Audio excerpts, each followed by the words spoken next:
Welcome everyone. Welcome everybody.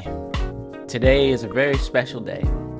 It's good to see y'all. Also, hello Dank. I saw you in the chat a couple minutes ago. But today's a very special day, y'all. 4 years ago on this day, I did something that I didn't think I would have the courage to do, to be honest. I think I can turn this light off. Yeah, the lighting's pretty good. But, man, it's hard to believe it's already been 4 years since I first started sharing my music, dude. I say it like almost every time I think about it, but I never expected the kind of reaction that I got when doing this kind of thing. You know, I always thought, like, hey, let's go for it. Let's see what the people think. If they like it, they like it. If they don't, then hey, better luck next time. But man, I still remember the butterflies that I had in my stomach when I pushed that button, dude. That publish button. And so basically I played the waiting game. I kept listening to it over and over. I kept listening to that song over and over again just to see if there was anything that I needed to change, anything that I wanted to fix before, a bunch of people started seeing it. And lo and behold, I left it be. And I just remember seeing that very first comment and saying, like, I like this song. Like, this was really good. Keep it up. And then I've also received, a bunch of other constructive feedback regarding, how I can further improve making music as well from that point on. And it was just, it felt so surreal to, get that kind of positivity from people, and then also, other people who have been making music longer than I have reaching out to me saying that they liked that song, and that they offered me so many different ways to, begin to hone this craft. And honestly, the amount of love and support that I've received ever since that day, and the motivation that it gave me to like keep doing this, I can't be more grateful. I can't be any more grateful than I already have been. I really, really do appreciate everybody who has given my music a chance. And it honestly really, really warms my heart to know that, some people say the things that people have said and the constructive criticism that people have given it. It's really helped me not only to grow as a musician, but also as a person, and as an entertainer, if I can even call myself that. But it's just been absolutely surreal these 4 years. The amount of growth and the amount of reach that my music has achieved. And I'm only hoping that I can bring you guys more, bring more, give better music to come down the line. There's so much that I want to do. There's so many more songs that I want to make. And congrats on the milestone, and good to hear you share the humble beginnings to now. Thank you, Dank. But pretty much the game plan is I'm gonna do it like how I did last year. If you want to see last year's music anniversary stream, it's up on my YouTube. For anybody who wants to go see that after the stream today. But the game plan really is I'm going to basically We're gonna go through a bunch of my We're gonna go through a bunch and listen to a bunch of my music. I'm gonna pretty much take moments to break down different parts of it that hopefully you guys will find interesting too. Basically, go through the inspirations through some of the inspirations for some of the tracks.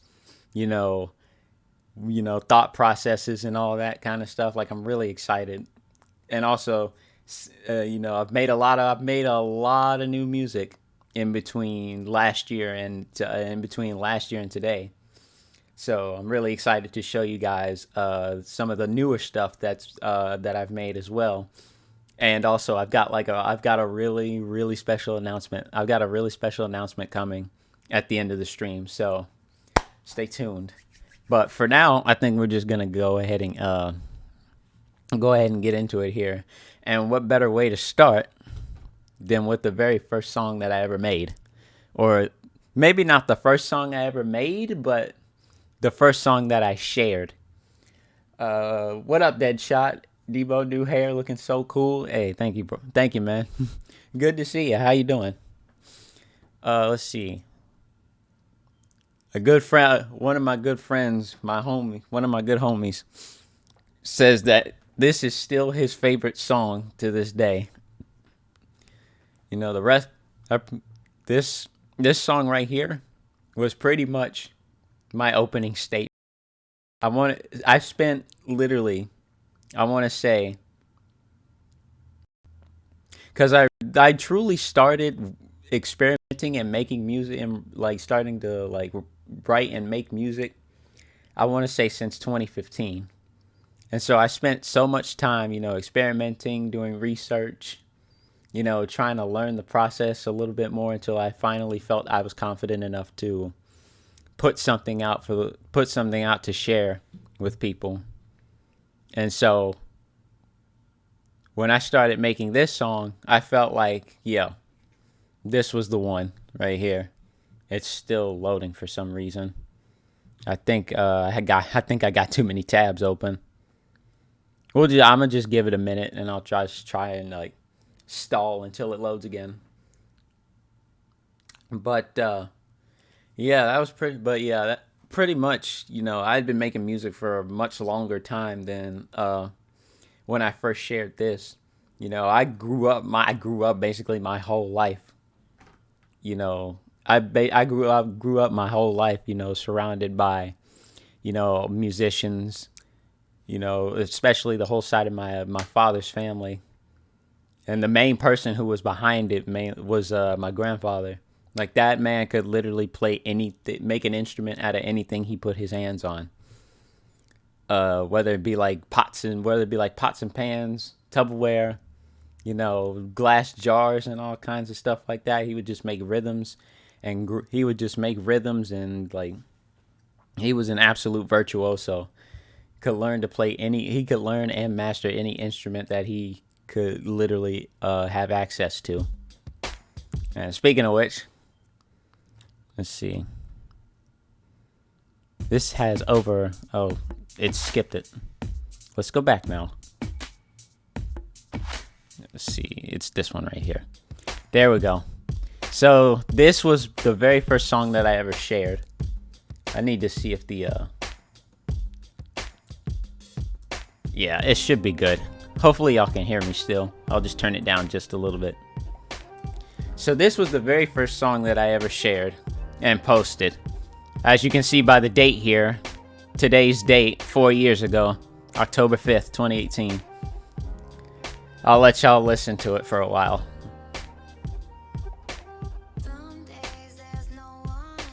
And this was also when I started to experiment with like whether I wanted to like use pre-sample vocals or focus more on instrumentalism.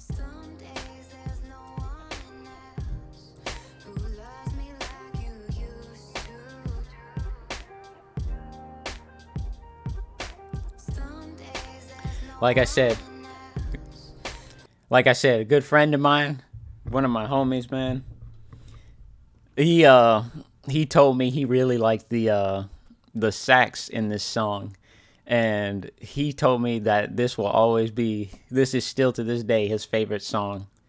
In fact, he actually told me that earlier today too, when I put out my announcement that I was going to be doing this stream.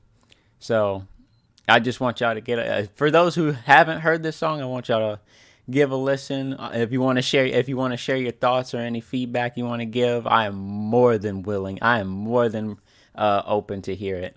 I would love to know what y'all think. I would absolutely love to know what y'all think. For those who may or may not have heard this song before. And that goes for all the music that we're going to be hearing today. If you want to share your honest thoughts and feedback with each song, you're more than welcome to.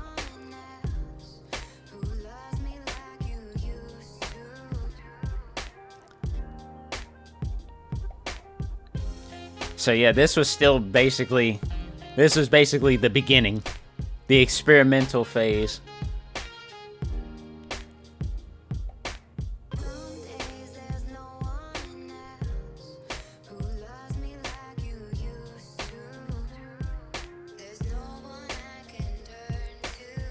And if I'm being honest, I would probably classify this more of a remix than,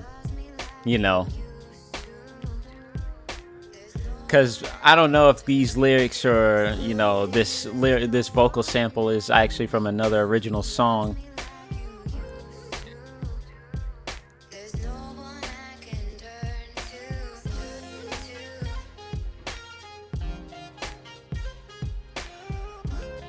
I really liked doing the mixing the sax parts.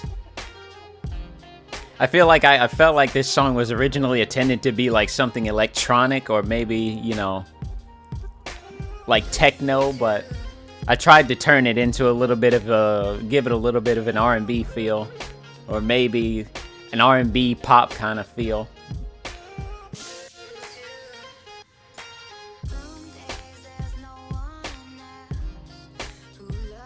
And that's the thing, like most of my music from like 2018, 2019 was mainly, and that was basically like one of the experimental phases, like when I was making music from 2018, 2019. It was mainly seeing like if I could turn like some like, songs that probably were meant to be like, techno or like electronic, maybe even like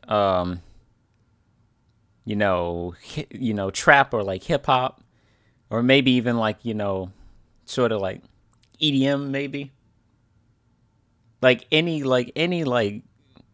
I wanted to try and like do the unexpected. I wanted to try and like see if I could turn it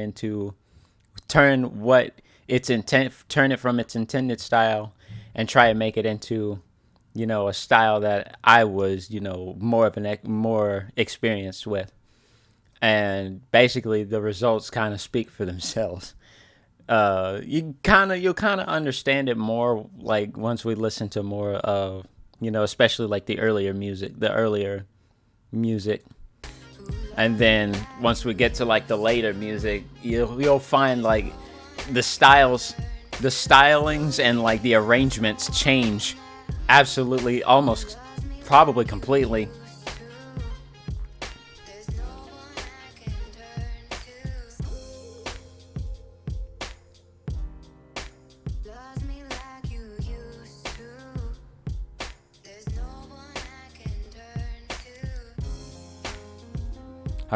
I really liked doing this part right here, especially with the piano.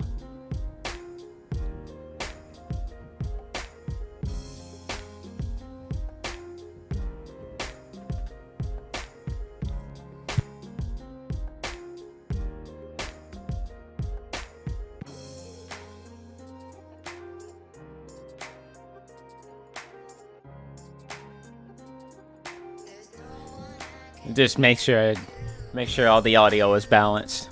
Hopefully y'all can hear me good.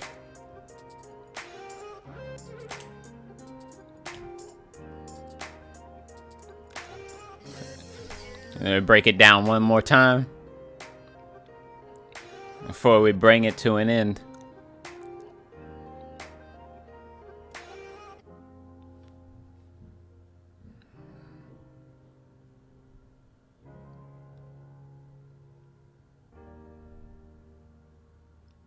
What was I thinking with that hair? I did like that shirt though. Oh, I wanted to see the comments first. But yeah, as far as like the feedback goes, like this is what I was saying. Like these are some of these two, like right here, Owl Mill Productions and Alton V. These were among the first couple people that I shared this track with.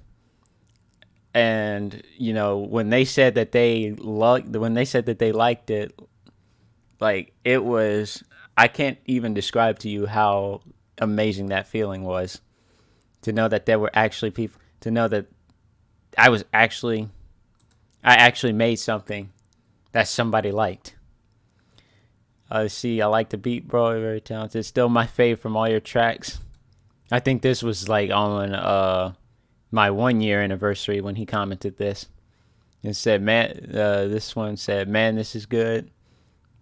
And like I try and like check to see like if there's any like new feedback. I check for it like almost every day. And like there's even people who like DM me and reach out to me privately and like try and offer me like some of like they offer me, constructive feedback and, constructive criticisms about how like, certain parts of the song and like what I could do better there. And also, how it can be carried into, the next track that I make, how I can take this track, learn from it, and see what I can do to make an even better track. Or perhaps maybe an even better version of a track that I've already previously made. And getting that kind of feedback has obviously been the best thing that's ever happened. Because I take this stuff because I love doing music so much, and because it's something that I've basically revolved my whole life around. It really like helps me a lot when I get people, offering me tips like that.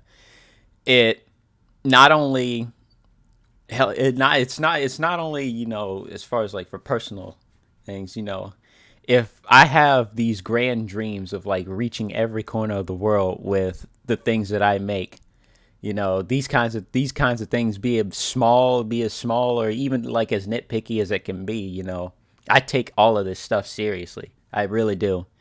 But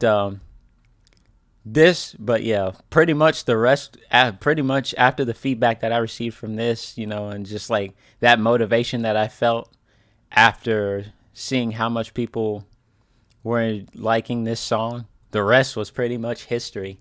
And so, I came out with like a few more songs here and there throughout 2018.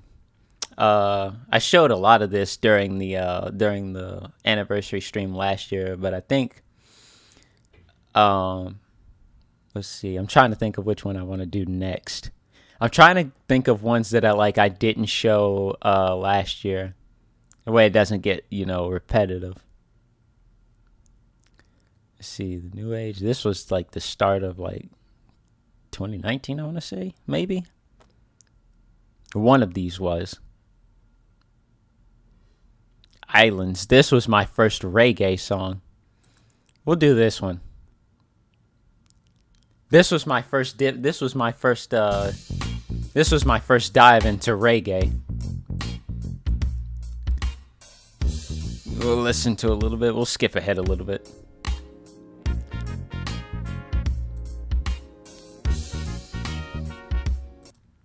Since it's mainly just still images. But yeah. This was my first dive into making reggae music. And so I figured I'd like start simple, like do a little something here and there.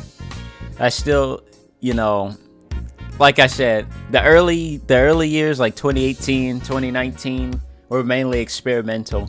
So like anything that I made was probably going to be a little bit longer or like a little bit more, I guess, say dragged than I probably should have made it. But that's because like when you're getting into it and you're like feeling it, like when you're making stuff like this, or like when you feel like you're making like a good song, with a good groove behind it, and you're feeling it, you sort of lose track of how much of like how long the song is, or like how long certain sections of it can be. But that's the beauty of variation, which is something that I was still, trying to learn at this time. I've gotten a little better with it present day. But as far as that goes, it could still use it. I could still, use some work with that, but it's part of the learning process. It's the bridge here.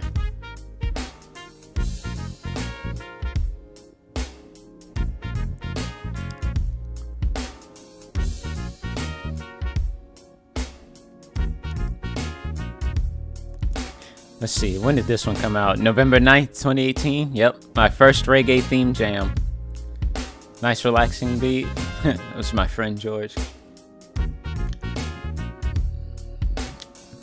And then we go back to the bridge again.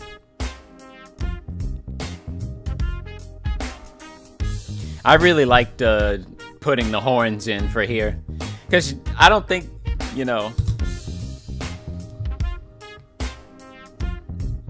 horns and trumpets are normally, trumpets and horns are normally, you hear it in some reggae songs, but you normally hear them in the very fast-paced, high octane, really groovy reggae.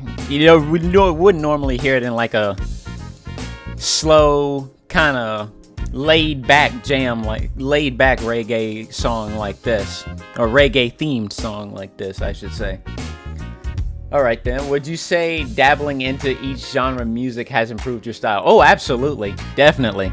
I've dabbled in literally 25 different genres of music as of present day. Like, I could definitely say there are definitely genres that I didn't think I would have any idea of how to, make a song with. But like after, countless experimenting and, listening to like other, music from other artists, especially in those genres, even when it comes to especially when it comes to like world music, listening to those, like all sorts of different kinds of music in that genre from different parts of the world, from many different artists, it's definitely helped me kind of figure out how I can, put my own spin on that kind of music if I were to ever make that kind of stuff. Speaking of, for example, let's see, what's a good example? Since we're talking about world music, Journey to the Sacred Tomb is a good example, but I don't really want to play that one. Let's see, Paradise. That was another reggae themed song I did. What's a good the Burj Khalifa? That's a good one. Lingering Darkness.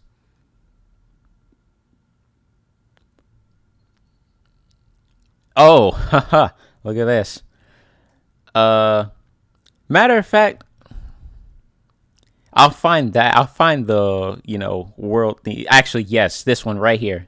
The King's Curse. Speaking of world music, this is supposed to have, you already know what this is kind of like centered around.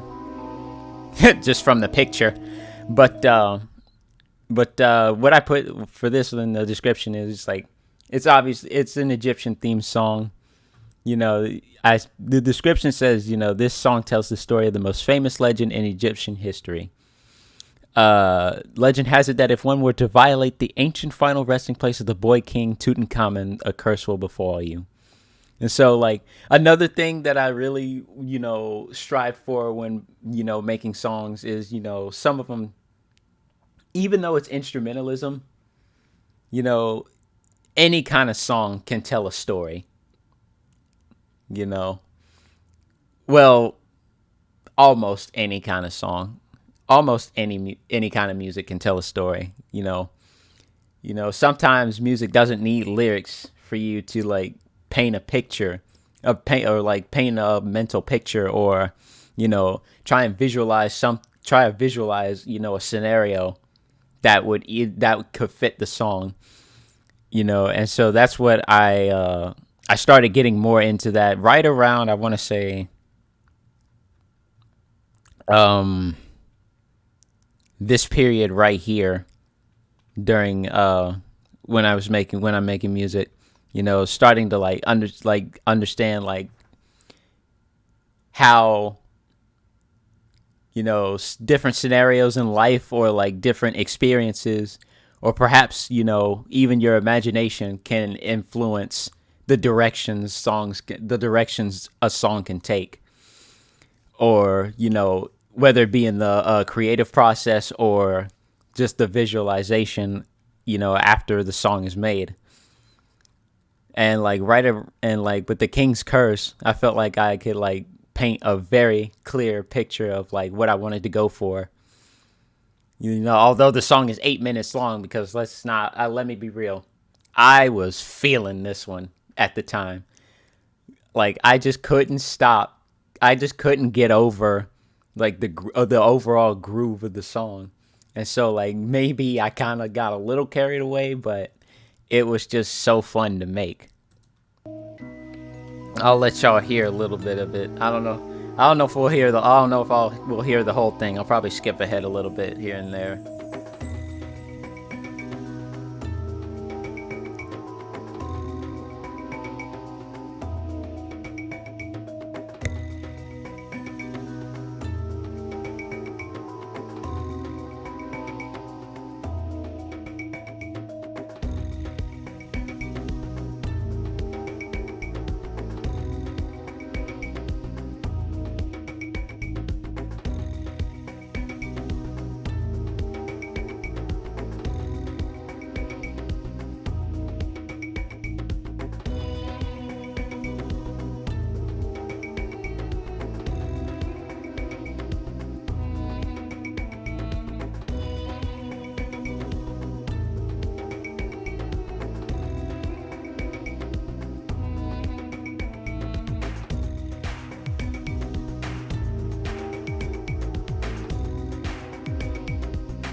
See, this is what I was talking about. Like, once that beat kicked in, I started thinking of so many ways to try and, like, keep it going.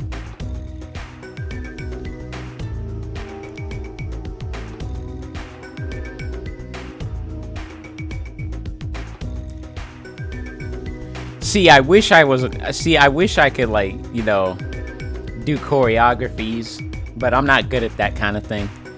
Cause, man, I could think of a really good music video for this song. Maybe. I don't know if something like that would ever happen, but the idea has popped in my head more than once for this song. Especially since I admire Egyptian culture and Egyptian heritage, so.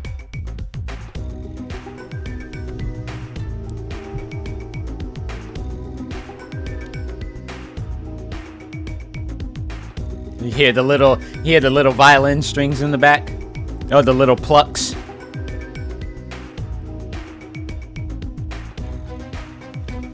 And your violin, just the strings start getting into the groove as well.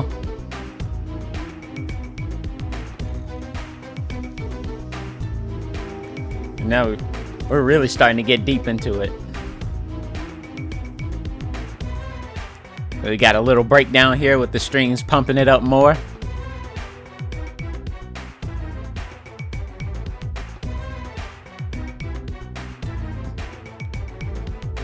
Just making sure we're still good here. And then we got a little sitar action going on back here in the background.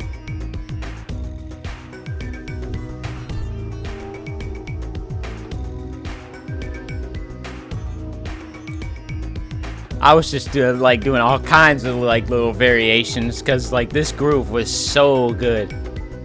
Just like that beat. It was so funky.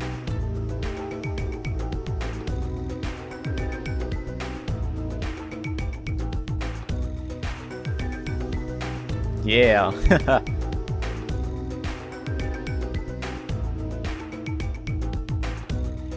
And we'll skip ahead a little bit here.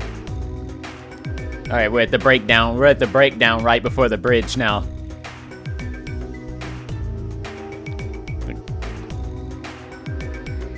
Yeah, here comes the bridge. You start to like improve the groove a little bit more. Along with a little bit of a bass boost I hear. A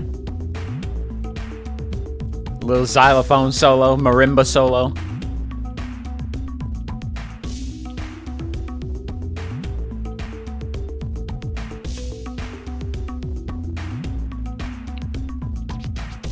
That little record scratch. Okay, hold up. That little record scratch that was in there, that was a mistake, actually. But I left it in there because it just sounded so cool. But, you know, I didn't intend to leave that record scratch in there. That was literally an accident. And I went back and listened. When I went back and listened to it after the final recording, I was just like, you know what? Fuck it. I'm leaving it in there because that sounds kind of cool. You can hear it. Hold on. Yeah. Like, I did not mean to do that at all, but it sounded so cool in the final recording, so I just left it in.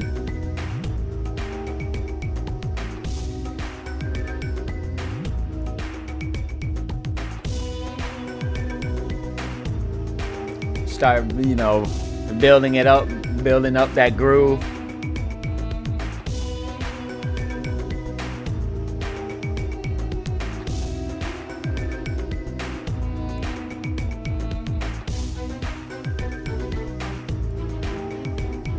And I bring the strings back, that little string lick back.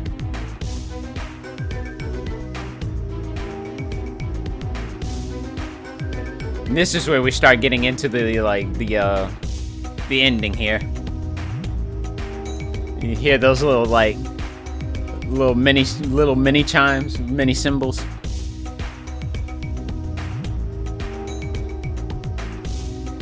I sort of wanted to picture this like, okay, maybe not a music video, but I wanted to try and like picture what kind of video game, like what if this was in a video game, like in an Egyptian theme level for a video game, like where would it would it fit?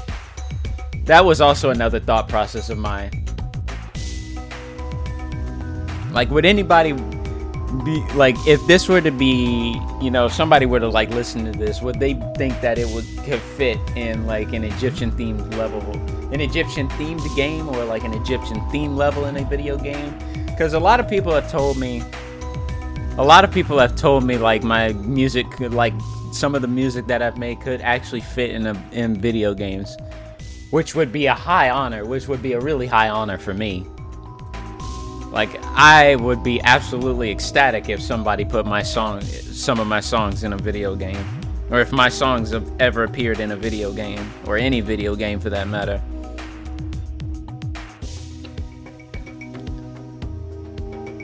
And this is where we start like getting into the end here. This is pretty much the end.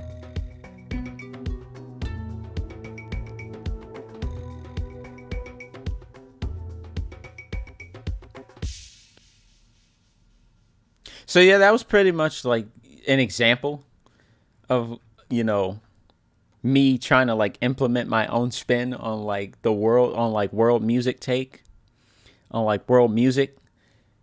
You know, I've delved into so many different genres and so many different topics, you know, trying to like put my own unique spin on it to like make it reach more people, and also like still paying respects to, you know, the cultural side of it.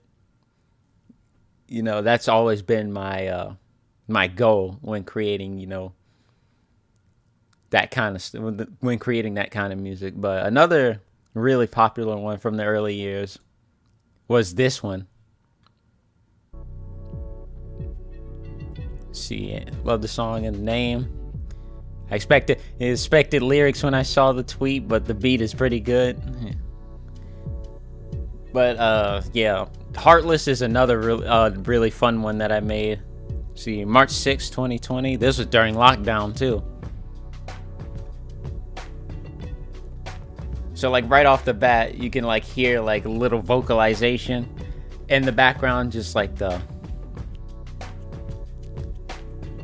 just like it's kind of like they're singing, but like it's no lyrics. It's more like intonation, vocal intonation.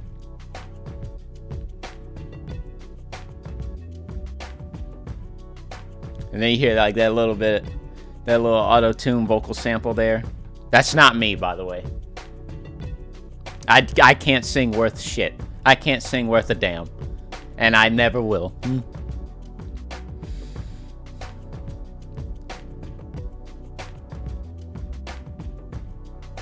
So right now, like, the groove is kind of calm, kind of chill.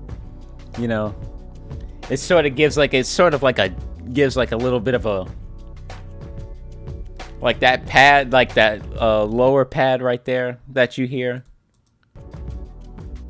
That lower pad is supposed to represent like the darkness within, like the heartbreak, and the higher pad that you hear. The higher pad that you hear is like supposed to be like maybe like the good times, or maybe like a remembrance of like the good times maybe. But like then you hear the lower pad and you sort of like hear the darkness within.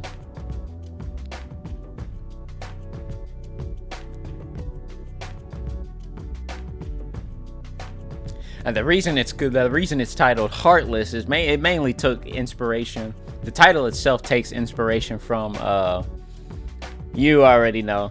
How could you be so hot? I often thought of mashing up those lyrics with this song, and I still might do it just to see how it sounds.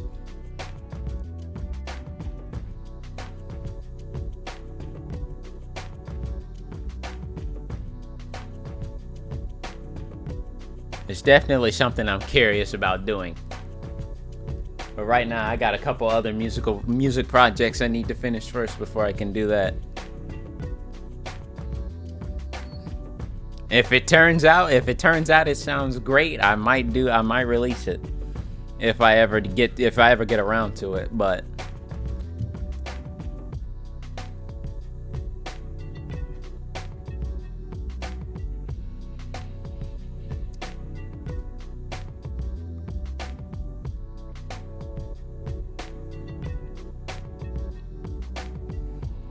this is right before we reach the bridge.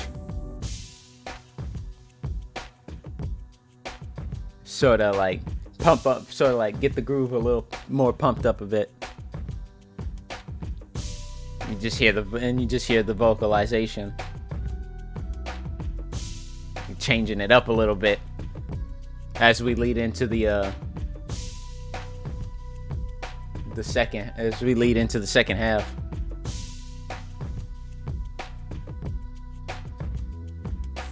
Boom. And that's when the dark pad comes back in here too.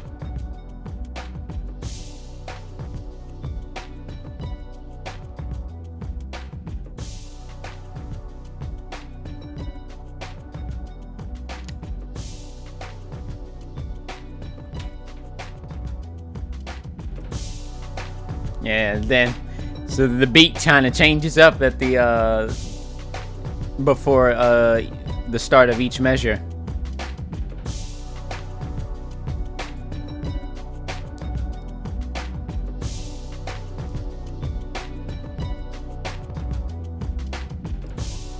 I tried playing that like ending part on drums one time. Let's just say it did not go well. My feet and my hands were like literally just like spaghetti trying to like do that part.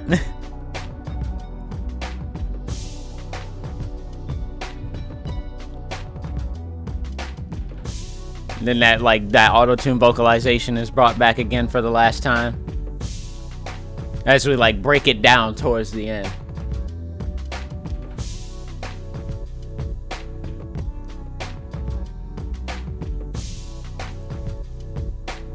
And then we'll break it down again right here.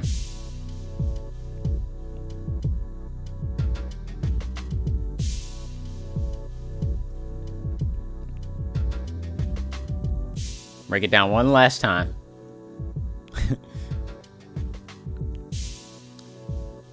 That was another thing I had to work on back then too. Just like knowing when and where to end it. But, you know, like when you're like I said, when you're feeling it, you know, you sort of lose track of it. But it's something that I've been trying to like focus more on.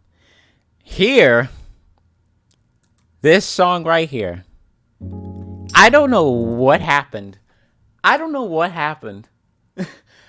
Or rather, I think maybe it was the message of the song. Maybe it was the message of this song. And given the time that we were in, you know, because if you look at the date there, April 29th, 2020, most of you know, we was in the height of lockdown that year. We was in the height of lockdown, and 2020 was already a crazy-ass year. A crazy enough year. I still haven't forgotten all that's happened during that time.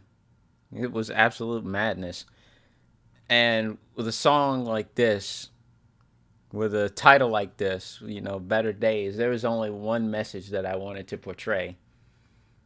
And, you know, I think with how popular this song got, like, look at that, 43K. Like, that was absolutely unprecedented.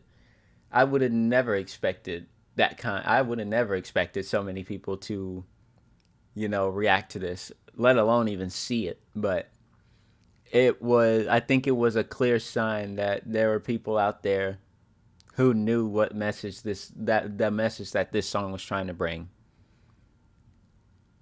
And it made me really happy to know that there were people out there who got it. You know, we need them better days. Absolutely. 42K well-deserved viewers, absolute banger. Here from the 3-year anniversary stream, that's Satori. And let's see, Joseph, let's go. But I probably won't say much for this one. I just want y'all to listen, and I want you to come up with your own thoughts, or rather, just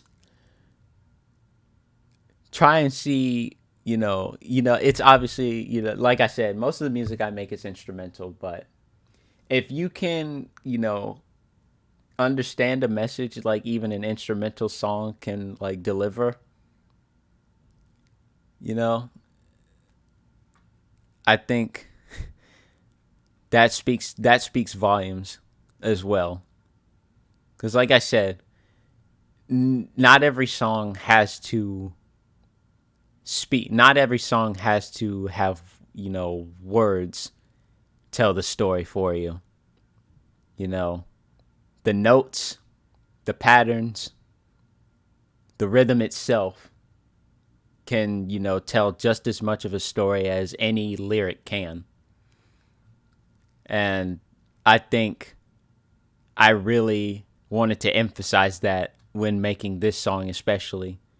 After seeing so much heartbreaking news during that year, you know, so many different situations where, you know, like it affected so many people, including especially all the children in that year, dude.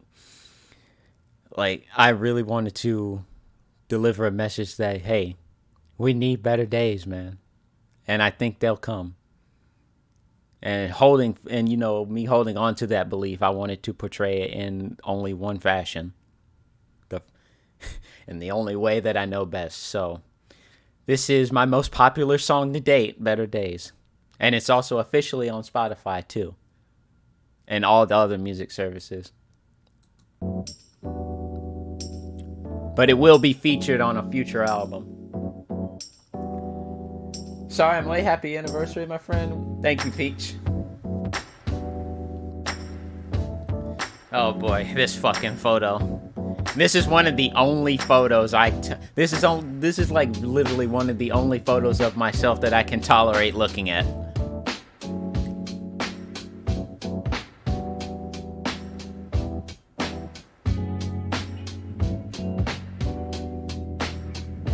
hear the guitars coming in the background there.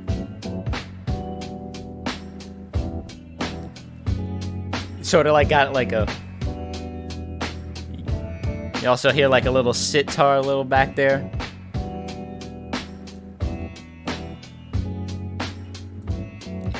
It's sort of like an early 90s, or like, I want to say like a late 90s R&B type feel.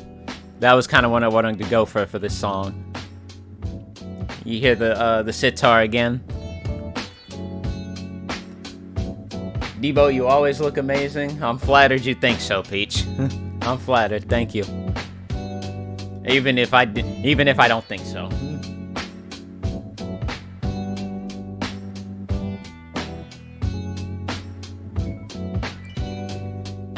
You hear that little keyboard, little glissando, little gliss down there, down in the back. That glissando down in the background. I think that's what it's called, glissando.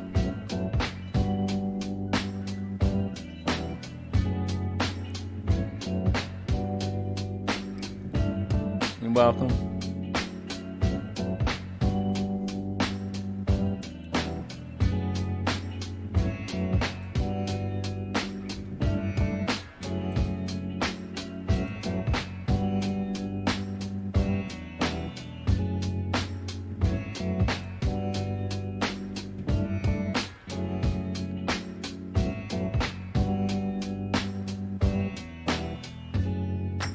And then we sort of break down before we get to the bridge here.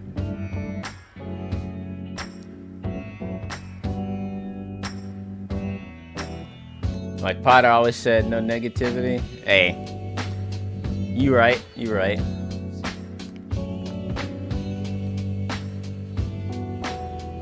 This is the bridge here. You can kind of hear a little bit of, vocalization sample in the background.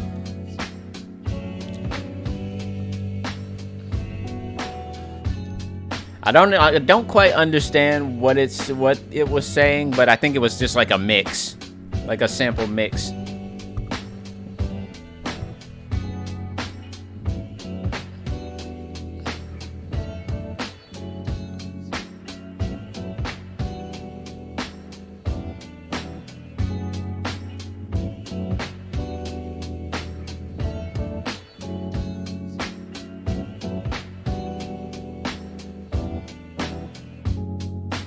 Sort of break it down a bit.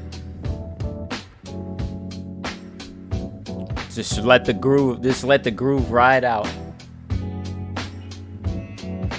And bring back the guitars for a little bit.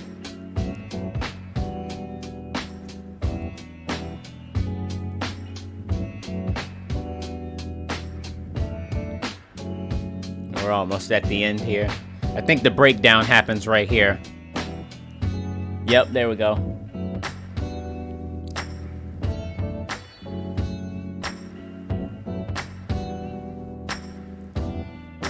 And then we break it down one last time here. Or actually, I think this is the next to last time. Yeah, because here's the final breakdown before the end. Like right at the end. Also, speaking of which, this is my friend Potter's favorite song. But yeah, pretty much very laid back, very like late 90s R&B type feel there. You know, but it was also supposed to like give a message, you know, like, hey, I know times are hard right now, you know, but keep your chin up, keep your head up. You know, better and brighter days will always be ahead, as long as we believe it so. But, you know, the fact that this reached so many people, and you know, it was a shock. It was such a shock to me, like that, seeing that number, and seeing, you know, the reactions that people gave to it. It means, you know, I felt like I actually did something right here. It felt like I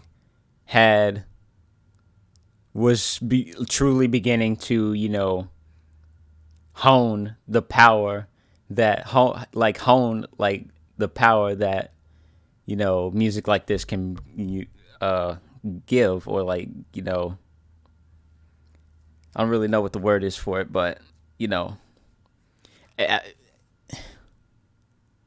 it felt like a turning point. Let's see, what's another good one we can do?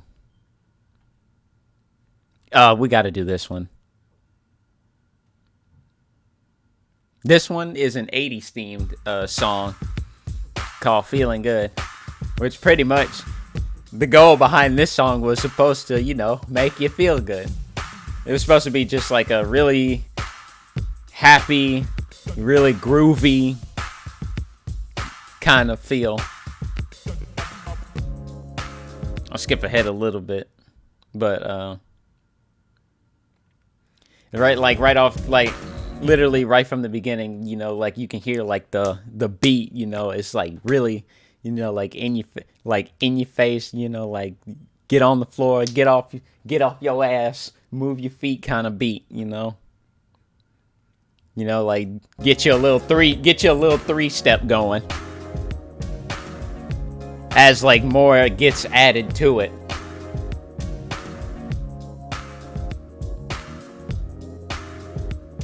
So like right here, it's just the pad and the bass synth, along with a little little bouncy melody here.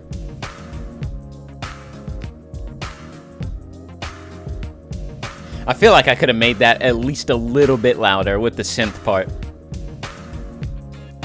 And then you got the guitar. You got the little happy little guitar in the background. Lovely music as always. What's good, Puggy? Good to see you. And then we go back into the main melody here. Dum, dum, dum, dum. Bring back the guitar. So pretty much building up everything before the bridge.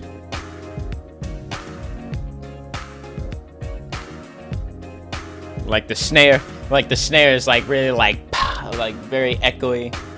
Kind of echoey, I wouldn't say like really echoey, but like it's supposed to be like a really hard hitting kind of groove here. So to break it down here before we get to the bridge, I've been sitting lurking for the past hour, high as hell, enjoying the show, and appreciate it. And then start hearing like the little wood blocks in the background as like the groove starts to get even funkier. And then we got the slap bass. This was my favorite part to do, because like literally the next half of the song is where I started to go nuts. Especially like when the groove gets funkier, and then you get that slap bass playing in the background. Oh man. And then you bring back the guitar to add into it.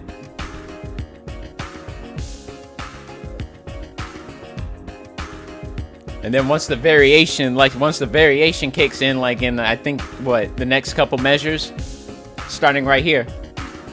That's an acoustic guitar playing. It's very faint, but like I literally set it at like a very specific volume because it matched the groove so well.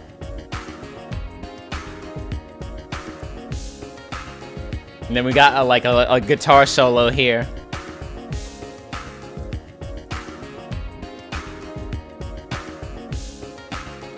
This was my favorite part. I love this part right here. This is sort of like the apex moment of the groove.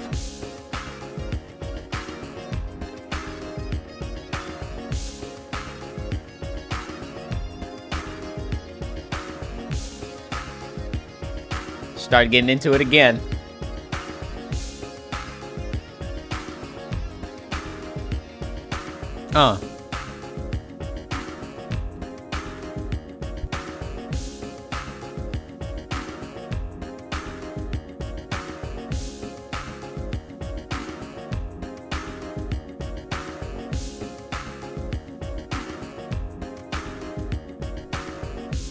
And then we break it down. Get ready to finish this thing. I just had to bring that guitar back. I just had to bring that guitar part back one more time because I loved it so much. Break it down again with just the pad. And we break it down again for the last time. Figured I'd let the beat finish this one. Cause like it's supposed to have you moving your feet to the very end. But man. Oh, Above the Clouds. This one right here. This was one of my very first, like re-dives back into lo-fi. And this was another very popular one too. Almost 1,300 views. August 4th, 2020.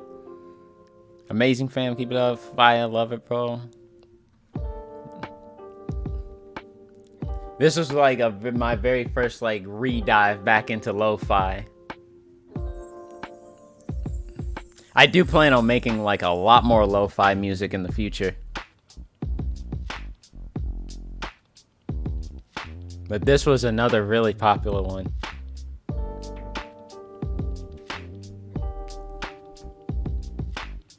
Right now it's just the smooth beat with the soulful bass. And then once the pad kicks in, it starts to get a little bit that feeling of etherealism starts to kick in once you hear this pad.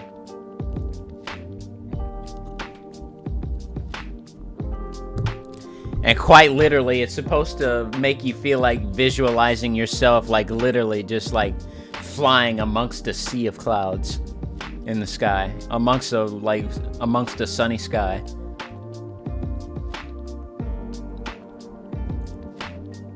It's almost a sense of magic behind it. At least that's what I wanted to go for. You hear the guitar faintly in the background.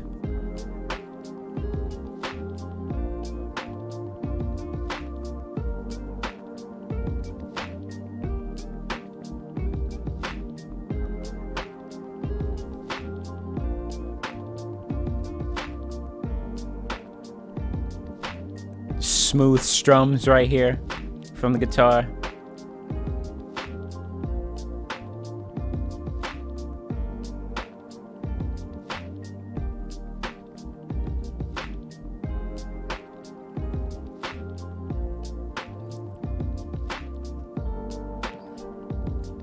Let's see, let me skip ahead a little bit.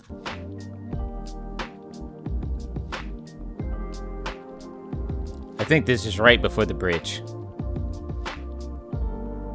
Yeah, right here. I'm breaking it down to the bridge, before the bridge here. Let's see, this is where the beat's supposed to take off like. There you go. Switching it up on you. Bring the pad back.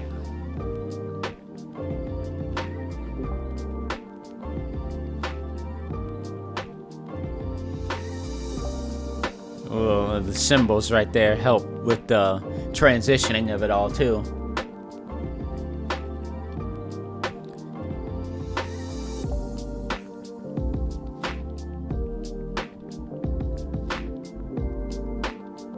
You can kind of faintly hear some bells back there too.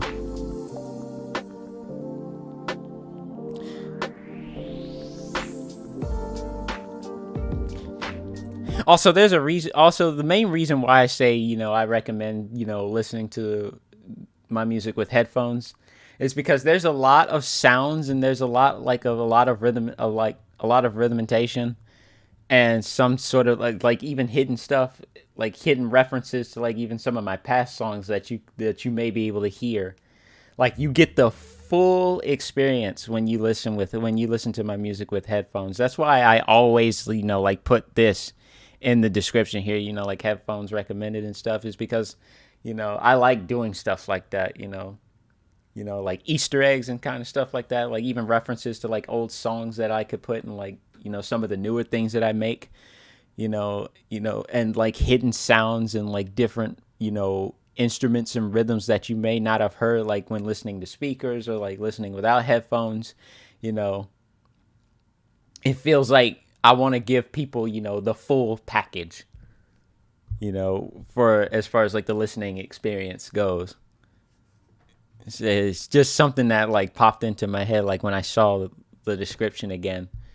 Like that's why I'll always have it in the description.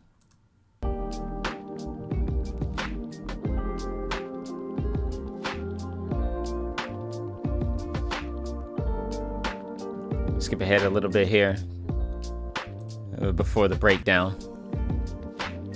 And bring the strums back for a little bit. Sort of give the groove a little bit more flair there.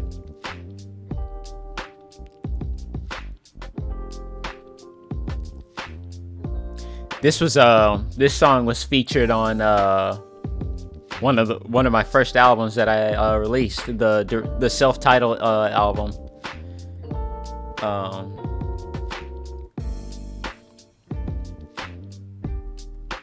I think it was actually one of the more popular tracks on that album too.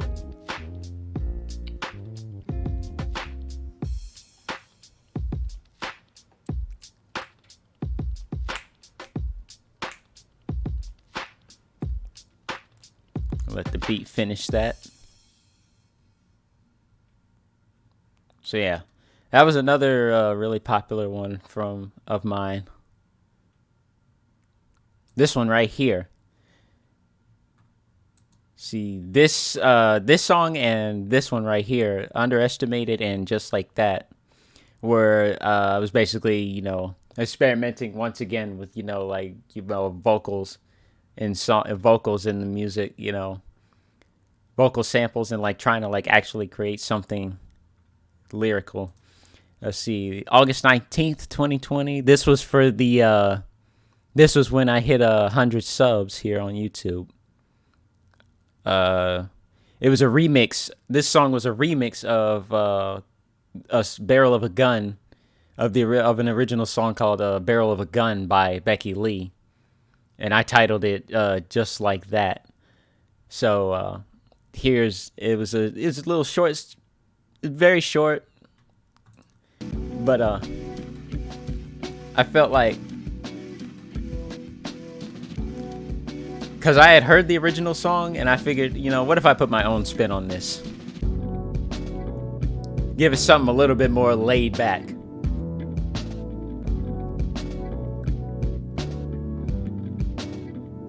Like right off the bat, you can like with the beat, just like very laid back, almost kind of like 1990, kind of like early 2000s kind of rhythm, maybe 1998, 99, sort of early to mid 2000s kind of rhythm there, with like a little bit of a funky guitar in the back, and the bass as well. The bass is more like a synth bass from what I can hear. And then the lyrics kick in. Big shout out to Becky Lee, by the way.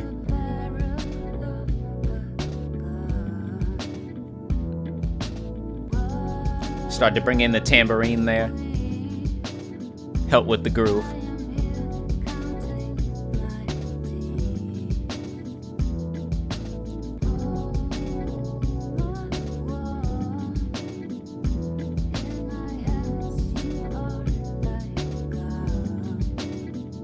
Sort of like I don't know if I would call this a bridge or a pre-chorus. I guess it would probably be a little bit of both.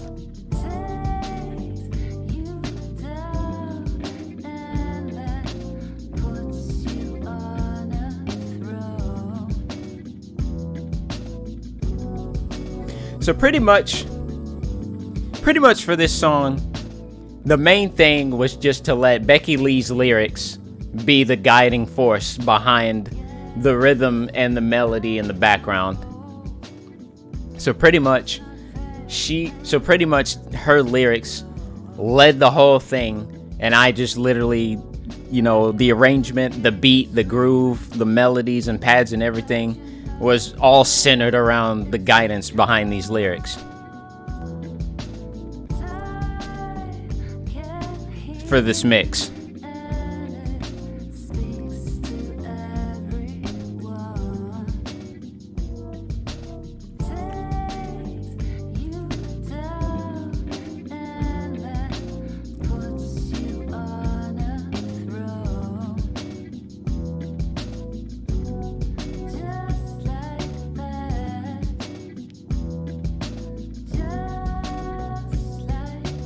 And there you have the title. It was meant to be, something a little short and sweet. It wasn't meant to be anything, like extravagant. I kind of wanted to, like I said, this is the kind of thing that I want, I strive for, putting my own spin on, something. If basically, with me, if something sounds like it ain't intended to be like that, it ain't intended to sound or be that way, I'm gonna fucking do it. I'm gonna find a way to make it sound good, or at least try. That's the thing about music. You can't. There are no limitations on what you can make something sound like. Especially when you do a mix, when you do a remix or a cover. Anybody who tells you something ain't supposed to sound some way, clearly, there's a lot that they gotta learn. When it comes to this kind of thing. Music is limitless, boundless. Music is full of endless possibility, endless, realm of creation and imagination. You can't really, be limited to one way of thinking when it comes to, the creative process behind, music production, making a beat, or, making, writing, songwriting, composing, arranging, producing, there's all kinds of things you can do. There's so many different ways to make lyrics, notes, melodies, rhythms, grooves, beats, stems, hits, toms, keys, anything can be crafted. Anything, you can put it together, craft it, tell a story, deliver a message. Music is a universal language. Multiversal, I would say. Not just universal. Music speaks through and reaches every single corner of existence. It's not something that can be just bogged down to, just one or even a few select number of things. And that's what's so powerful about it as an art. But back to this though. This is where I start to take it home. Sort of just let the groove ride it out until it fades.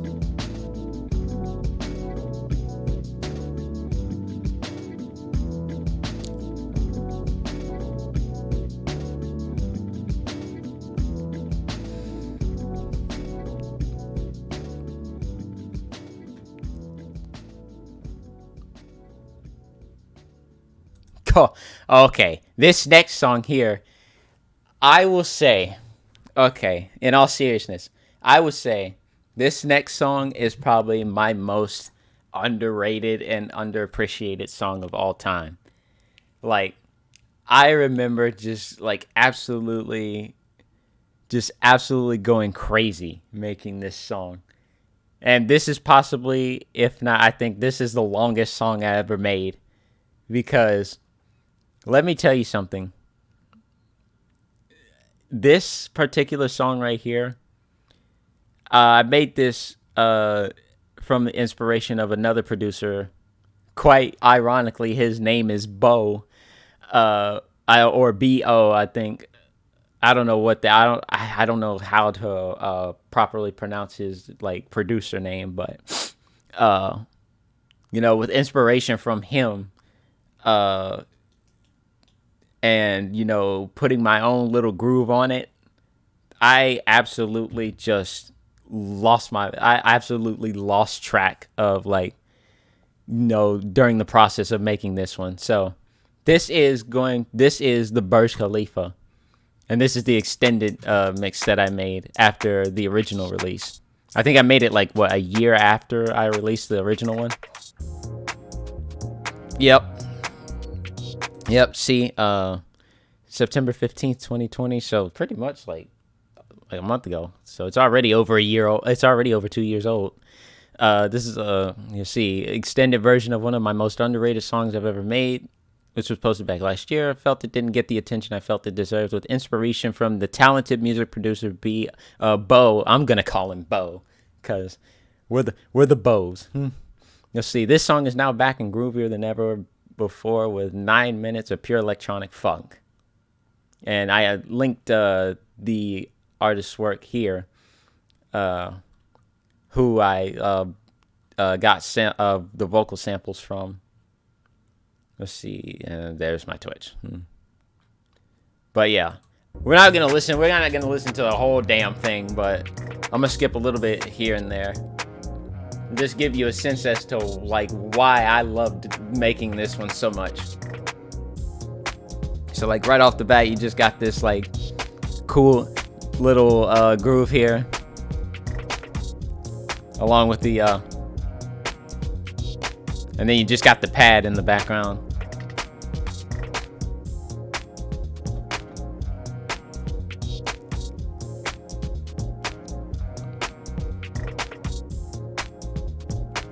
And this was also my first little delve into changing up the beat completely, just to keep the song fresh and alive, and also working more on trying to get variation down. Oh, I think I went a little too far. Oh yeah, there it is. There's the breakdown into the next part here. I think so. I could be wrong. Okay, yeah, here it is.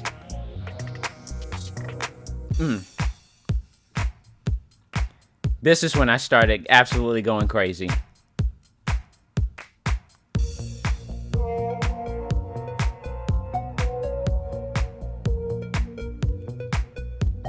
I was really feeling it.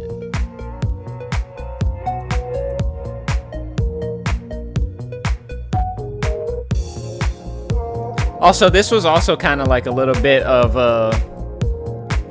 let's just say this was during my experimentation phase with trying to make a house beat. House, EDM, electronic dance, house, EDM, dance music, electronic funk.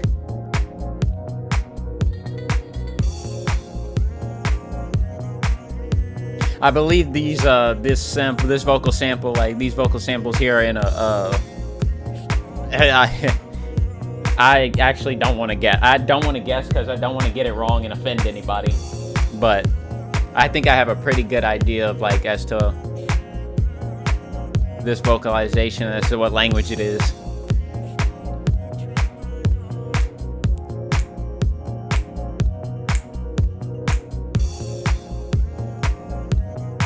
Yeah, I absolutely just fell in love with the groove here, and just straight up just kept adding stuff to it, trying to change it up here and there, and I literally didn't even realize that it ended up being almost 10 minutes long until after I stopped recording.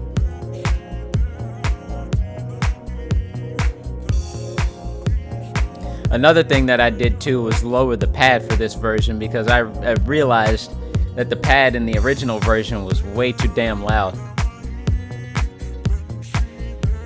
Here we go again. Here's a breakdown into the next part.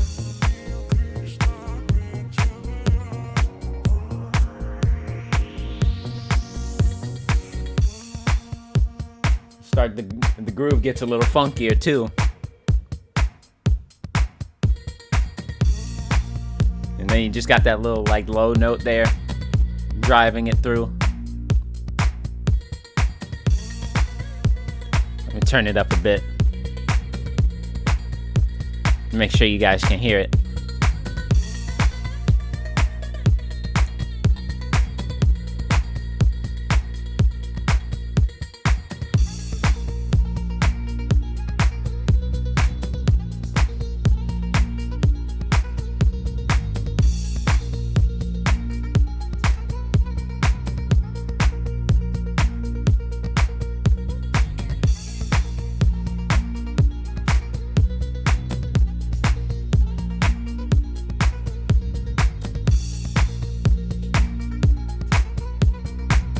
Yeah, like I said, I was fucking feeling this shit.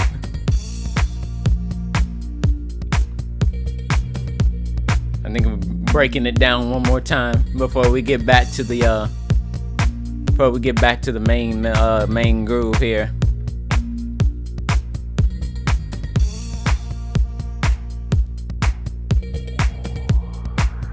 Yep, here we go.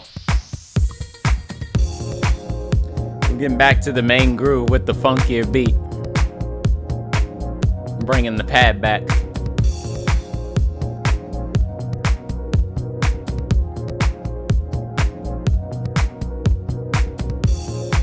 Break it down a bit. Break it down back to the main beat.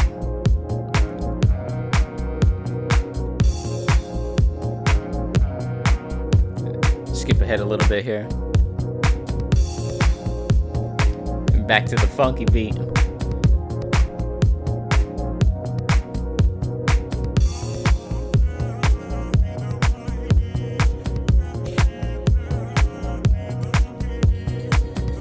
Yeah, like I said, I lost track of time. I lost track of the time when recording this song. It was so, I felt like I was gonna blow people away with this. But it ended up not getting the attention that it deserved. I felt that it had deserved, especially with it being, you know, so much more variation and like so much more funk put into it. I felt like it wasn't done in the proper. I felt like it wasn't done the proper justice.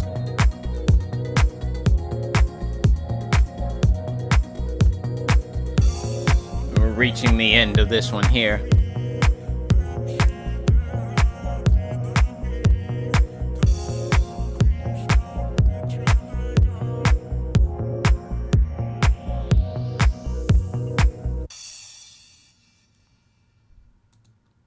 Oh, this right here. Wait, not that one. We'll have to do the fixed fixed one. Yeah, here we go. So like, well, still kind of going in order there. But yeah, we'll go with this. This was my first dive into New Jack Swing.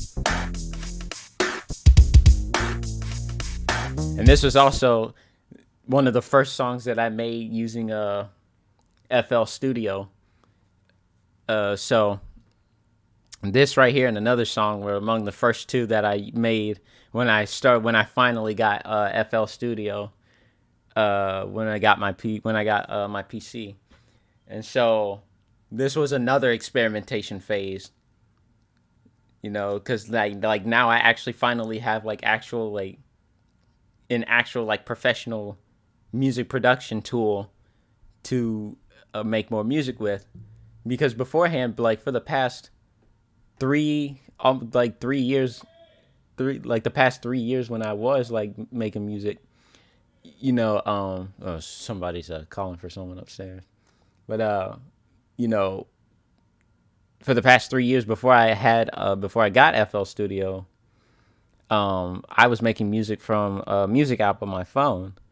And so like you can clearly hear the difference. You're going to clearly hear the difference between that music that was just played, that I've just been playing, and this, and like all the other songs that I'm going to be, and like all the other songs that I'm going to be playing for the rest of the stream here. Now, granted, even though I did have even though I did get FL Studio, I still switched back and forth between making music in FL Studio and making music on my phone, because there were still so many projects that I had on my phone that I wanted to finish or like redo, to make better, to like make even better, and like sort of like implement, you know, what I had learned, and like any like new stylings that I may have adapted from the songs I made in FL Studio to the songs that I was making on my phone. And so you're going to hear like a very clear difference between, you know, the style and how the music is being made, was made, you know, in songs, in this next song, for example, you know, versus what was being played, you know, earlier. So this is called I Can't Wait. It's supposed to be like a New Jack Swing theme type beat here. It was one of the first beats I made with FL Studio. So just gonna kind of skip here and there and kind of like break down certain parts of the song. So like right off the bat, you know, you just got the beat, you got the groove, you got the bass.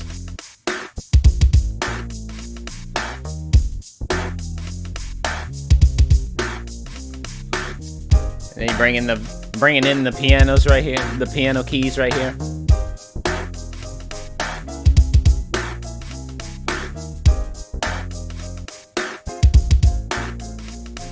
Turn it down just a bit. Hopefully it's not too loud.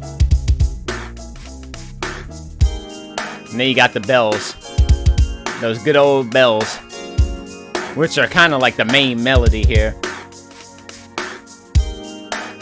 And then that pad was so good. Like even hearing it by itself, I loved how it sounded.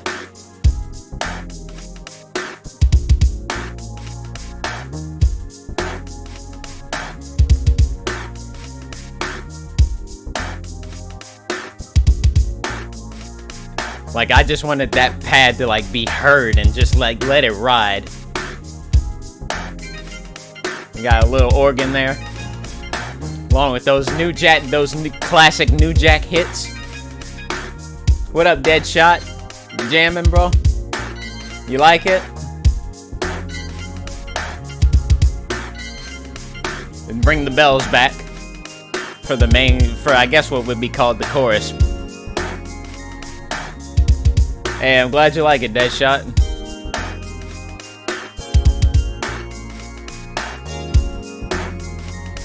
Like I said, this was my very first dive into New Jack Swing. And like New Jack Swing is kind of like jazz in a sense. Like when New Jack Swing became a thing back in the mid to late 80s, and like sort of like soared throughout the 90s, there was so many different experimentations people were doing with New Jack music. You know, one of the forerunners, you know, some of the forerunners in New Jack back then, you know, like groups like Guy, Tony, you know, solo artists like Bobby Brown, Michael Jackson. You know, they were pretty much, there's so much they were doing, like beat shuffles, you know, samplings, record scratch remixes.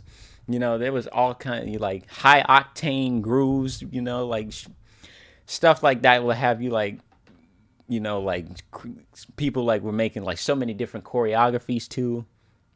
You know, there was so much experimentation and so much different, you know, different ways to make songs with New Jack Swing. You know, it was like an entirely new era of innovation that pretty much reshaped the music industry back then. So I wanted to try my hand at that. Although, you know, a lot of the more complex New Jack songs that I've heard, you know, like have like so many different breakdowns, different beat shuffles and all kinds of stuff like that. But I wanted to try and like keep it as simple as I could, while also paying homage to that era from back then. Cause like that's the kind of music, like that's the kind of music I grew up listening to back, as a kid.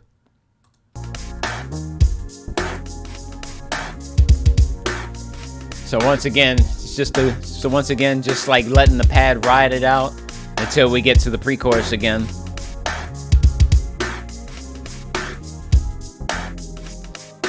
Like, I just loved how this pad sounded so much. I felt like it didn't need anything added to it. Like, I wanted to just let everybody, like, just hear it. Just let it ride. But this is also where I understood that sometimes you could use a little something, just like kind of keep it bouncy.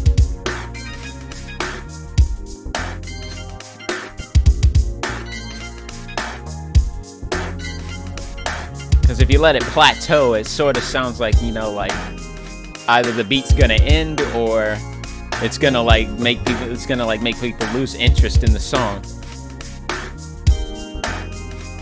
And as I got more, and as I, tried to improve upon that, I tried to see, okay, maybe for future New Jack songs that I do, I'm gonna try my best to try and improve upon variation, because that's what New Jack Swing is all about. New Jack Swing has always been about variation. Like right here, with that bridge.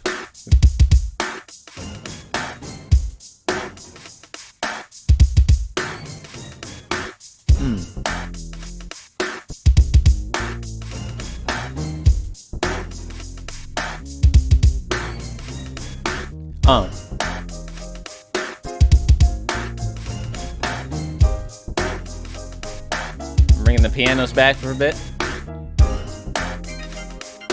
Reminds me of Janet in the 90s. Hey, what up, Captain? Good to see you, man. How you doing? It's been a long time no see. And to be fair, Captain, now that you said that, pretty much the main inspirations for this song were Janet Jackson, Bobby Brown, groups like Guy, Tony, even, Johnny G, Belle Biv DeVoe, all kinds of groups, there were all kinds of inspirations that came to mind, when, trying to make this, because this was the first New Jack Swing song that I made. The other ones that came after, I started getting better with, as far as variation goes, and trying to be more in tune, with that era.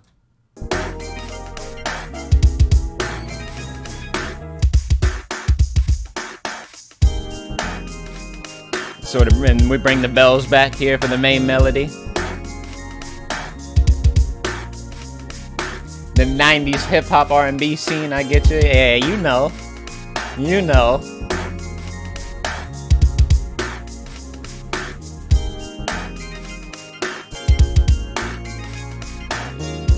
sort of hit that apex moment in the groove here.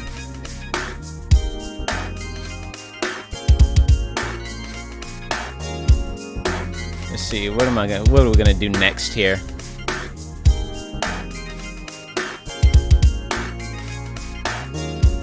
Oh yeah, we gotta do that one. Well, actually, I did that one last year. Oh, I gotta do this one. This one right here. We'll do that one next. And sort of we get to the breakdown here.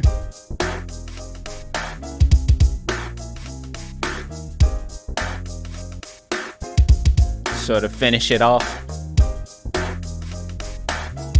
We'll break it down one more time right here with just the bass.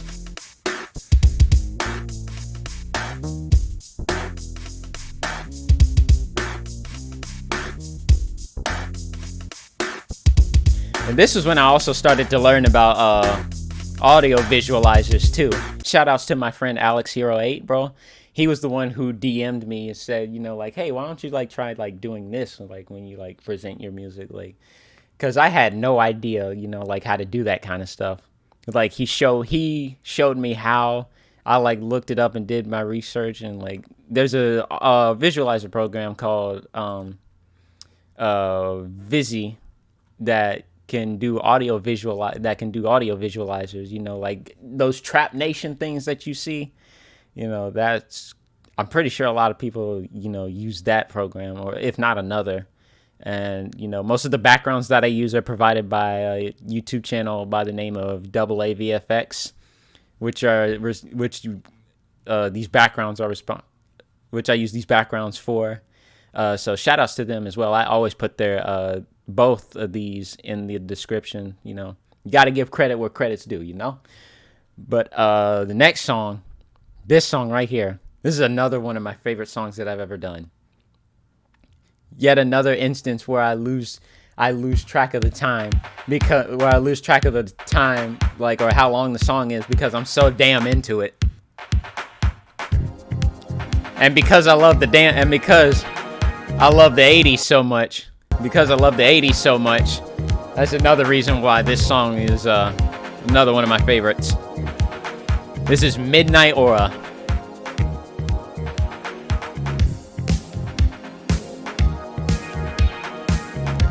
And Midnight Aura is also one of the songs on the Ecstasy album, too.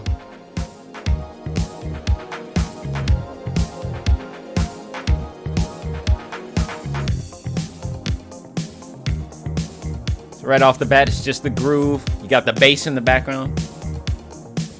You got the pad.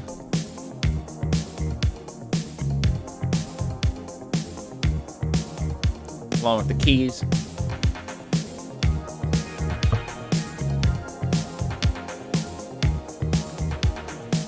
I never knew what that sound was, but like,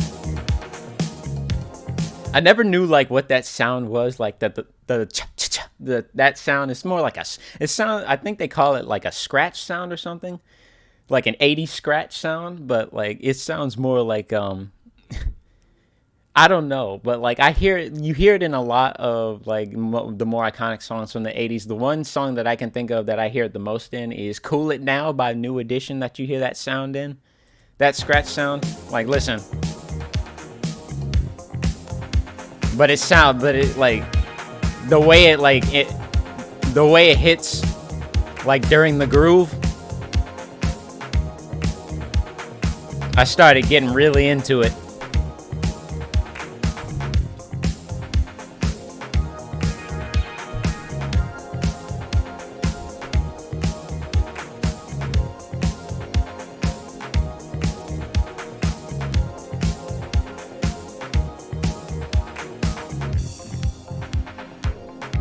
Now, granted, I know there's way more that I could have added.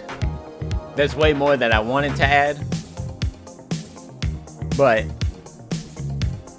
sometimes I feel like keeping it simple sometimes is the better path. But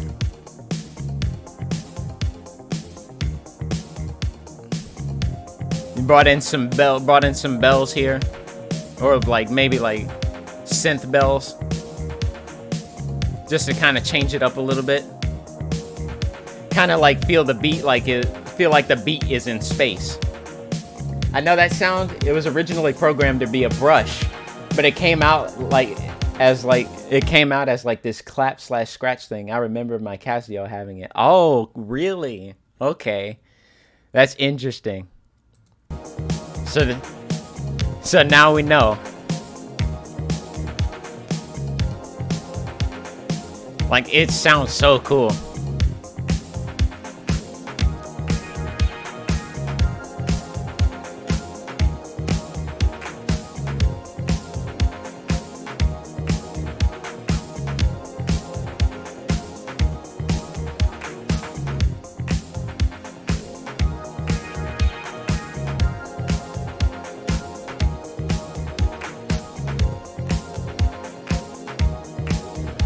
Let me see. Where's the... Oh, I think we're breaking it. About to reach the breakdown to the bridge. Yep, here we go. This is the breakdown right here.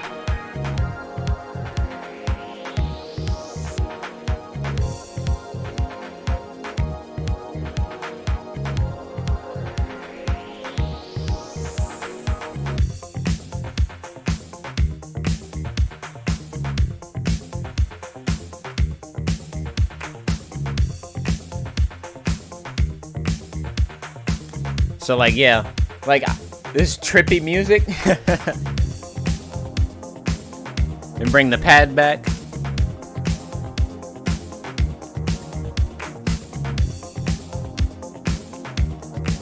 I think I want to say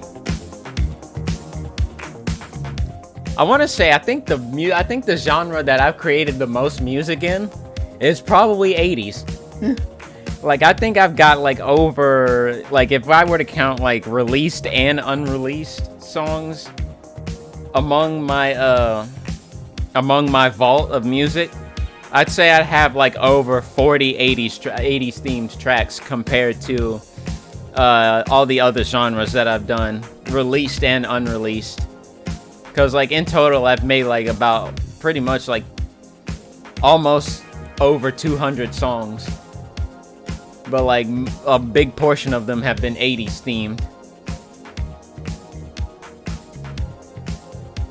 I just love the 80s so much, dude. I grew up listening to all kinds of music, but like growing up, I've always had like a deep infatuation with like 80s groove and funk. And I always told myself that one day I would like to make something like that.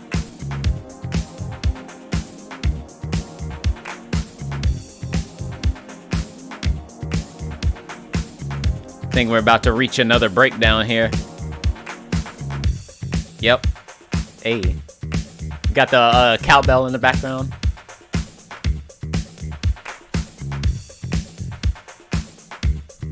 Or maybe not a cowbell, but a bell.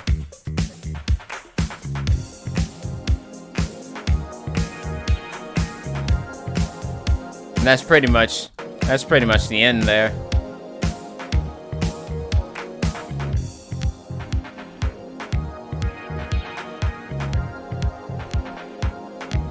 Let's see, what's another good one?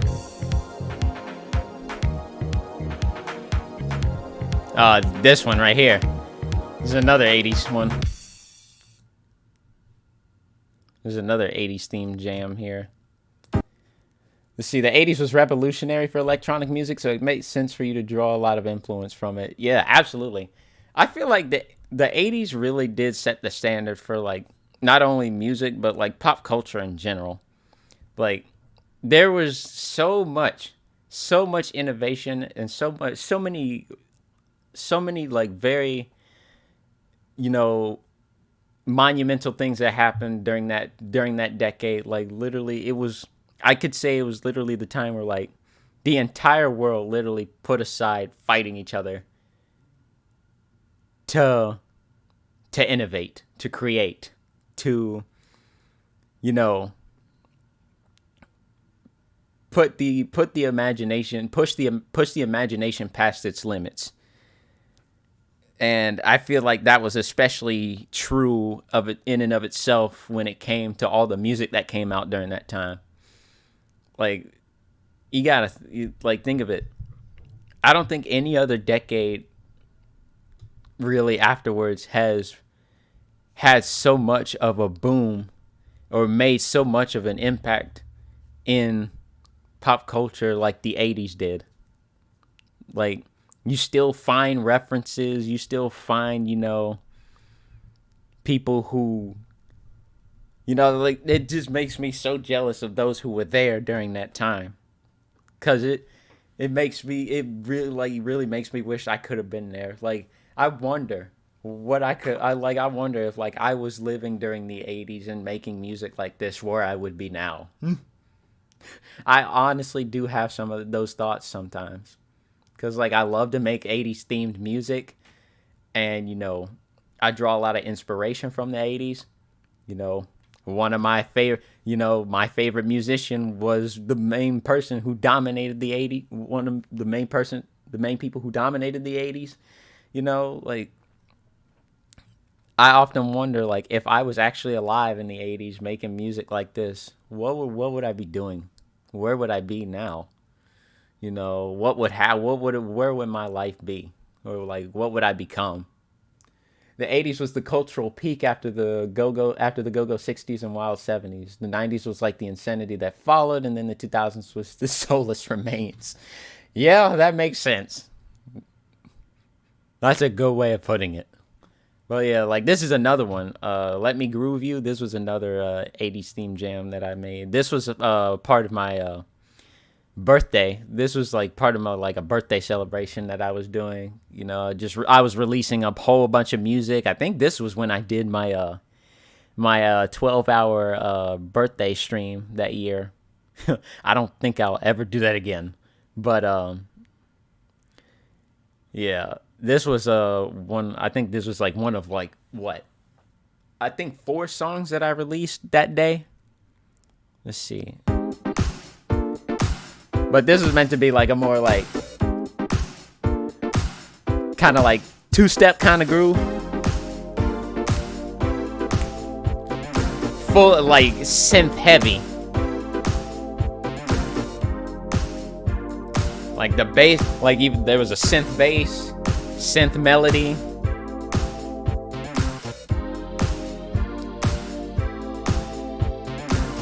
I think like the one true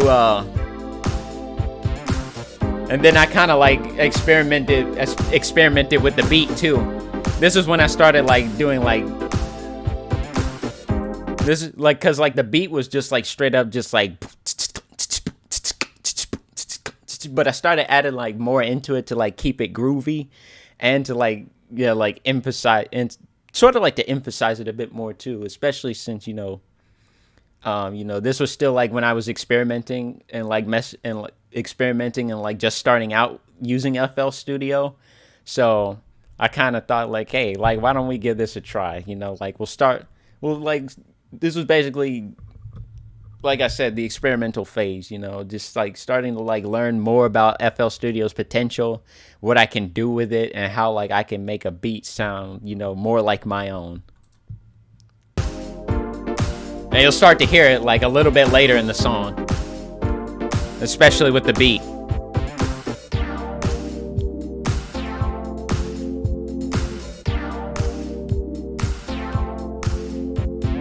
Love that poppin' synth. Hey.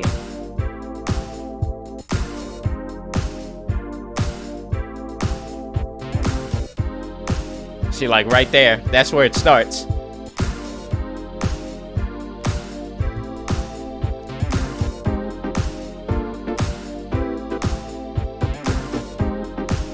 This is where I started trying to make the beat a little bit funkier.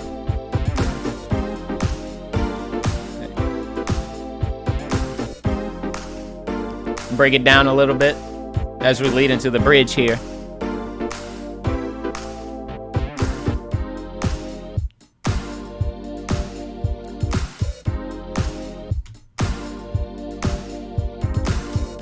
Started to add a little bit of syncopation down here. Sort of like change it up a little bit. And that cascade rise in the background really gives it a lot of depth. Yeah. This is where I started messing with the beat again. Especially with the kick. Yep. Like right there.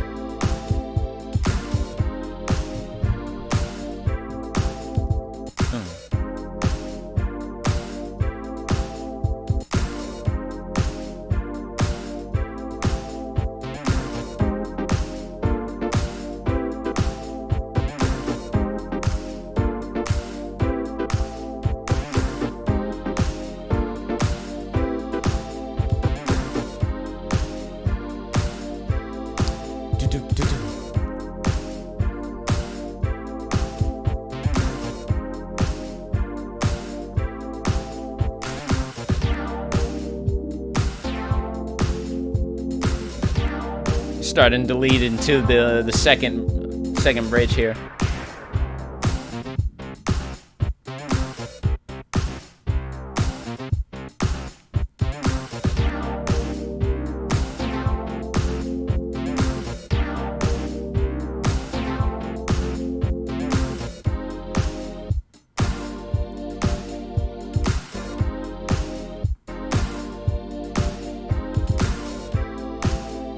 syncopate the synth notes again as we coda back to the main part here. The layering is really clever. Hey, thank you.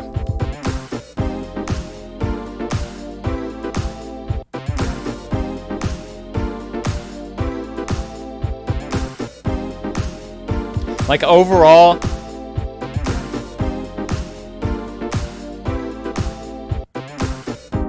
overall, the layering of the synth melody, and also, you know, with the pad underneath it, and sort of like having it like groove and like sort of like reach that apex moment in the groove.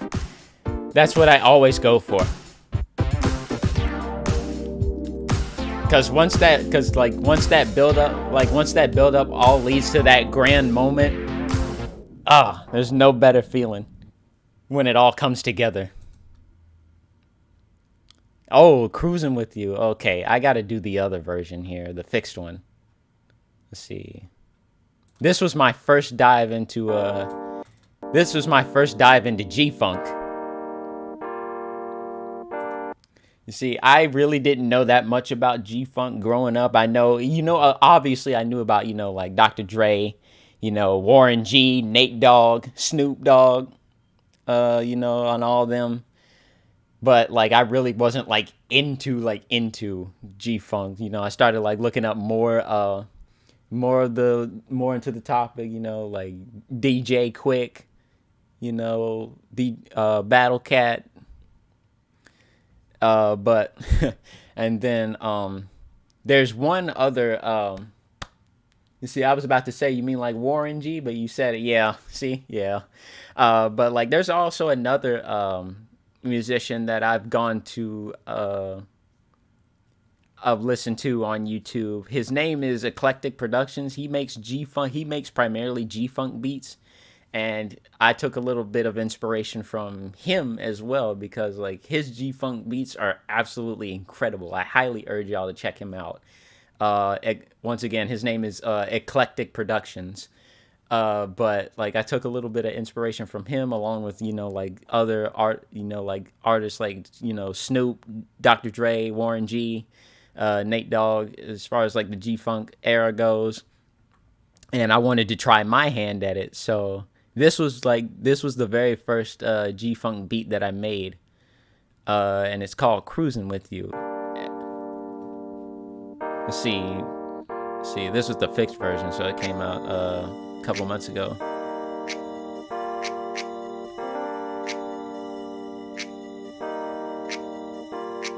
So it's just starting off with the snaps, the bells, the keys, and then we bring the bass in.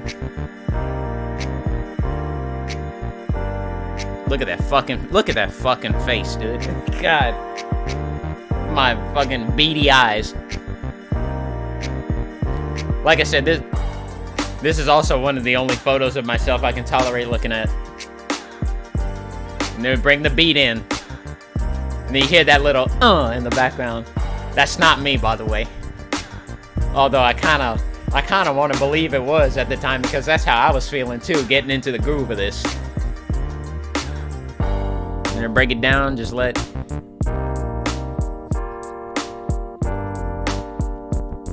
You see, it's kind of reversed in this sense. This time, the bass is kind of it's kind of reversed in this sense for this song here. Because this time, the bass is providing the melody more than the keys are.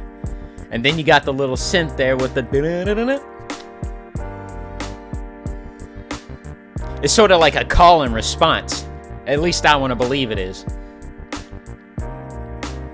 And then the synth comes back in. It's like they're like intermingling with each other. And then you got the bells in the background, signaling that the beat's about to come back, or that the groove is about to come back in. Or like the groove is about to pick up again, I should say. Straight out of 93, you love it? Hey, glad you like it, Captain.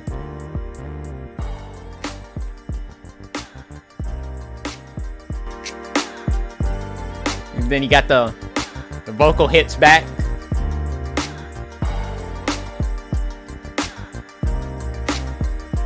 Then you got the little the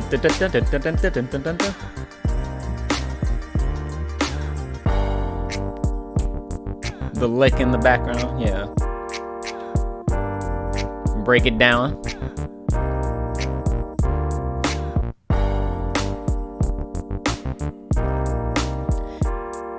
Now, granted, because this was my first G-Funk song, you know how you got like the little synth lead and stuff like that, like kind of like almost like a theremin-like sound. I kind of wish I would have added something like that in here, but I kind of just wanted to keep it simple, being that this was the first one.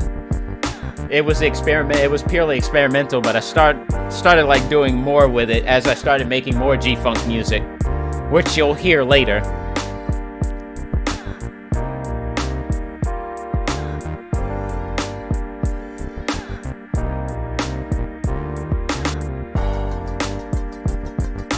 Start to make the groove a little bit funkier. Especially with the kick. See? And then you got the vocal hits back too.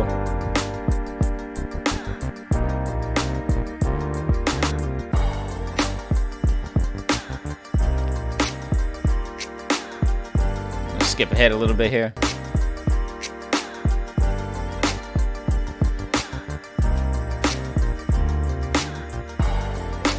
Boom.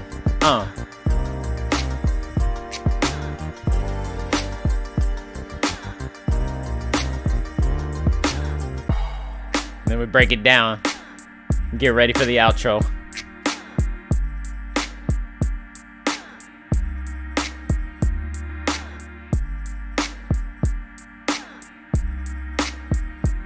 You got the pad there, sort of driving it. Break it down again and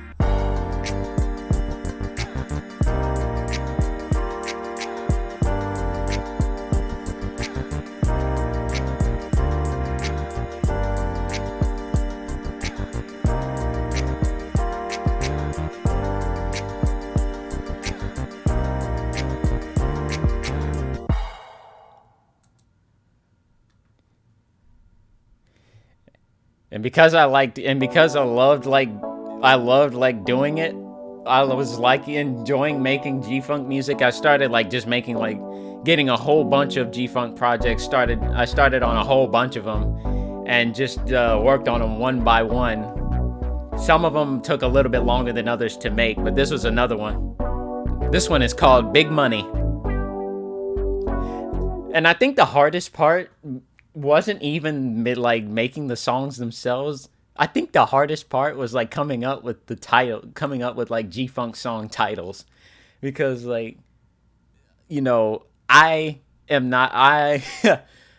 got no knowledge of the streets or whatever. Like, I am not about that life. So like trying to come up with titles like based upon like, like street life and like, that era in music. I think that was possibly the hardest part. Not even making the songs themselves. But this one is called Big Money. So you already got the lead in there.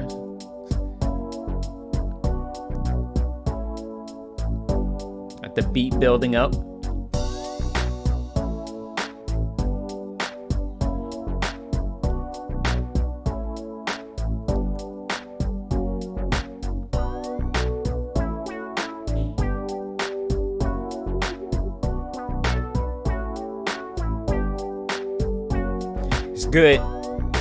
It's good cruising music.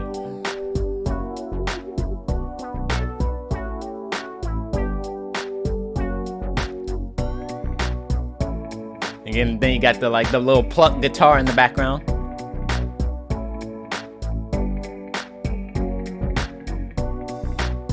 I feel like I probably could have made it at least a little louder though, the guitar.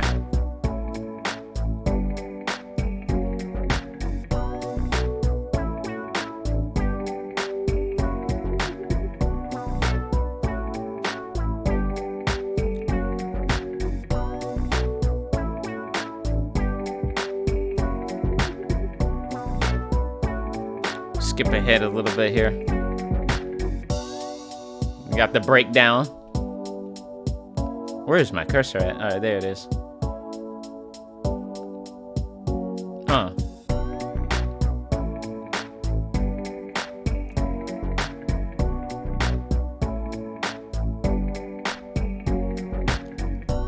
Okay, I was getting ready to say, like, there was a part where, like, I put a little change up in here, but it's only slight.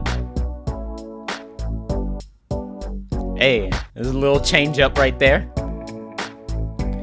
See, now this is interesting. It feels like a combination of late 80s synth soul and early 90s G-funk. Hey.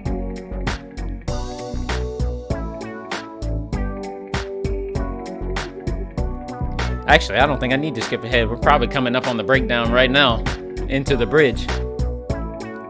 Cause that's where like I did a little change up here.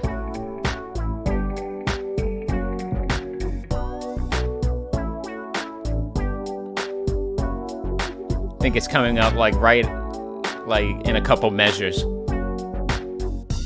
Yep, here we go. It's just pure boom clapping bass with the open cymbal, with the open hat. And then we bring in the keys, and then we bring in the keys again.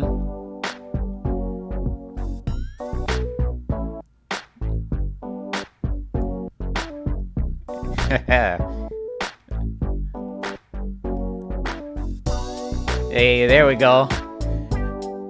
I got a little cheeky there with that part. That took so much. That took so much time to like perfectly align.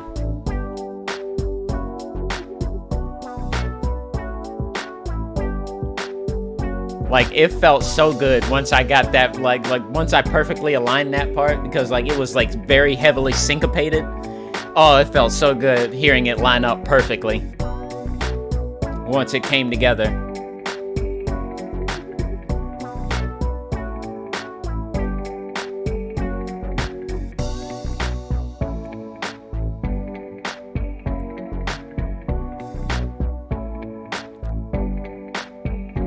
We're breaking it down towards the end here. You sort of hear the guitar now a bit more. And that's what pretty much ends it along with the bass.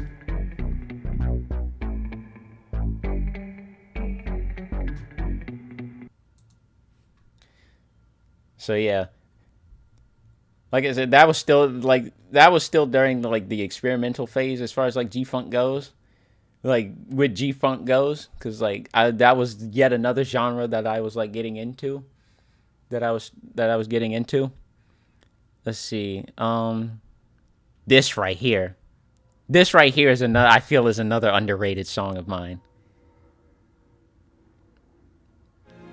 The pure theme behind this one.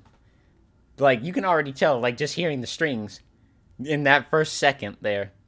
The main thing that I was going for here was just, like, I wanted it to sound magical. Like, not in, like, a fantasy type sense, but, like, I just wanted to, like, sound like something, like, very serene. Very, you know, I don't know. But, like, I felt like this as another underrated one. Let's see, March 11th, 2021. Like, this was like basically me getting back into R&B and like starting to delve into like neo soul. But like this song right here is another one of my favorites that I've ever done. And it's called Everything I Need.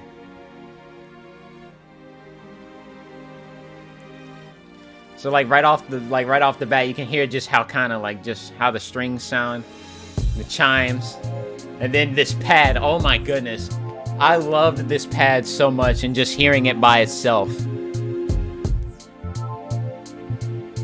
Happy anniversary! Hope you're having a great stream. Hey, what's up, Pip? Thank you. Appreciate you stopping by. But this right here.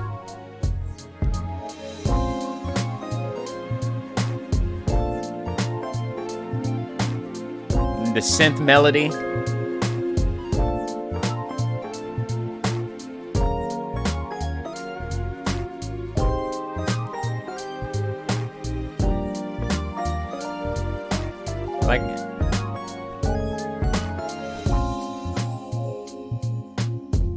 You got the keys, the pad.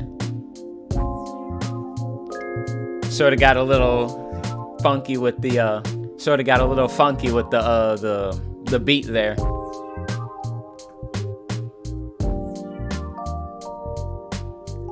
Added an extra snare hit to it right there.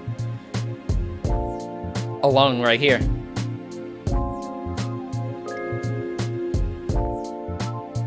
Boom, boom.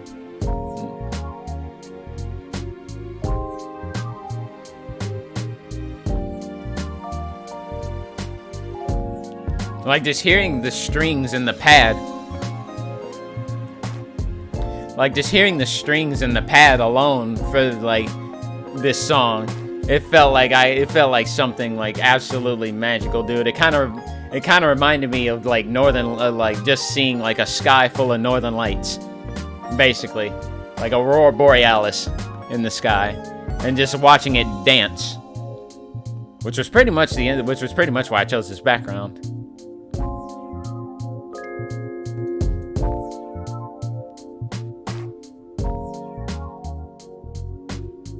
But it was also meant to like kind of be like the reverse orchestral rise sound always makes it seem more magical and vibrant. It sounds great. Hey, thank you.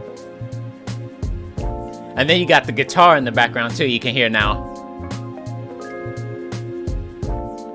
which is playing out the main melody.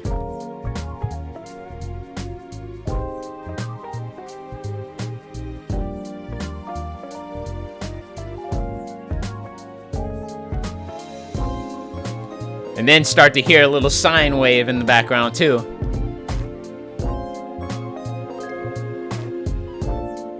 Gonna have to drop off. Sorry for the flying visit. I hope the rest of your stream is nice and chill. Hey, appreciate you stopping by, Pipvin. Hope you have a good one.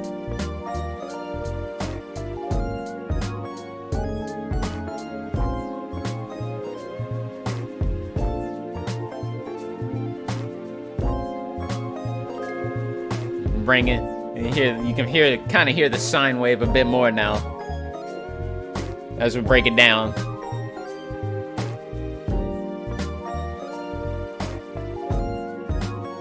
Here comes the breakdown. Ooh, just the shaker, the kick, and the pad. Just hear that. Just hear the magic and the serenity within that pad.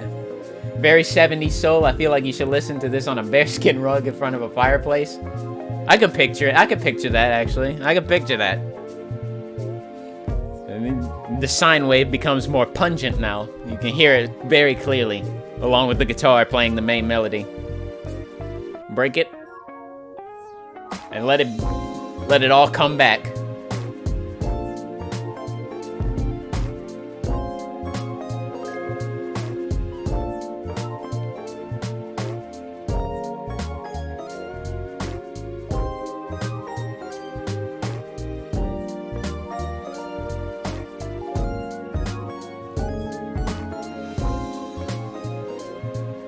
This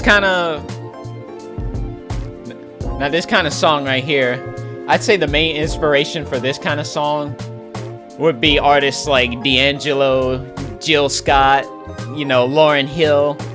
I feel like they were the main inspirations behind a song like this.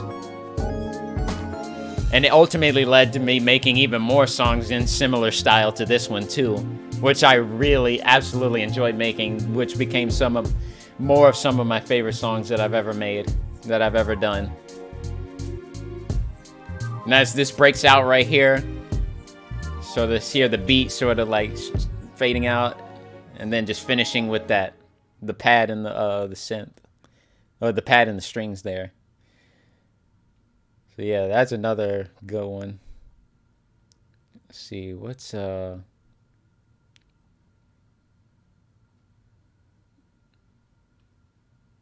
oh, we got to do this. Spotlights parts 1 and 2. Now, the Spotlights parts 1 and 2 are more New Jack themed songs. I basically split it into 2 parts because it's going to be Spotlights is going to be the title for upcoming 90s album, an upcoming 90s R&B album that I've got in the works.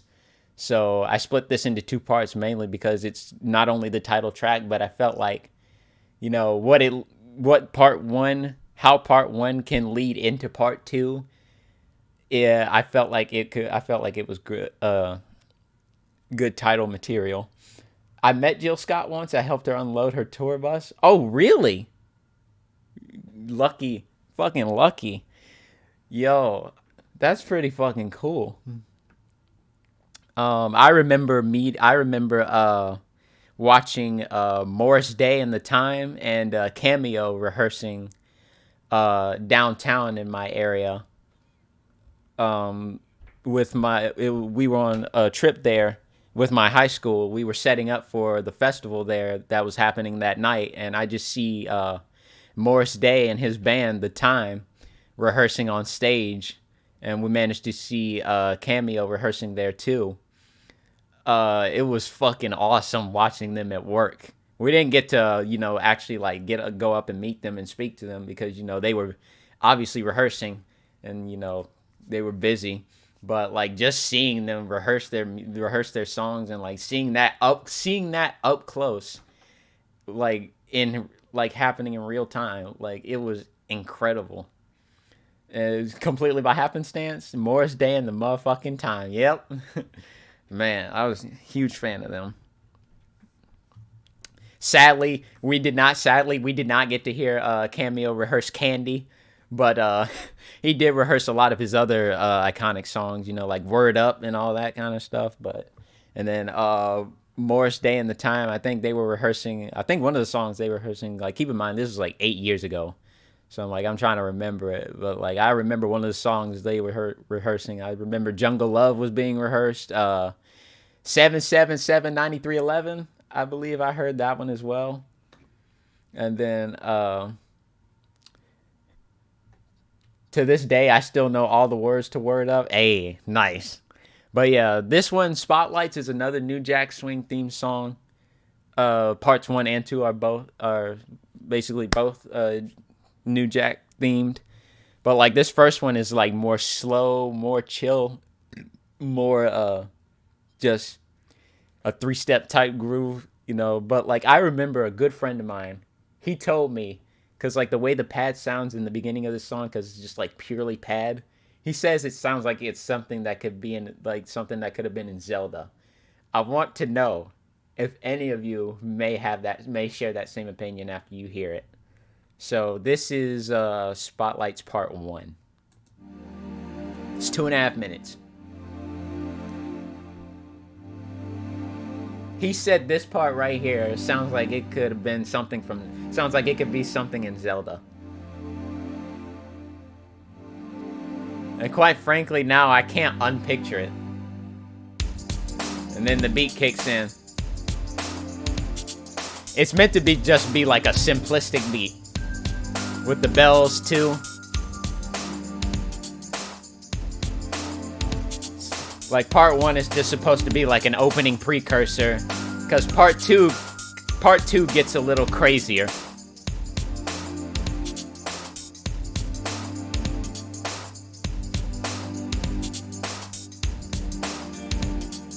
And then you got the little guitar in the background there, acoustics. I can imagine it from the opening.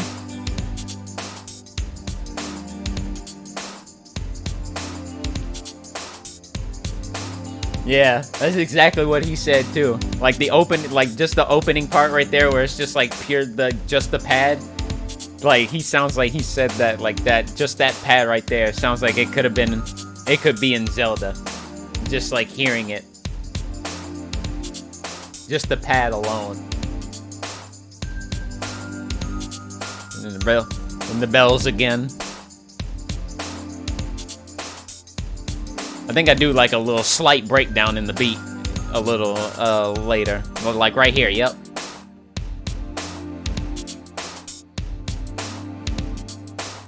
So like I say, this was just supposed to be like short, simple, very like laid back, like 3-step type groove.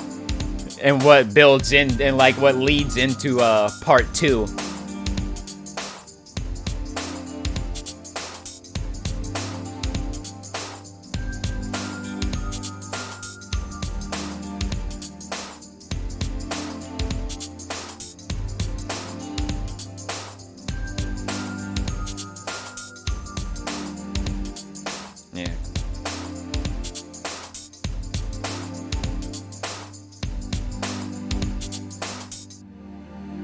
then we just end it with the pad again. And then the bells finish it right off. And part 2 begins. Now, part 2 is a lot more. Part 2 is a lot faster, more high octane, and has a lot more within. It has like a lot more within it as far as like melody and rhythmentation. I remember. Hold on, let's see. This almost sounds like an old retro side scroller beat 'em up. It sounds like it could be in a retro side scroller beat 'em up game. Love it, sick vibes. I remember another good friend of mine telling me that it sounds like it could be in a Sonic game. But just get a listen here. So like right off the bat, you can hear like the slap bass in the background with the keys in there, along with like the hats playing in the background too. Just sort of like building it up for the next part here.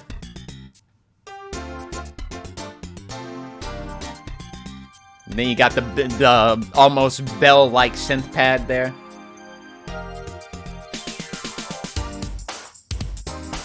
And then there's the beat.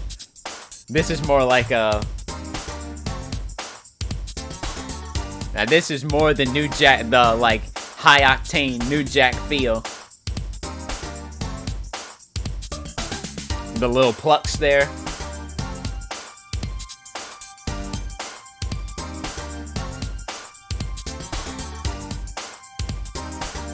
You also got like a little bit of a vocalization there. Bump, bump, bump.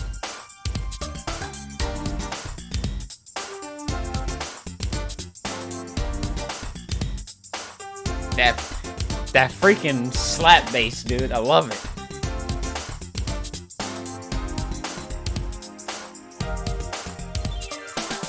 I'm gonna learn to play bass like that one day.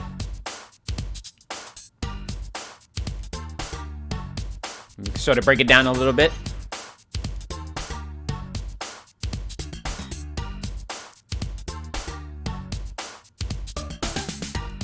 The plucks again.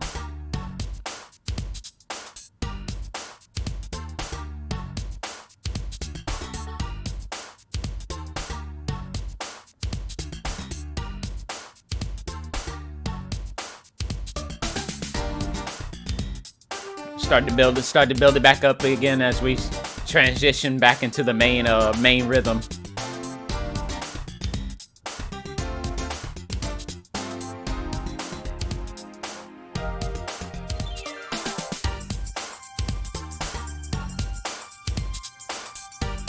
Let's see where we at right now. Skip a little bit ahead here.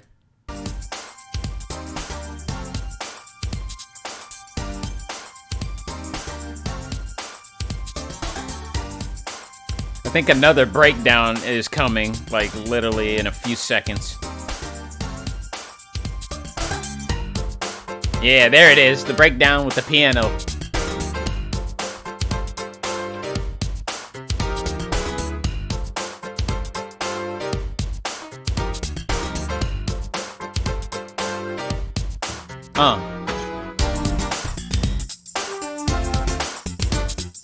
And I think now we're starting to build into the bridge here, which is coming up, I think, in like within the next 3 or 4 measures.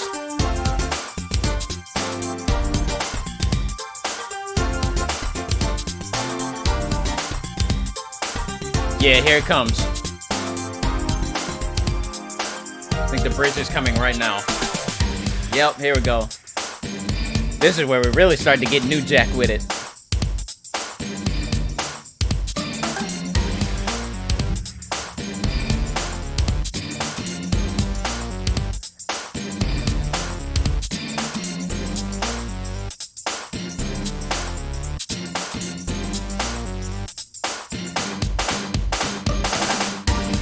That part took a long time to sync up.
and just let that little hit there finish it off. So yeah, those are so that was Spotlights one and two, parts 1 and 2. Those are going to be the title tracks for the upcoming 90s R&B album that I've got in the works. Still, I think I need like maybe one more track that I got to make before I start putting that together. But that won't be releasing for a long time. I still got I think maybe 1 or 2 albums that I'm planning on releasing before I do the 90s one. This one right here, this next one, When You're Next to Me. So gonna take the mood down a little bit. Gonna try and like take it down from that high octane New Jack madness there. This is a more laid back sort of like R&B, very soul type song. It's meant to be like kind of a romantic song. Sort of very serene, very warm, very sort of expressive song here. But there was one part about the song that I really absolutely love about it. But I'll for those who haven't heard it, I'll let you have a listen here. Like just right off the bat, we just start off just plainly with the keys, delivering the melody here.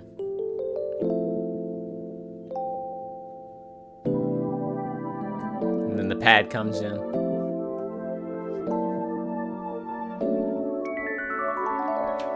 I like that little gliss there with the keys there. And you got the chimes bringing the beat in.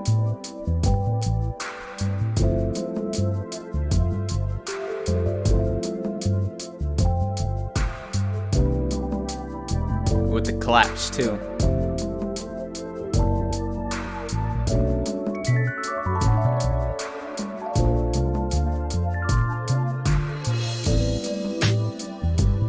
And the full beat comes in.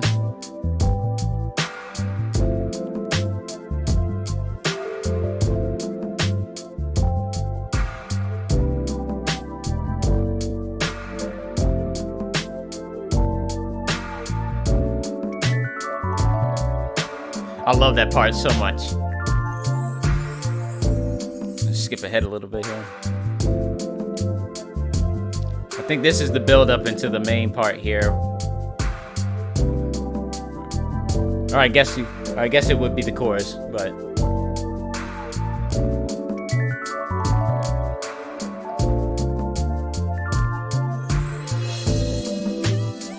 and that's where we got the synth. That's where we got the lead, the synth lead.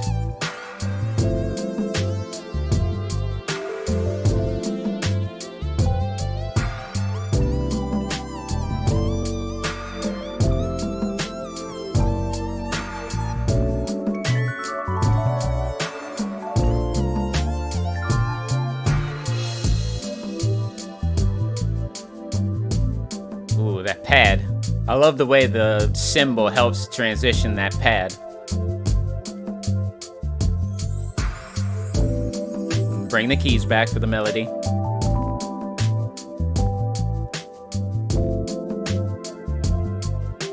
And like for the synth lead part, just imagine somebody singing, hitting those notes, dude. Definitely wouldn't be me.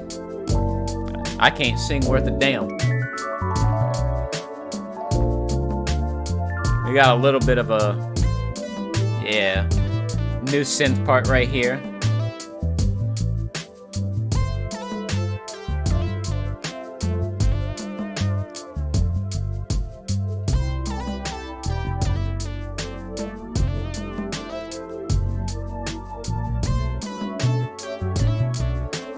Building up back to the synth lead melody here, the synth lead chorus.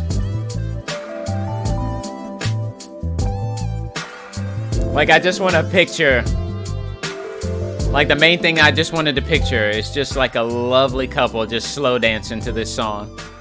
Just in each other's warm embrace, bro.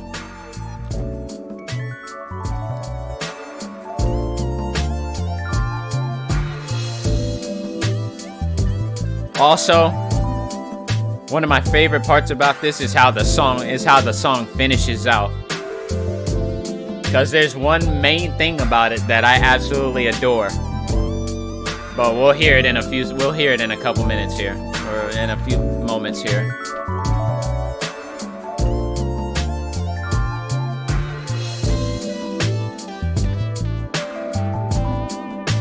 We got brought back that synth part.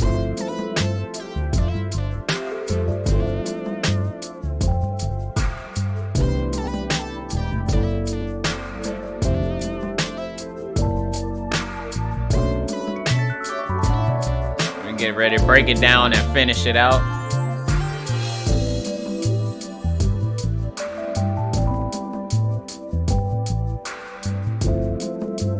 And here comes that part. Just listen closely to the pad, because I love how it finishes this song.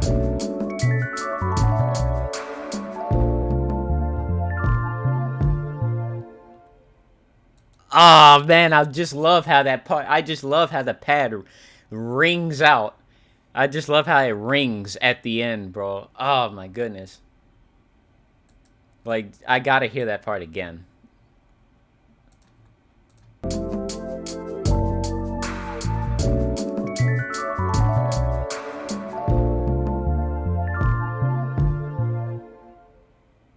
Oh, I love that so much. It just lets it ring, dude. I love that. And especially on that note, too. Oh, man. I've produced a number of songs, and I can't sing worth a damn either. Singing well is highly overrated. Facts. Let's see. What's another good one we can do? Oh, this one's a good one. This is where I started, like, getting back into, like, doing house music. House and dance music. Like, right off the bat, it's just got the pad. Then the beat comes in, along with that 80s scratch. You hear that?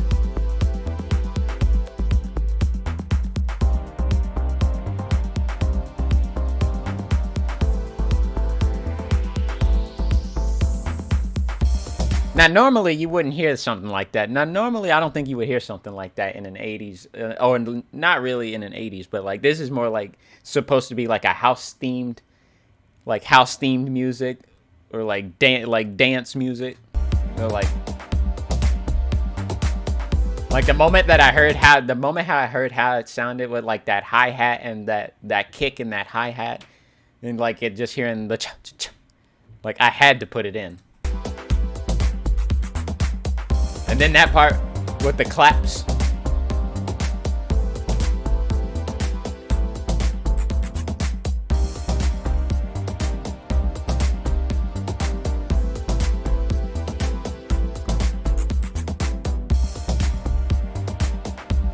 Hey.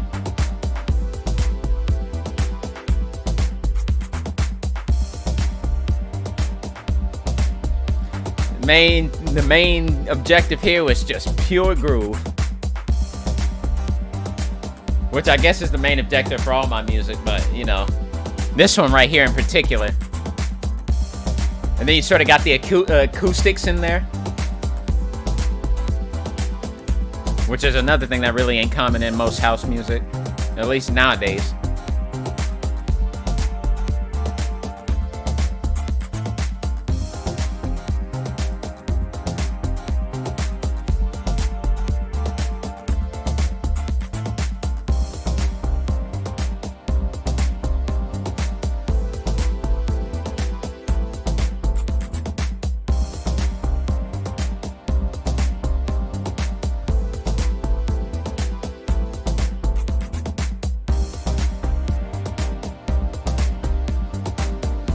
Skip ahead a little bit here. All right, breaking it down to the bridge here.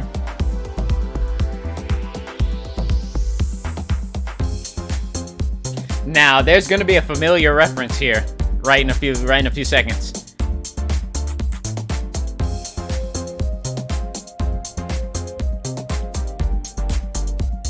You recognize those? You recognize that sound? If you recall, I used that in, where's it at, bro? There it is. That bell, those bells are a reference to this.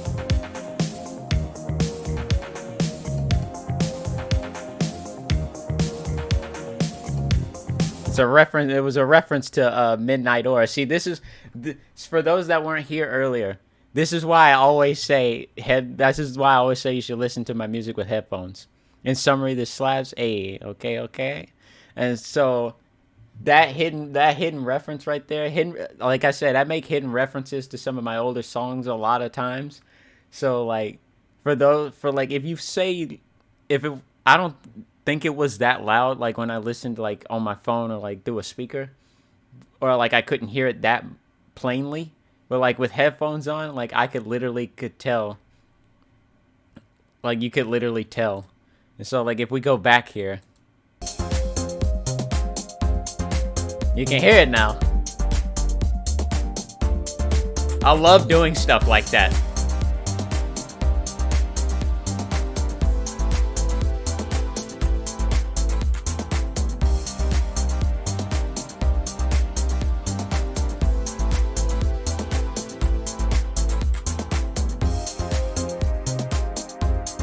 See, you can hear it again.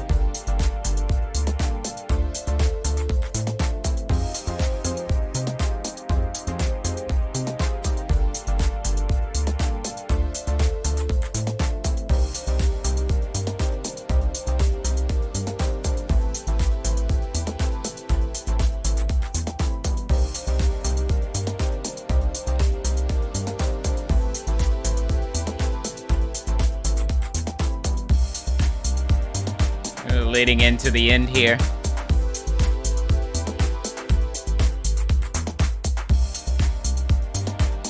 The scratches are back.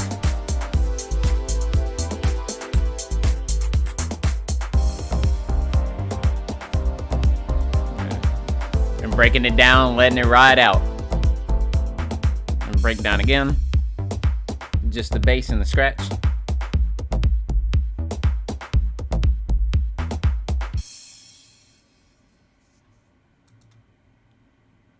So, yep. So that was pretty much me getting back into like making like house beats. Let's see, what's another good? Yep, Ride the Wave. This was another house theme, the house song, house beat that I made.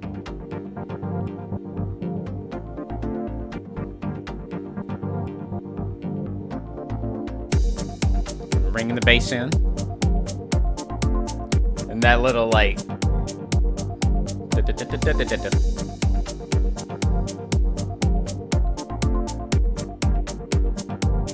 and then we bring the full beat in.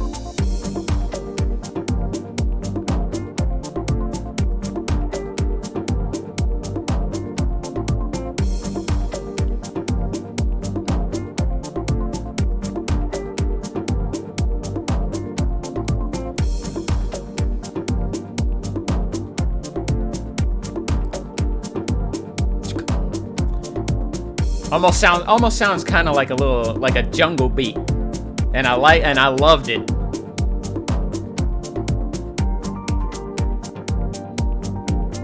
Got a little breakdown going on here. Then we bring it back.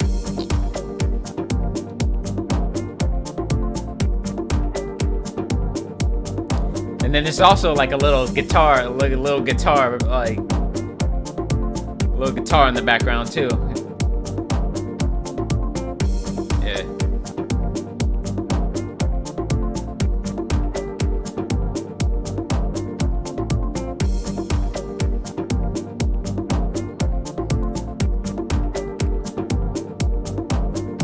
I think we're getting into the breakdown here, into the bridge. Yep. I think this is the bridge. I want to say it is. Yeah, I think it is.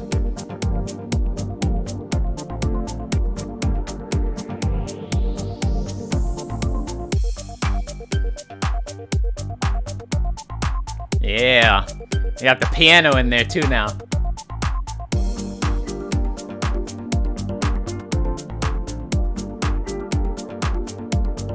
And then of course also the beat change.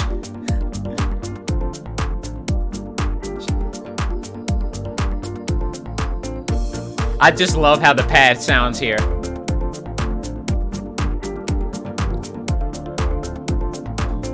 Almost sounds heavenly in a sense.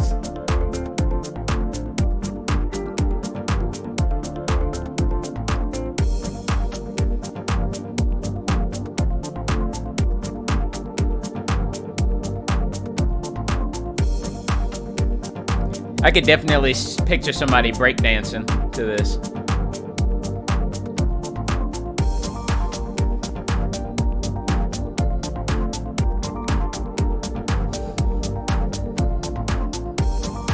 Got the sub melody brought in the back there.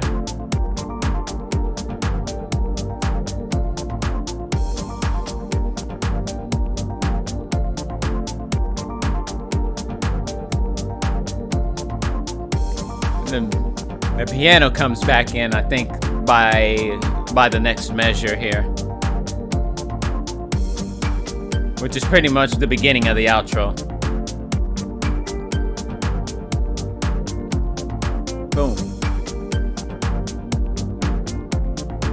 Yeah, I had a lot of fun with this one, especially after the beat change. Break it down. And then we break it down again.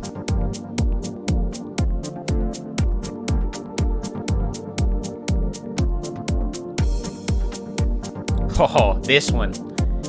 Oh, this one's gonna be fun. This one's gonna be fun to break down. I can schmoove to this. Perfect song to listen to after work. Fuck these kids. Freaking George. Oh, okay, this one right here. Oh my goodness. I cannot tell you how much fun I had making this one. The main inspiration behind this, but I think the main inspiration behind this song was mainly, you know, artists like Prince, you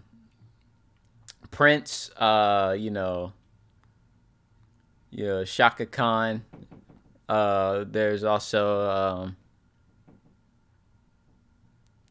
you know, there's a ton of artists that I can name that inspired like a really funky 80s theme song like this one. Like, I cannot tell you how much fun. There's a good amount of variation in this one. And also, the same friend of mine that said that Spotlight's Part 2 thinks he feels like that belongs in a Sonic game. He's felt like this one does too. Let's see. What was the comments one of these? All your songs make me want to dance battle somebody. Free and Jay. I like this one a lot. Yeah. This one is called Shake It On Down. This one has I started really getting wanted to add a lot more funk elements to the song, especially later on in the second half, which you're gonna hear. But just right from the start, you hear the synth. You can already tell it sounds like something from the 80s. And then you got the synth lead there with the bass and the guitar, and then the groove comes in. I added a little bit more to it too to make it even funkier. There's an echo clap, there's cowbell. You're gonna hear all of that shit.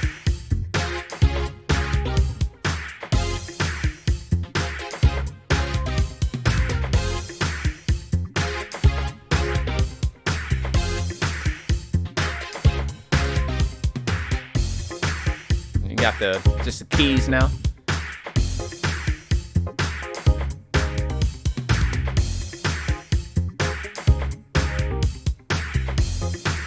Here comes the first variation.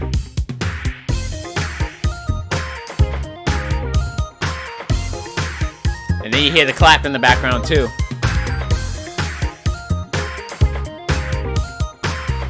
Hey. I absolutely loved making this one.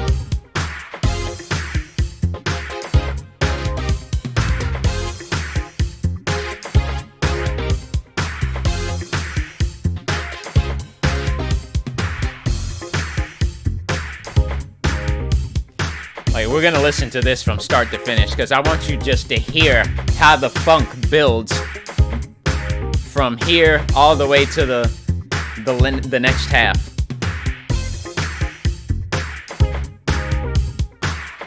that clap there.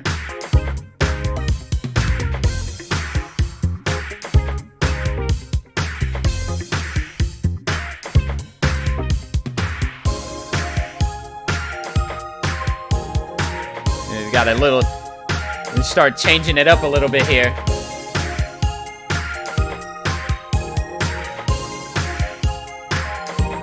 And then we go right back to the main melody.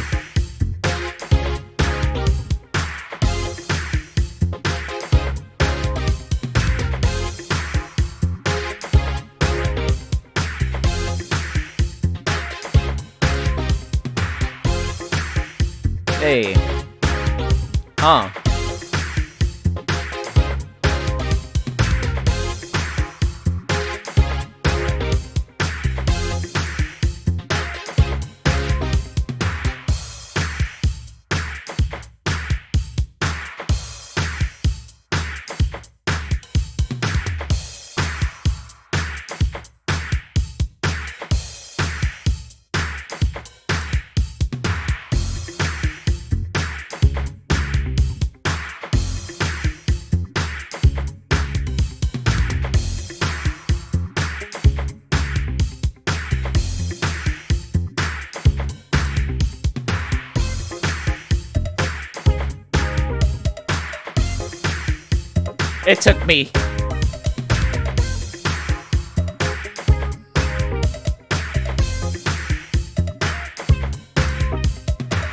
It took me so long to put those bells in place to make sure they were on beat.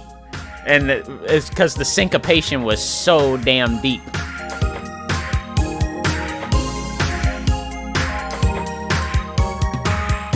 And then I bring it back. And just everything comes together.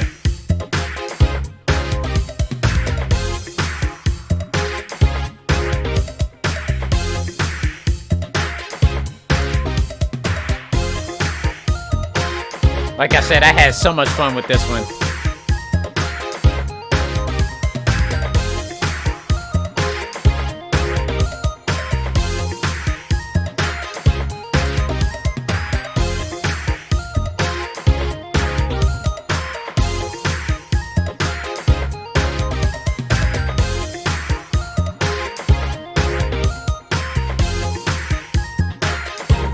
Maybe we started to break it down.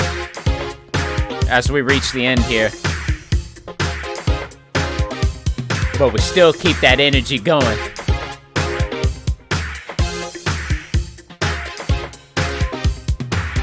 And then this is where we start to...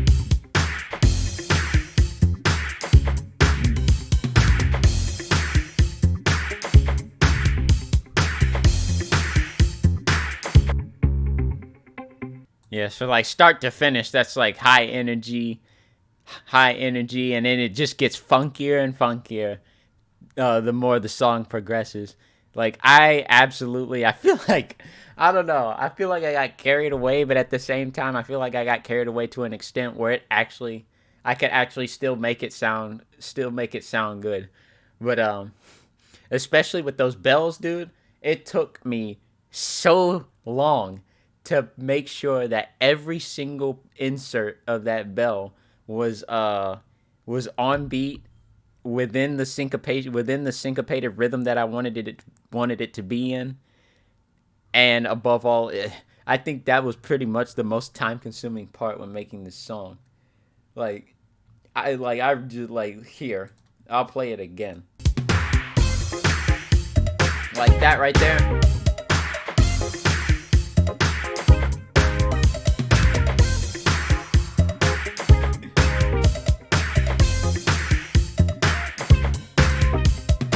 Like, I had to manually put each and every single part of that in myself.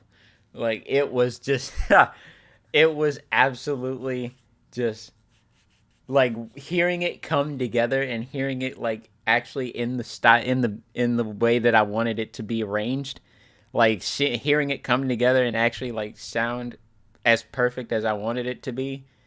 Once it was all done, I could not tell you how satisfied I was, like how excited I was to like have it like actually like be like that, and like it made it sound so funky too. What up, Alex? I was just talking about you earlier. Shout outs to Alex, by the way. He for showing me how to do visualizers, because like I had mentioned that earlier, and was mentioning how Alex was mainly the one who told me like, hey, recommended that I go with this, when like presenting like songs and stuff like that, song videos. But yeah, big shout outs to Alex, by the way, for that. Um, but yeah, it's like those bells, dude, and then you'll hear them again here.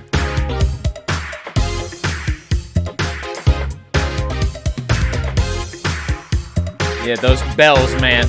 It took so long, and it made me so happy when they started like sync them in beat.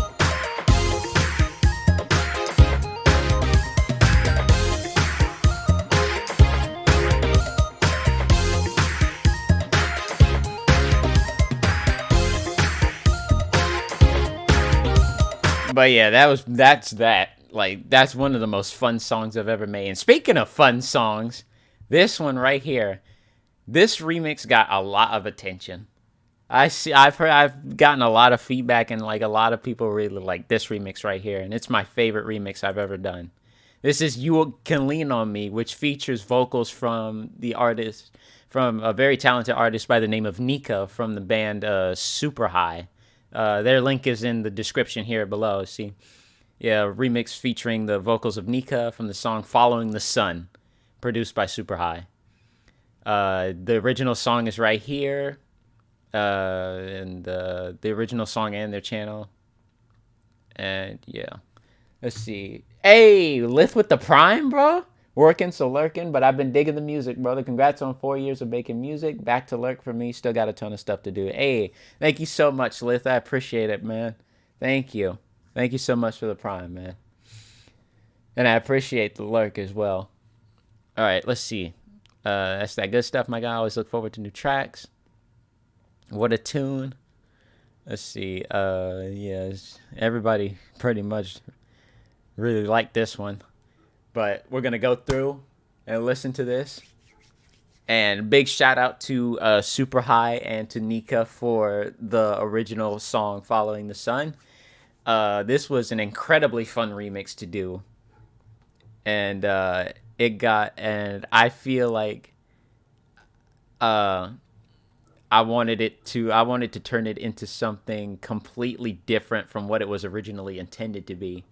Because like the original song "Following the Sun" is more like it's like more like a classic pop tune. It's very upbeat. It's very it's supposed to be in a way it's supposed to be a very uplifting, upbeat pop tune. But this right here, I wanted to manage to turn it into something a little bit different. I wanted to give it like a very Sade 90s R&B type feel, sort of like kind of like Sade. Like anybody who knows like the artist Sade, she makes very, very, very amazing music. And like I feel like this remix here was inspired by her and like the style that I tried to do it in. So this is my version of that song, which I titled "You Can Lean on Me."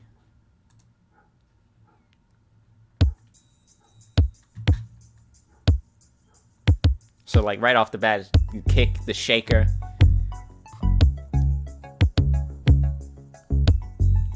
The bass.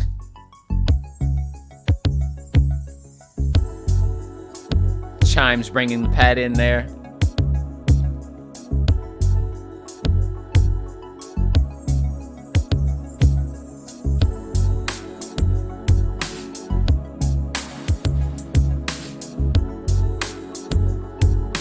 Like as the groove settles in, the lyrics start to make their way.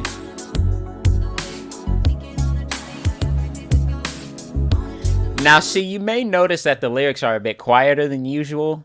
Now, what I wanted to do here, I wanted to try and do something different. I didn't want the lyrics to be the focal point of the song. In fact, I wanted the entire song itself to be an entire balance. In fact, I wanted the lyrics to intermingle with the groove. I didn't want it to be like the main focus. Like as far as like the background vocals go. Like I wanted the background vocals to be like a part of like essentially the groove itself. See like how like it kind of creates a rhythm all on its own. You'll hear it again in a few moments here.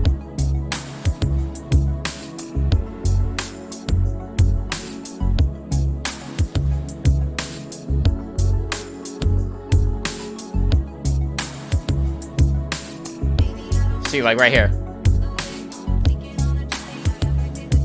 Sounds like the lyrics. It sounds like the vocals themselves are creating like a whole addition to the rhythm, to the groove.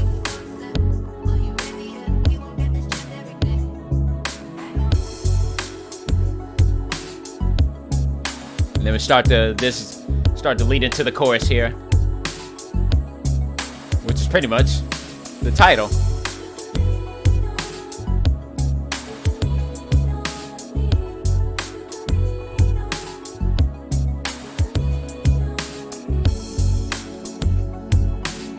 And then you got the guitar in the background too.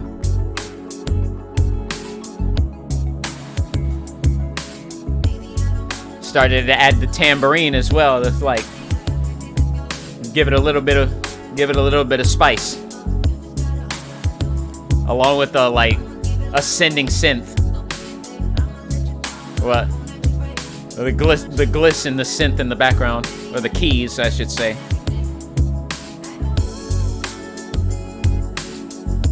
See what I mean by like trying to make it like an addition to the rhythm?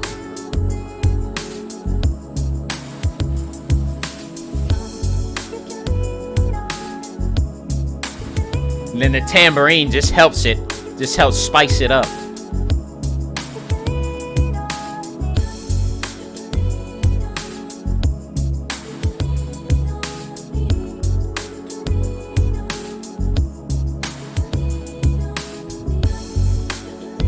Now there's going to be an addition here right in the second half of the song that just completely brings the whole groove together. Here we go, the breakdown into the bridge here.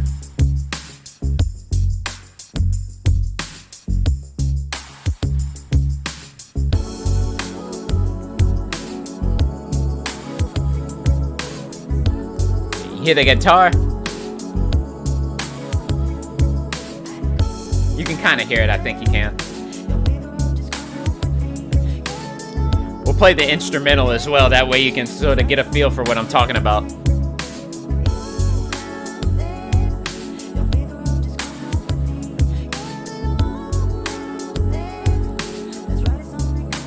Hey, boom. But yeah, like the guitar like that I added like for the second half of the song, like I feel like that is what brought it all home. The like the pardon my fucking horrible voice, by the way, but just like hearing that part and like hearing like it being integrated into the groove and like with the lyrics playing as well. Oh my goodness. I felt like that was literally the last remaining piece of that puzzle. And like just hearing it like playing out throughout the second half of the song, just like as the whole groove comes together. Oh man, it felt incredible. And like you'll probably understand it more like once I play the instrumental next here, which is right here, the official one. But like you'll be able to hear it a lot more in that version, which we'll play next.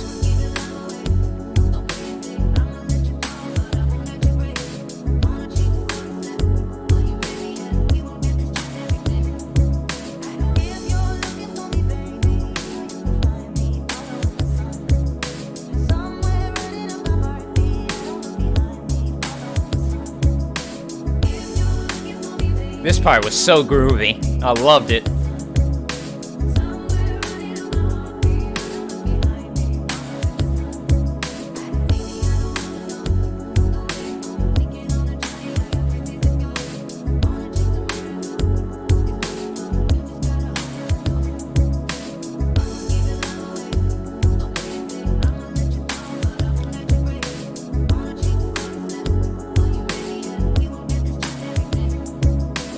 Boom.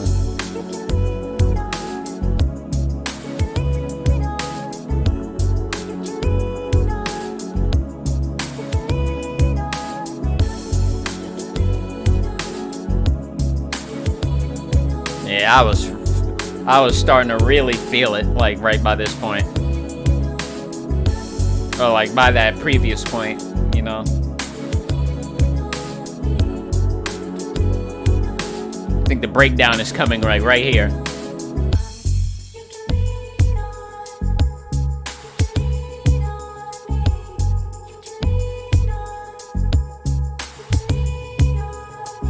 I would love to have like the original artists react to this, see what they think of this mix here. I would love to have them react to this, or like if anybody could like, or like if anyone would like to send this remix to them, or like maybe I could. I would love to get their opinions on this, because like this song is basically like this remix was basically inspired by the original song, Following the Sun itself. But like as far as like what I was talking about, like with the, you know, guitar accent, like putting an accent on the groove, like here you're gonna hear it here in the instrumental. And there's also kind of other hidden little eggs that I decided to plant in the instrumental version too.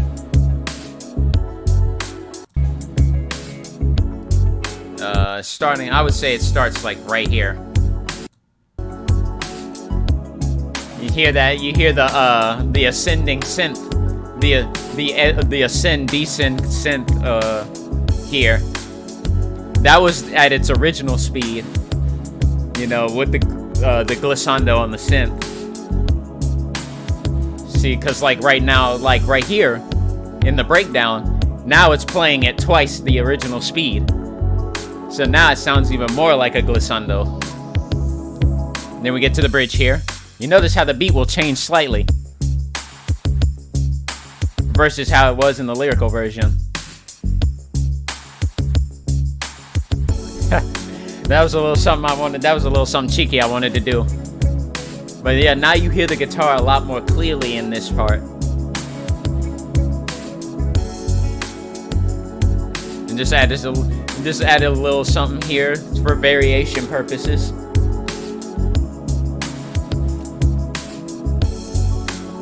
And there goes the glissando again, along with the guitar now back.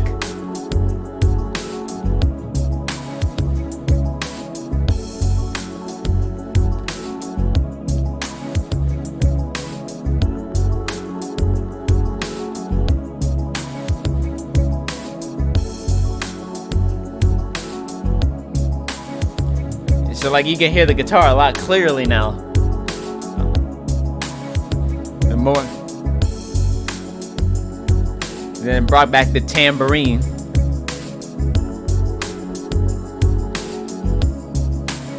Just give it one last funky push as we break down towards the end here. See, like there's that guitar, like it just sounds, oh man, it sounds so fucking funky, dude.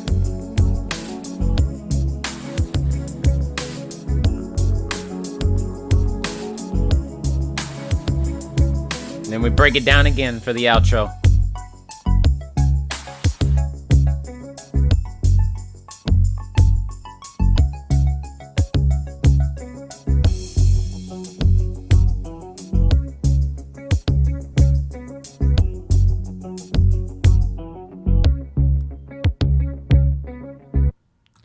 Yeah, and there we have it. That was You Can Lean on Me. Both the lyrical and instrumental versions. This next one here is more of a trap themed song, but it's a little bit different from your normal traditional trap song, trap kind of song. And I say that mainly for one reason.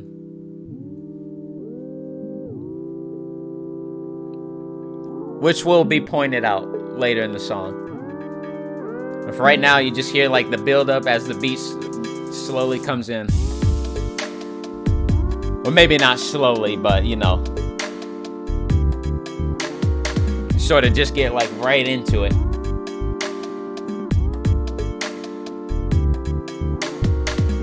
This one is called Whatever It Takes. You hear that guitar in the background?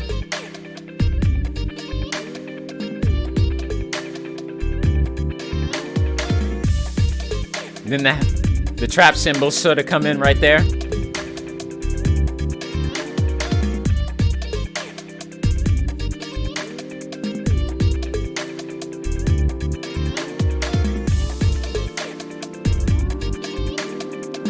The melody of the pad sort of changes a bit here.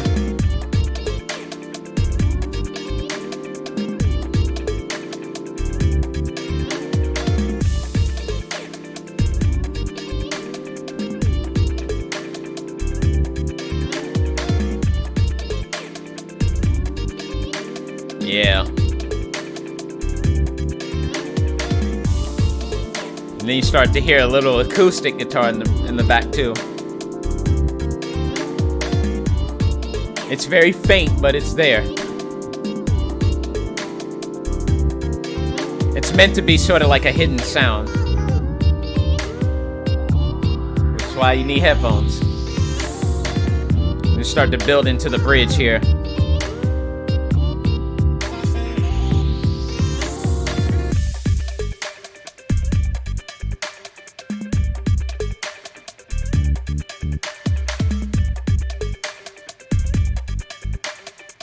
Just the bass and the guitar with the beat. And then we bring back the acoustic.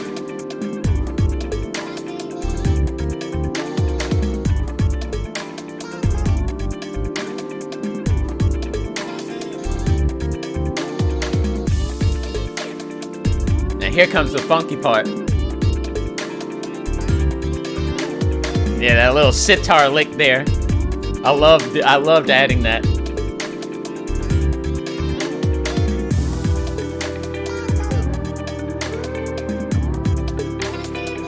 Got the actual bridge here.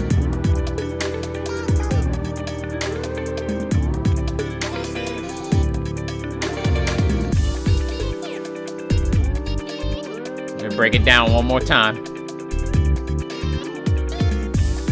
As we push towards the last part here.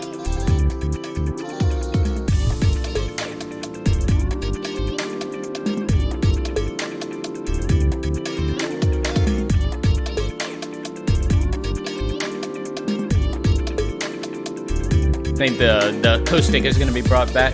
Yep.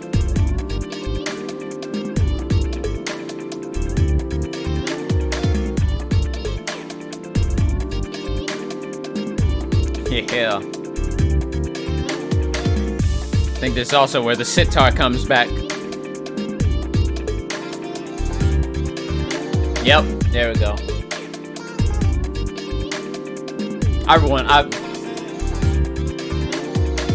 I really want to learn how to play sitar. Like I said, I want to master every instrument in existence in honor of my grandfather, bro.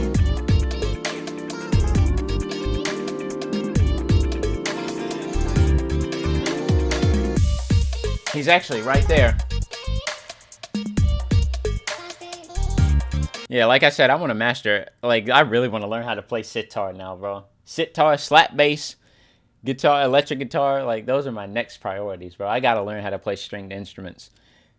Like I said, I want to master every single instrument in existence in honor of my grandpa, bro.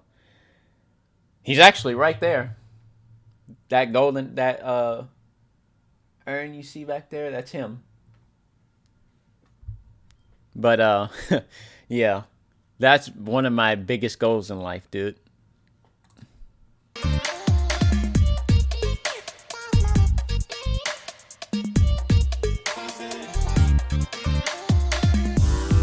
Okay, that drop right there. Go back to that. That drop right there was actually a mistake. That was a complete accident, but I kept it in because I felt like it improved it. Like it was like that's where that part is gonna end. That's where that part ends right there. Like, and that's where like the breakdown and Like that part, like I legit wasn't supposed to keep that in, but I did it anyway because like I felt, you know, like okay, the beat is ending. I think it would be best to just actually like leave it in there. Even if you may think it's a mistake, even if you think it like looks like a mistake, you know, if I at the time I felt like it was a mistake, but like looking back on it and like hearing it over and over again, I felt like, hey, you know what? We'll leave it. Because in a sense, it's ending that part, that solo, because it's not going to be featured anymore in the last few seconds of the song. So like, what better way than like just put a drop on it? But yeah, that's that one. And so this right here, I feel like this right here, I'll always be here, was like a mix of, I feel like it could have been like a mix of lo-fi and possibly pop. I don't know. But like it has like a really lo-fi type of vibe to it if you listen to it. It feels very, I don't know what to think. It feels like very, you know, could like be like a somber or perhaps even maybe like reflective type of song. If you get a listen to it.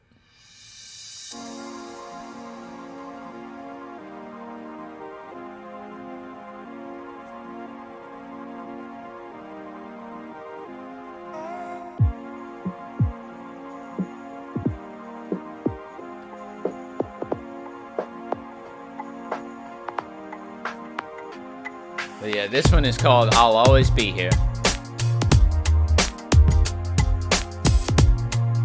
So right off the bat, you just got the groove right here with the pads.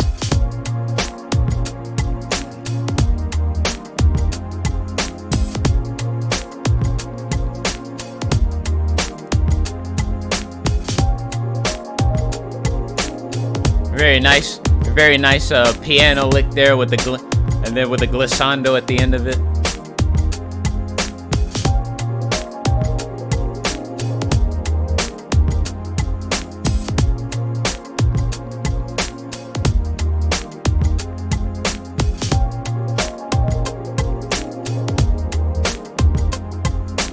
Got those little clicks there, sort of help with the groove.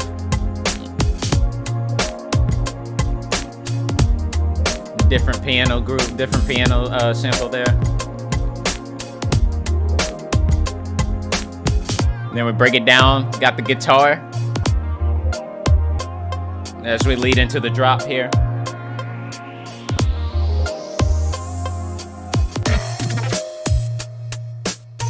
You sort of hear like a grungy little mix there, especially with the piano as well. Now you got claps. Now I got the claps in the background to help with the funk.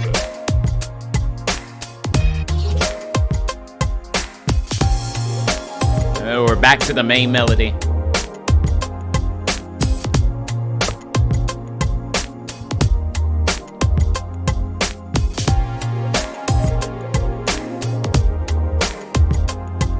And you got the claps back again as we do like our final funky push.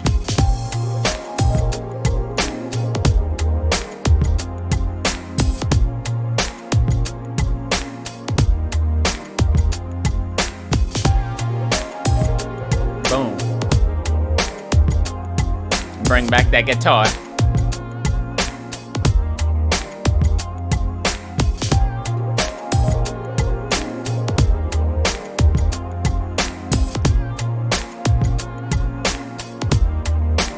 Then we go to the outro.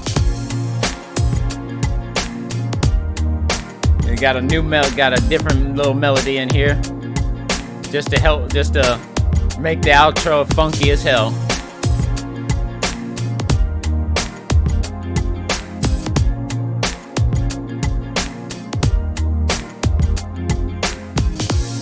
Break it down again.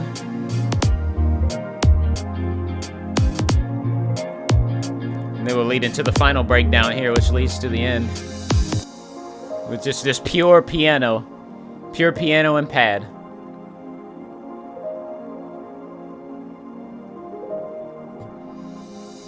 The cymbal just silences it all. Yeah, that was another short and sweet one there. This next one. All right, this next one. This is actually one of my first. I would say this is like my first actual like official cover. I would say, or a cover mix maybe. It's more of rendition. The original song is called "I Want to Know" by Gary Palmer, which is also which was this song is made in its similar style. But I also put like my own little twist, my own little twist in it, just to like make it at least somewhat different. Make it at least somewhat different from the original song. But the original song was "I Want to Know" by Gary Palmer, and so we got credit to Mr. Palmer and the original song right here. And so I basically just did like an instrumental rendition of it, along with a new little twist on it in the bridge, just to like branch off from completely copying the song. So this is called "By My Side." So like right off the bat, you just got the keys giving off the melody here.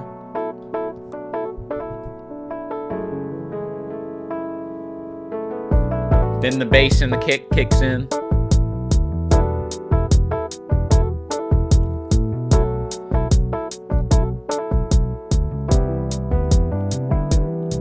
Just slowly building up to the, yeah.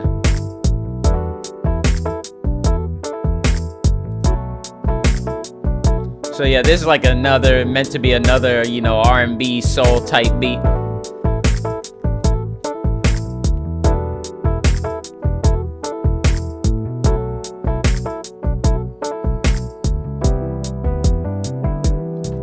Then you got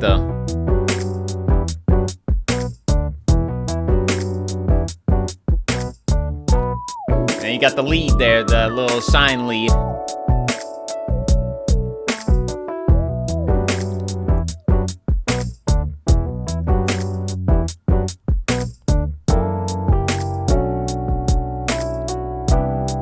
And then we'll start to add a little bit more to it in this second part here. Like the guitar.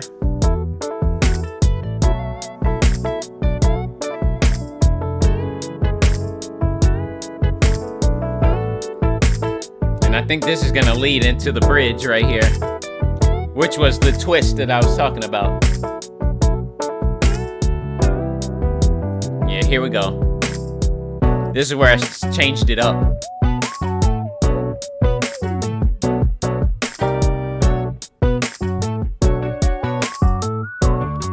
And that synth lead, bro, I love it. And then I snuck the organ in there too. I snuck that organ in there. And then we go right back. This time we got everything coming together.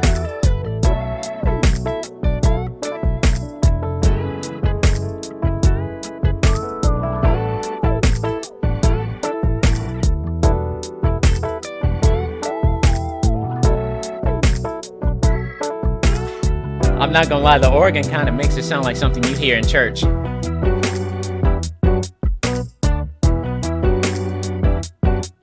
I love how everything sounds in this part here. When you hear that organ, oh man.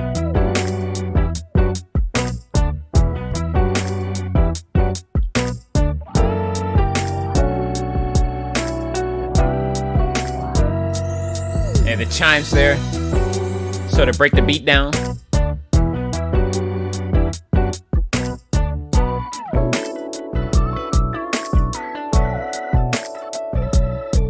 See, there's Mr. Palmer right there.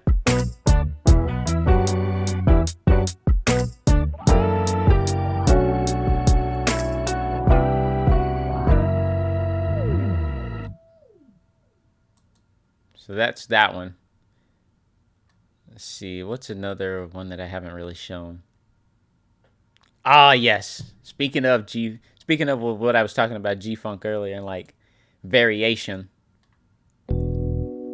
Street Groovin was one of the songs that I like tried to take to another level as far as like variation with my the G-Funk songs that I've made thus far. This song right here, oh man, the groove for this song was so strong, dude, that when it came to like the variations that I was like mixing, like experimenting with and putting into the song before the final cut, man, oh, it was so much fun. But this was the end result of that. So here's another G-Funk themed song called Street Groovin'.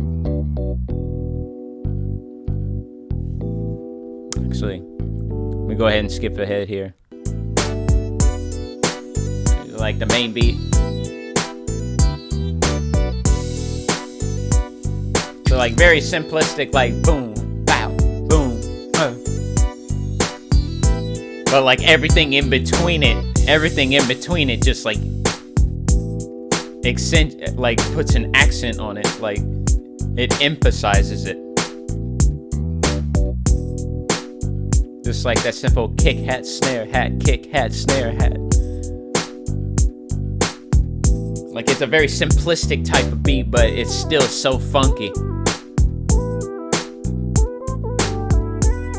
And then like this is variation 1 right here.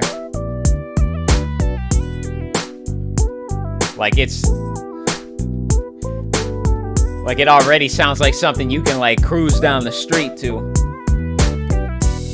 And like maybe not a 6-4, but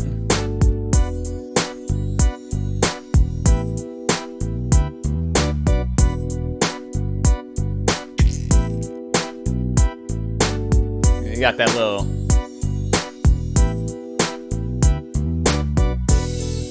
and then we go back to the chorus, and then like that little synth there.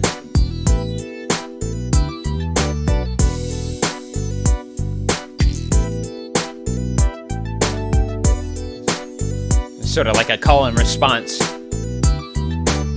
with the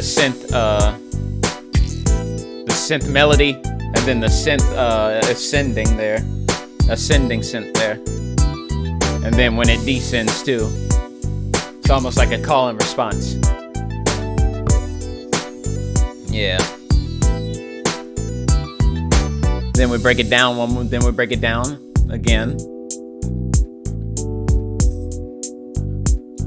Then it'll pick back up and will lead into variation 2. So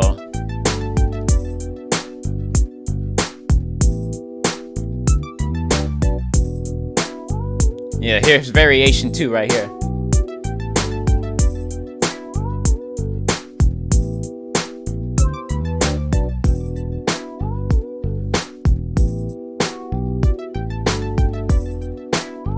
So like break down and then lead into the chorus again. And I think this will lead into like the last part. Yeah. Yeah, like right here, I think.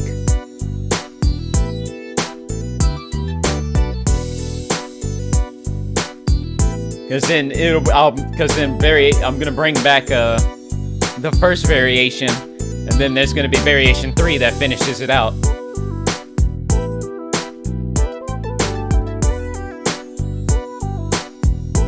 And at the chime in the background too.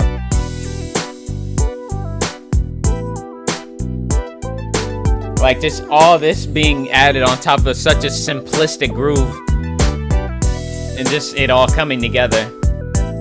And this variation 3.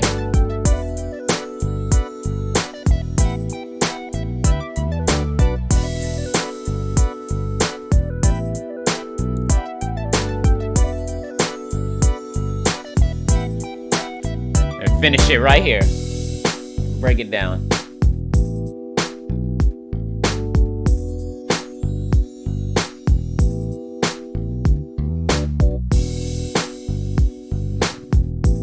Yeah, break it down like right there. Right. Oh, these next 3. Oh, these are going to be fun. These are going to be fun to go through. Actually, these next 4. 5, actually, because we're going to do Fantasia first.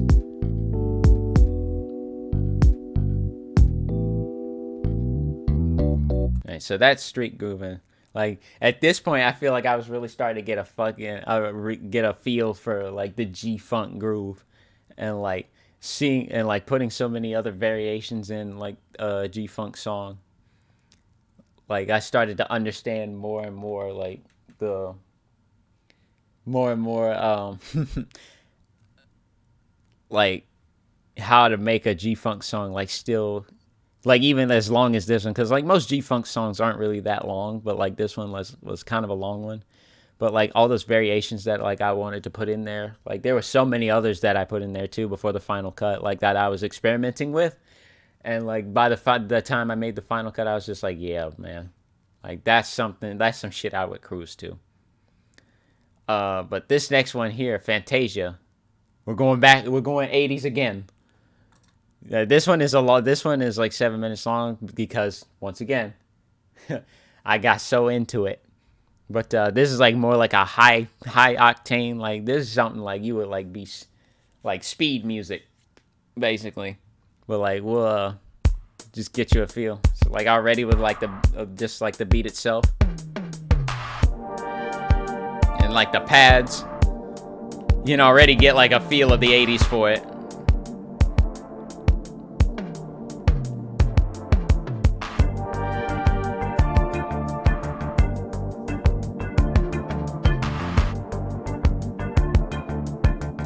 So yeah, boom. This is where like the full beat comes in.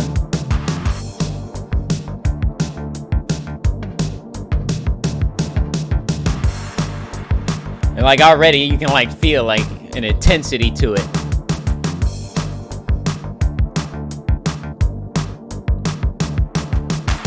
Now there's quite a bit of variation in this one too. Like, right off the bat, you got, like, the guitar in the background.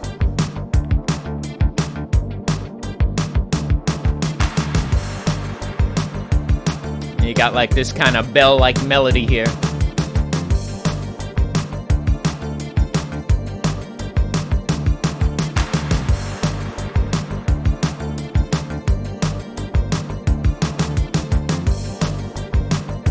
Now I'm trying to think, like, what kind of, like, movie or video game could you imagine this song being in?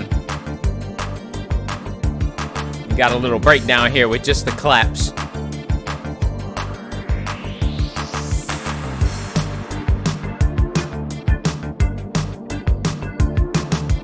And switched melodies here. But then, I need to bring them together.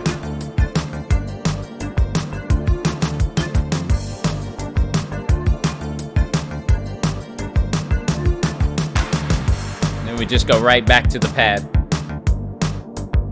along with the bass.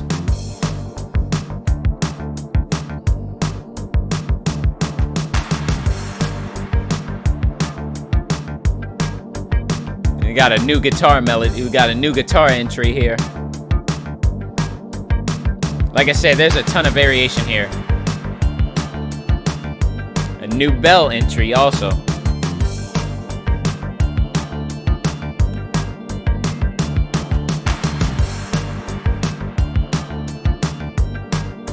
I think after this part right here, I'm probably gonna skip ahead a little bit to the next variation, which leads into the bridge.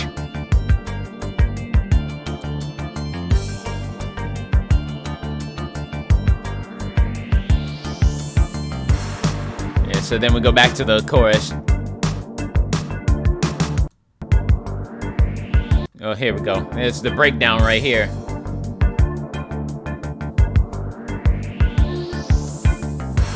Which also leads to a beat change.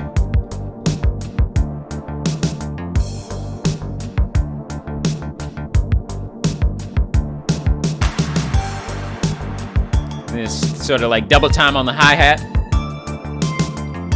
while the bridge brings in a new melody.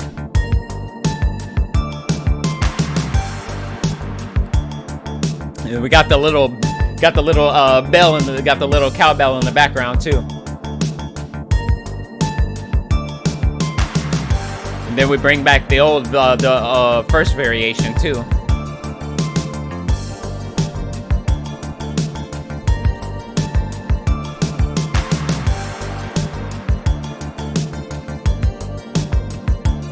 We had to keep the first variation a little bit quieter just to balance out with the bridge here. And then we bring back the guitar from the second variation.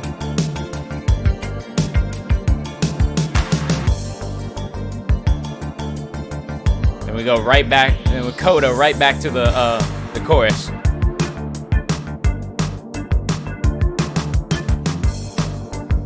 This time we're gonna bring in a little something else.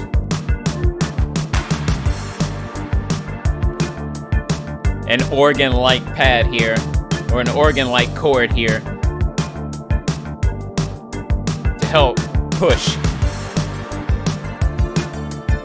with the final push of the song.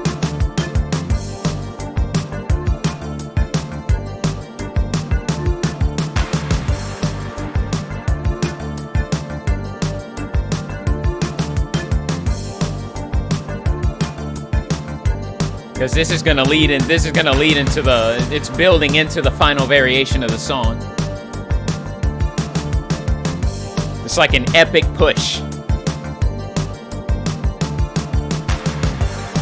There it is. And they got the glissando on the ascending synth there. And then the beat changes once again.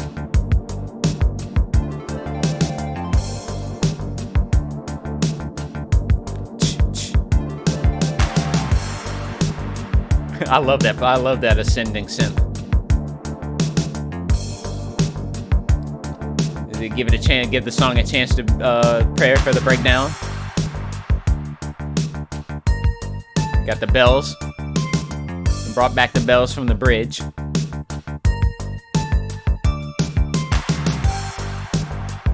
Along with the bass. And that pretty much just drives the song to the finish.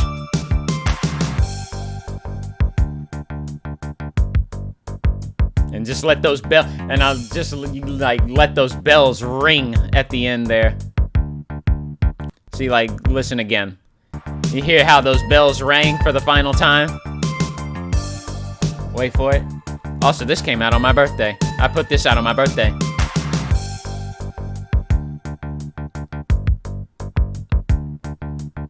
And then it just finishes. It's just the kick and the bass. The kick hat bass combo.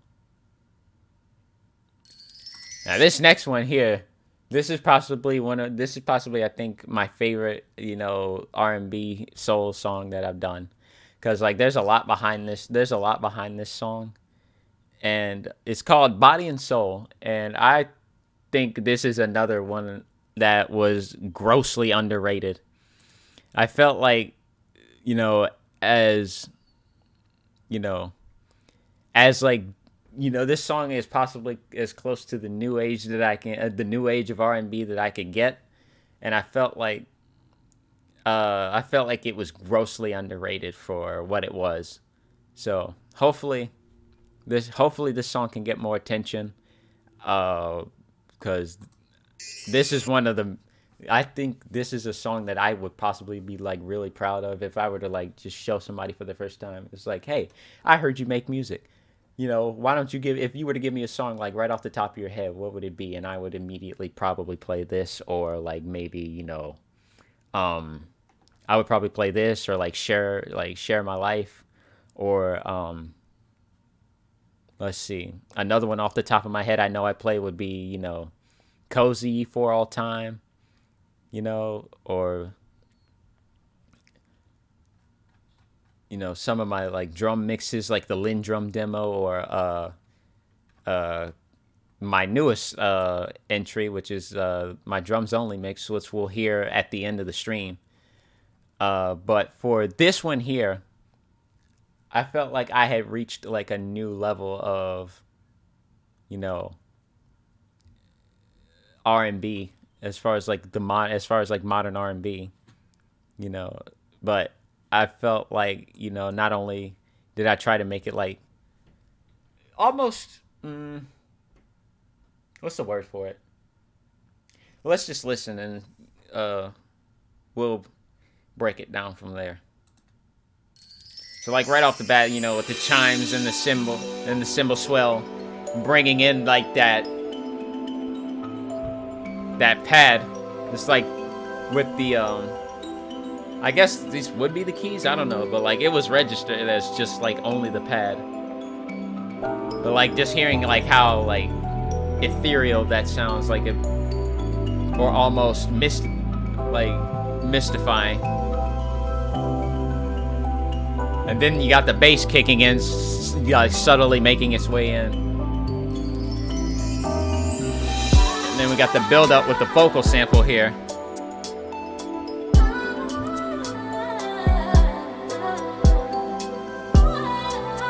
This was such a beautiful vocal sample, by the way.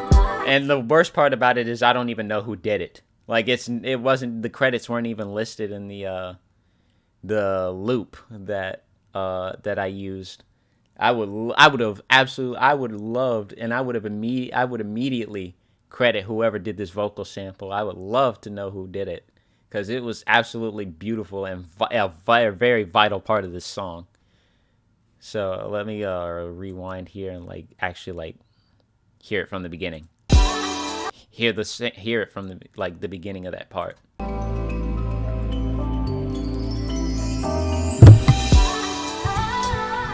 Like the vocal and like the chimes and the cymbal swell help bring it in too.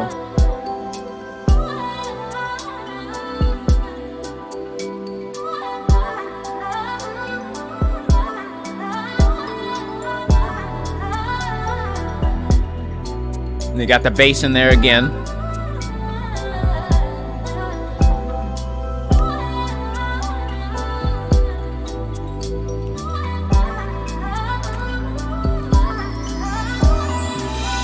Then we got the full beat.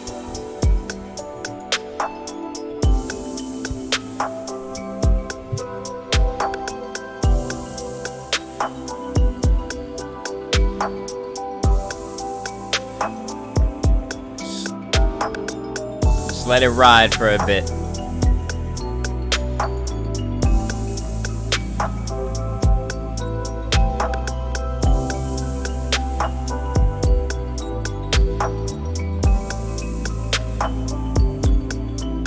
The vocal sample will kick back in again with it'll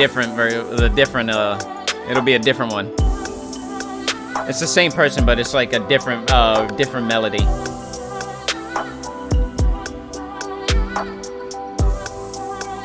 For the sake of variation.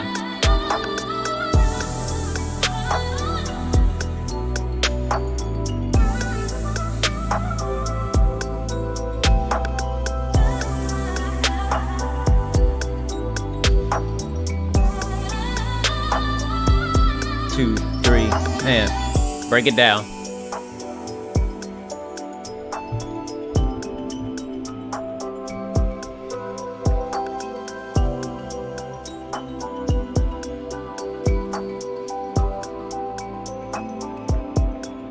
All right, let me fast forward here a bit to the bridge.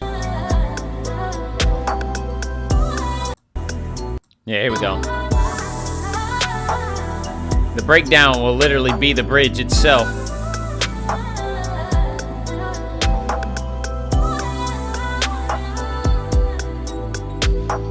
See, the chimes and the cymbal swell will help bring in the bridge here. Here we go. Like the melody completely changes. You can hear it in the bass primarily, and also in the key signature of the pad.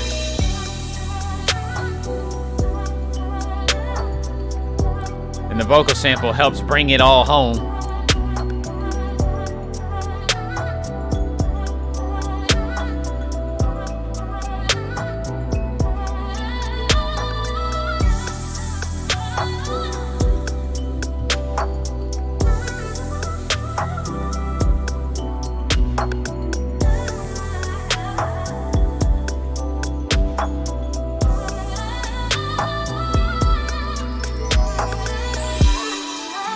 And then we go right back to the main menu, to the main one. Kind of like how it was in the beginning when the beat was building up.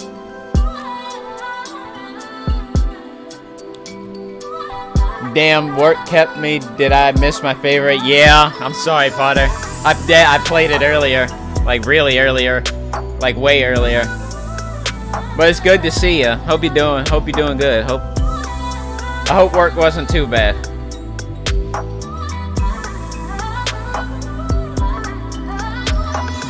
And we just take it home. Let it fade.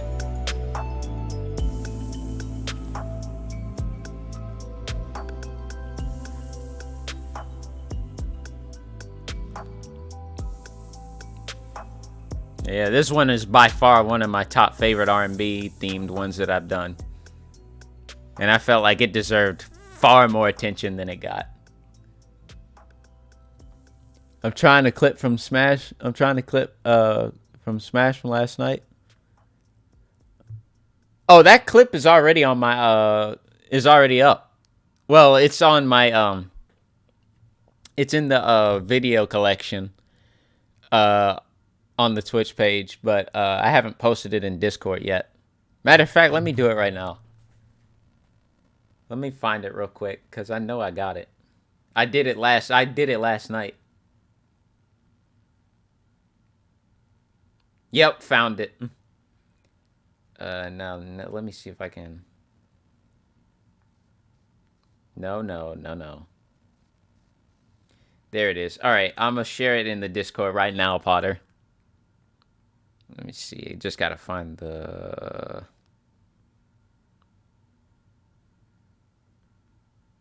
There it is.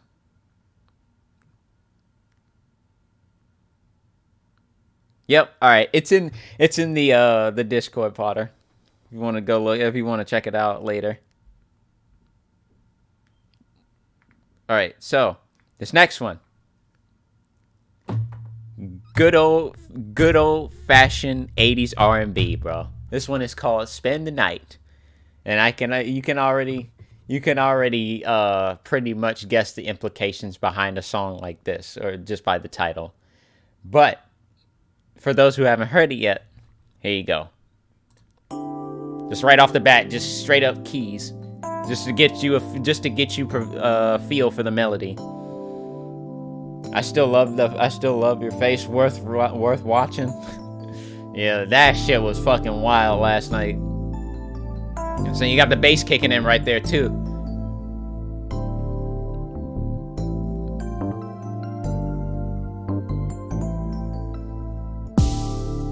And the beat. It just kind of reminds you of the good, like those good old days of like good old like 80s R&B, bro.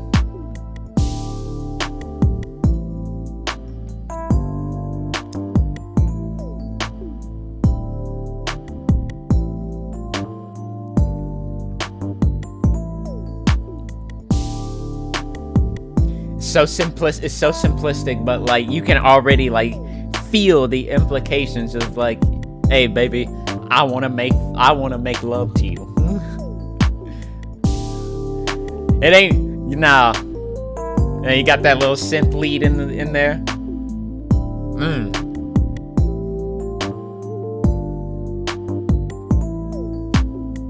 Now granted, I've made some like very like, I guess you could say sensual themed music, bro, like R&B. Like Sensual Feeling is one of them. Sweetness is one of them. Spend the Night is one of them. Body and Soul is another one. But like, I wouldn't classify this as baby making music. Now, I would be very shocked if anybody makes a baby to this shit. That would shock me beyond belief. Can you play my favorite for me, please? We'll see. I think I still got quite a few I gotta go through here. Yeah. Let's see. We're doing this one. I know for a fact we're doing this one. I did some of these last year. We got to go through these. This one, and then all the new one, and then all the new ones. So we got quite a bit. But I might do it for the outro. Yeah, I might do it for the outro. Whoops. Let's fast forward. Yeah, there we go. Alright. Ah, that synth lead, bro. Especially in this song. Oh my goodness.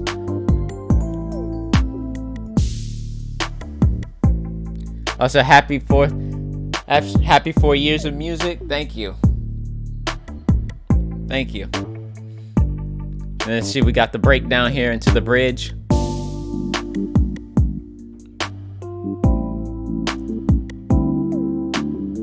We got a different bass line going too.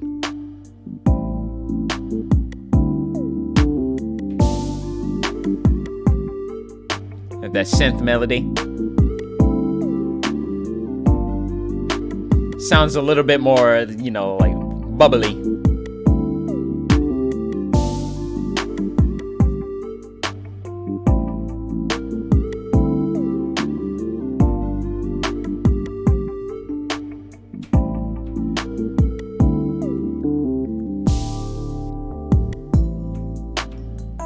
I'm gonna like broke the beat, kind of like split the beat up a little bit.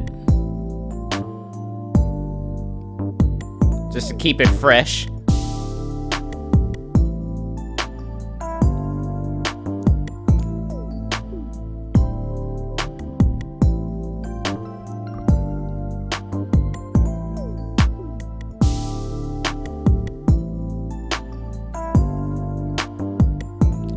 So it just kind of like everything's back together now. We're kind of driving it home towards the end here.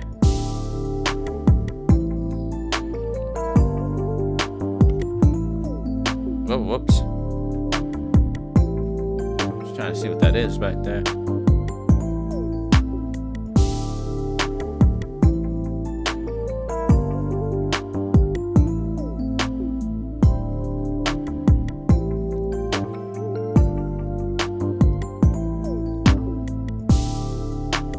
We're sort of like getting towards the end here.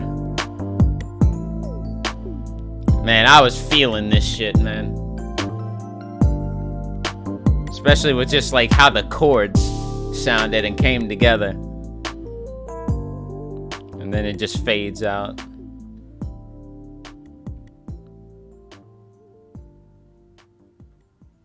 Debo getting it right. Debo getting it right for the ladies. Yes, sir. You already know. Good friend Jay. All right. This next one, affection. This next one, affection. Is pretty much the main description behind it. See, that is not correct there. That's a false claim. No, whatever. It's not like YouTube pays attention or gives a shit anyway, even if I were to dispute it. Like, I've disputed that shit 3 times, I think. YouTube is just fucking stupid. But, like, I know, like, I do my research. I know, like, when to give credit if something I make isn't original. But that, I looked through this and that's definitely not what that is. And that's not the first time like I've been falsely hit like that from YouTube's shitty bot system. But let's overlook that for now. Bro, thanks for letting me. Oh yeah, I remember I hit up my friend Jay here, who is also a streamer. And I remember when I remember being there for when he played this on his stream back when I first finished this song. And I just remember seeing his reaction, like him loving it. And just like once like all the variations and stuff came in, like especially when the beat came in, just like seeing his reaction like oh man. But like this is another one I'm pretty proud of. So like once again, just starts off synth, keys only, And then you just let everything sort of slowly build itself in. Like the bass right here, bass line. I also really love the chords for this song too. Especially with the keys.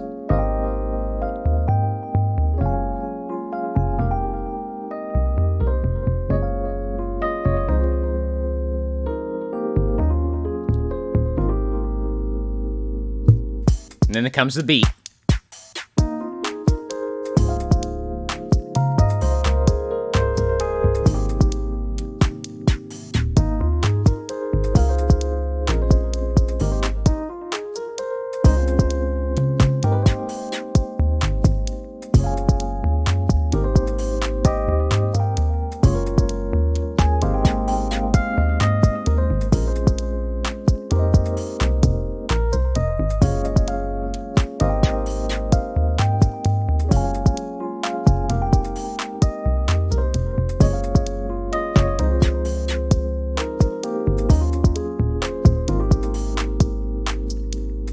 Then we got the lead coming in right here.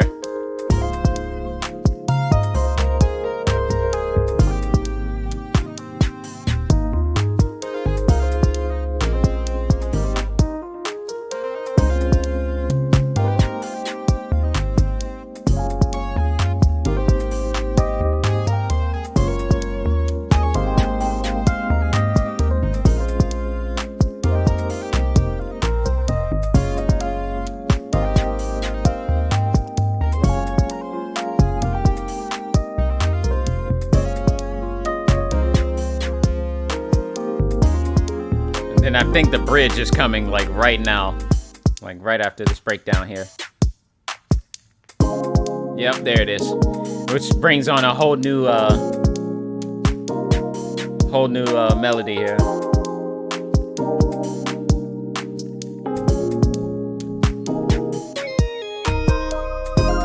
Synth solo. And bring out the soul.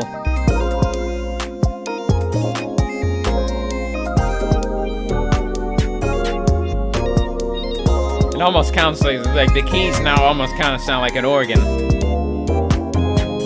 Which I think that's what it is.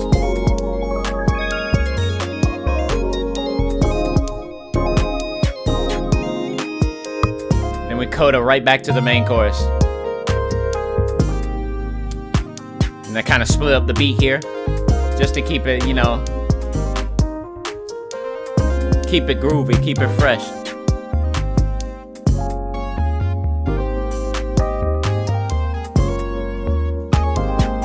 Then we bring her back.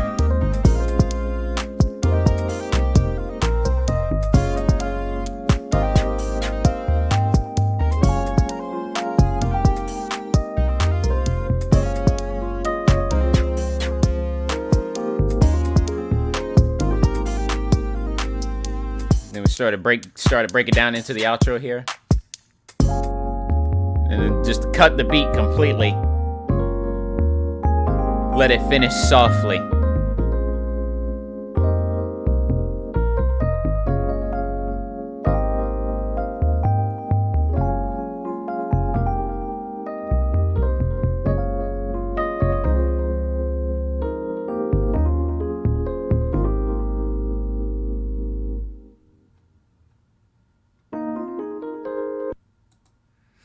And that was Affection.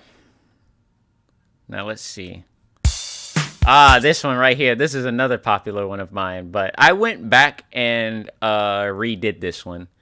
Redid it in the sense that I see like right here. This is a fixed version. Because the one that I released originally was like way back. Like right here. So I went back and redid it because I wasn't really satisfied with how it sounded. Especially more so towards the bridge. There's one certain part that I really, really, really didn't like how it sounded. So I went back, literally, meticulously, went like tooth and nail to try and make sure that part sounded good for this fixed version here. And you'll find out what I'm talking about pretty soon. But let's see, yeah, like patch notes here. I changed the pitch up by a cent, by a whole 100 cents here. I added a breakdown after I added a breakdown after the first chorus, which is something I didn't do in the original version. And then I made some timing improvements, especially at the bridge here, and did a fade out, or rather, I did an improved fade out at the end. But like as we go through, you'll hear pretty much all the. For those who have heard the original version, you kind of like you'll see. But let's see. We'll hear just a little bit of the original version first. Like it won't be noticeable. It won't be noticeable at first when you hear this, but like after you hear the fixed version, it'll start to make a lot more sense as to why I did these things.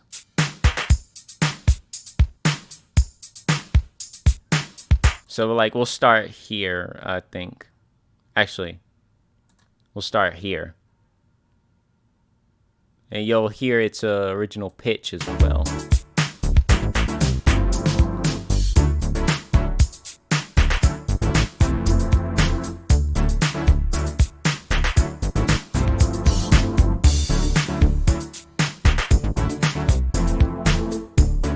So this was the original pitch of the song.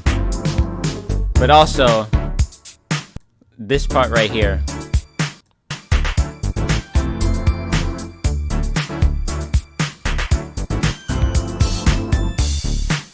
This part right here at the bridge, or the breakdown right here. You hear those claps right there? Or those clap scratches right there? You hear, now, granted, not a lot of people noticed it at first, but like I started noticing it more and more as I listened to it over and over again. But like there's like a really tiny part in that clap scratch that's like a little bit off sync, and like I didn't notice it at first, but like after listening to it over and over again, it kind of got to me, and it kind of like made me want to like just go back and like redo this whole track. But like you'll hear it.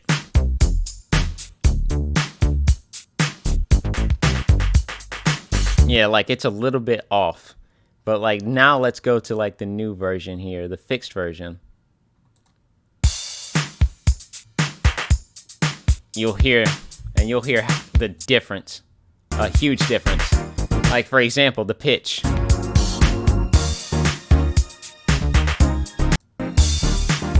We'll get into the first patch right here.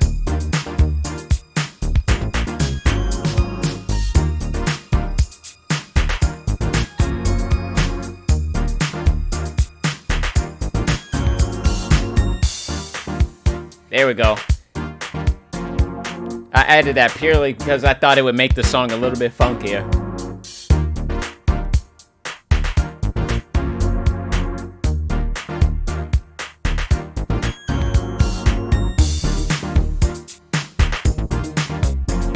So like already it sounds like night and day.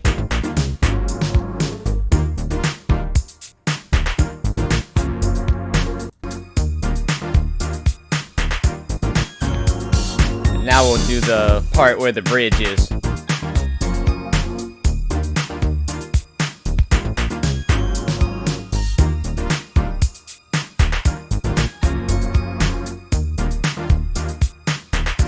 You hear. Now here we go right here. Now listen to how much better it sounds.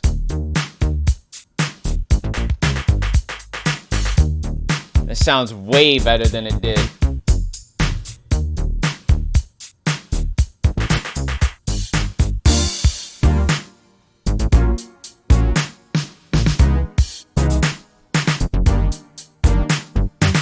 And they got the beat change.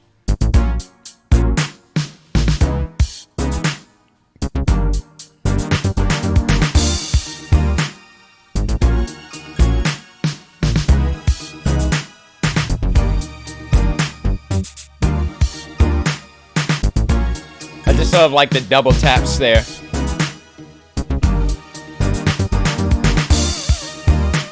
We got the synth lead coming in.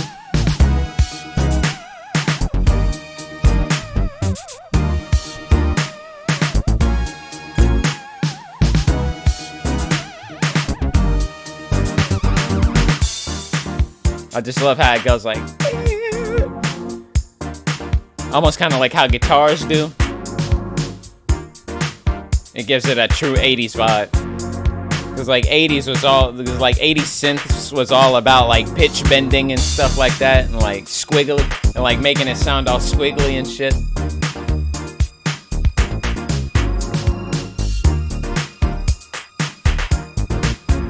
See, like that clap scratch part, right there, that was the reason.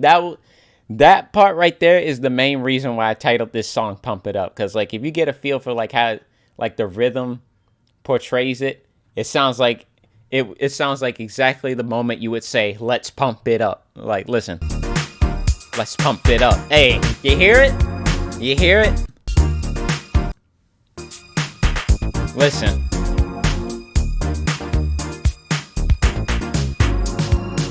Right here. Sounds like exactly the moment you would say, let's pump it up.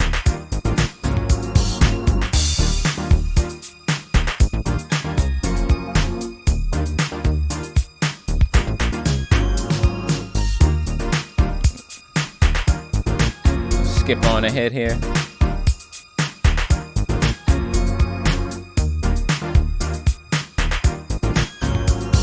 You hear how much better the fade sounds too versus last time.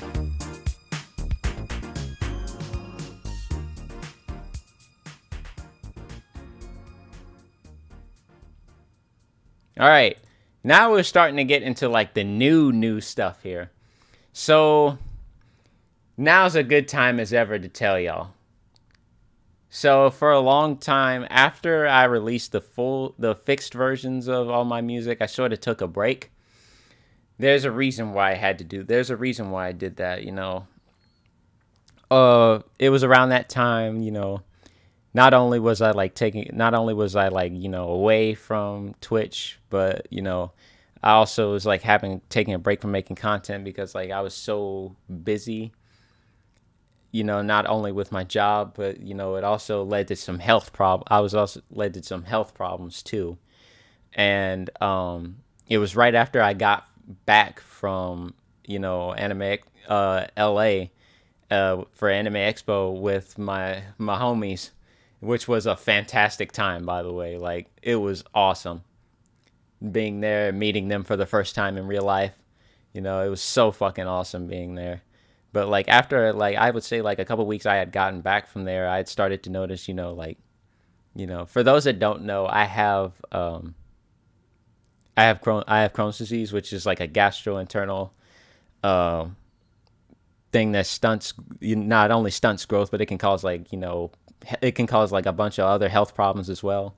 So like I didn't really have any like motivation to like do any streaming or like make any music, you know. It just kind of like bogged me down a lot.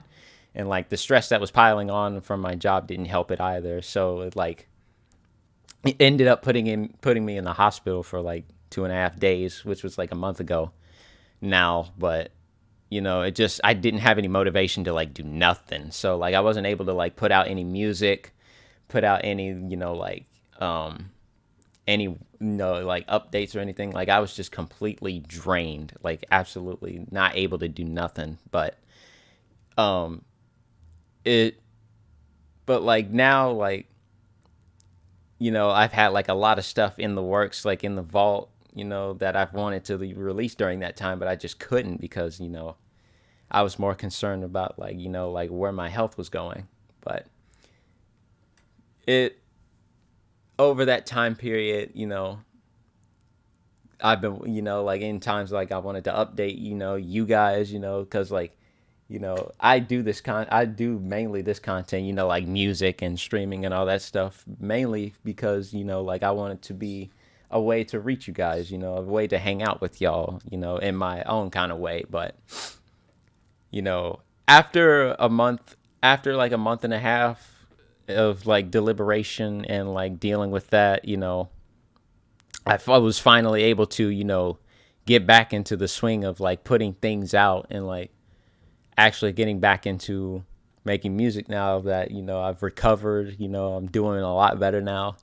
And so like I came out with Cozy, which got a pretty good reaction. And let me just say, I think this is another this and For All Time, which is the next song that is coming up here, are going to are among another couple of my favorite songs that I've done, mainly because of the way the songs were arranged. This like these songs were arranged to have like just the build up kind of vibe to it. And so when I shared them for the first when I shared them and like when they went live, so let me shrink Roy a little bit here. There you go. But this and another song got pretty good reactions as well. Like when I put these out, and just like the rhythmentation, like the chords. Again, the chords were possibly like the best part. So this is cozy here.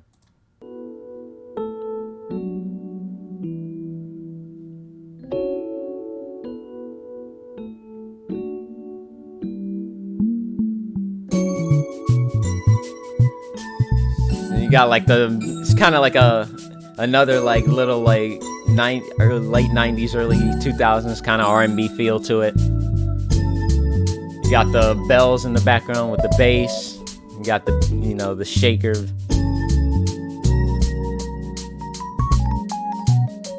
Ooh, and then you got like the little key licks, the key licks there. Man. And just like listen to how it all builds up and comes together. I won't say much. I won't say any more until the end.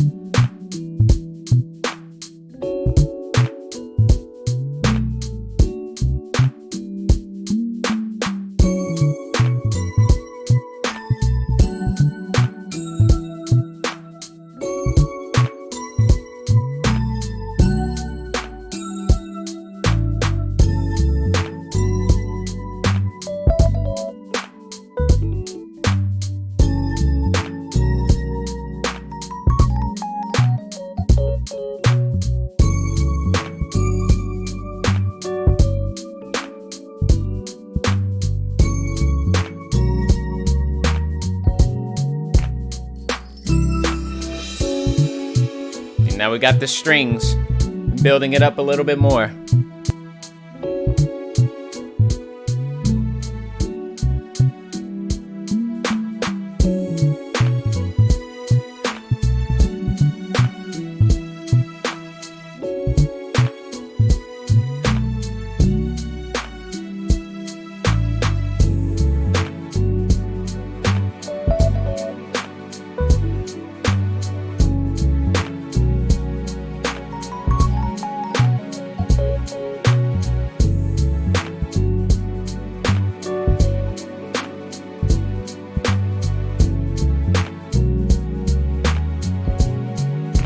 Here's the final build.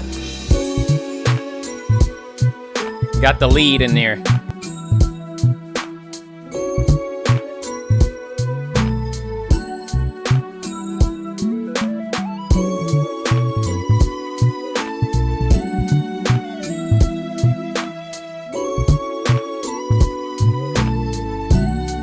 The sine wave kind of snuck its way in there too.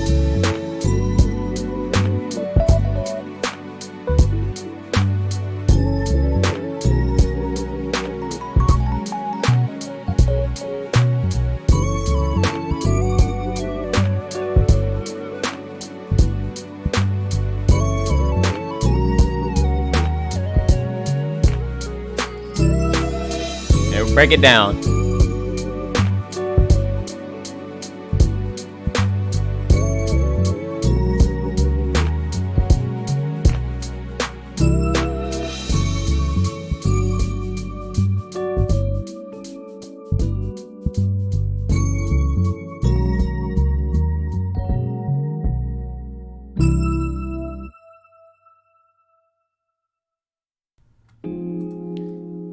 So yeah, basically that was mainly purely, that song was made purely to be a building type song. And this one is too. Like you can hear literally hear from start to finish how everything just builds and comes together and just creates this grand groove, this grand little groove in the end. Like especially when the synth lead and the sine wave sneaks their way in there and just like brings it all home. It drives it. It creates like this like triumphant echo. Like, hey, like this is what it was all leading up to, and this will be this, and it'll speak the same for this song here for all time. Uh, both are meant to actually be like comfortable little songs too. You know, something like you can actually like sit back and relax to, and just like kind of like bob your head a little. You know, get you a little going, but uh like these were like really fun songs to make, and like just understanding the structure behind the songs, and like understanding like how to like how they're supposed to be, how they're truly supposed to be arranged to bring out like its full, you know, its fullness, and it's not its fullness, and also, you know,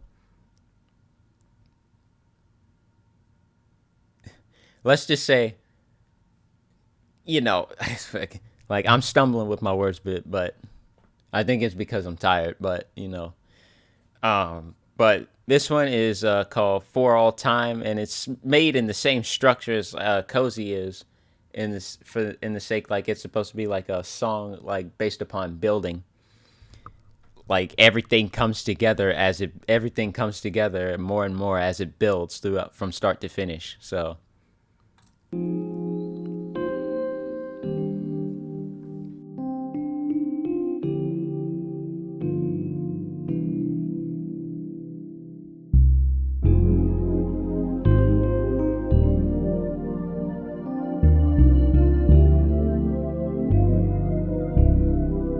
Like how the pad comes in, the beat will build.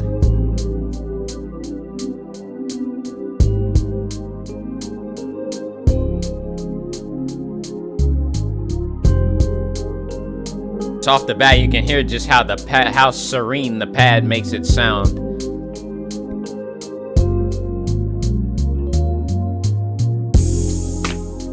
There we go with the beat.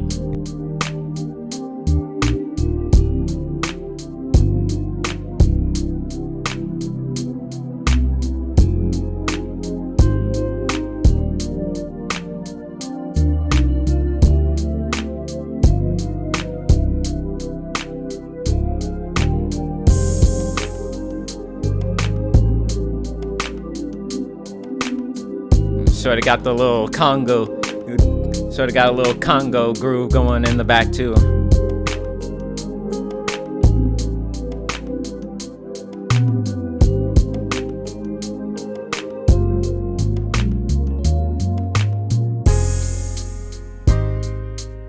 Bringing the piano to add to the melody.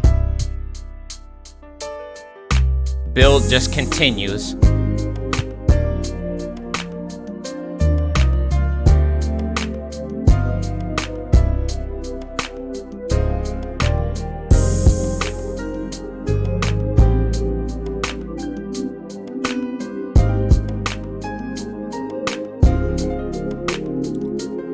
Then the sine wave snuck its way in there again.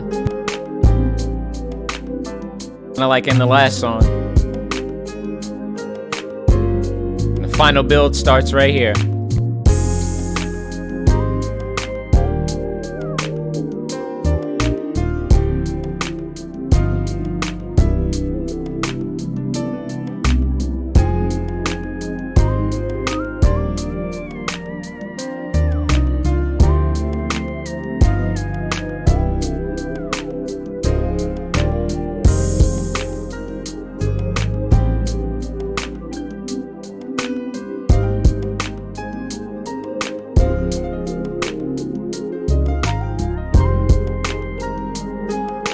Sort of like a call and response moment right there.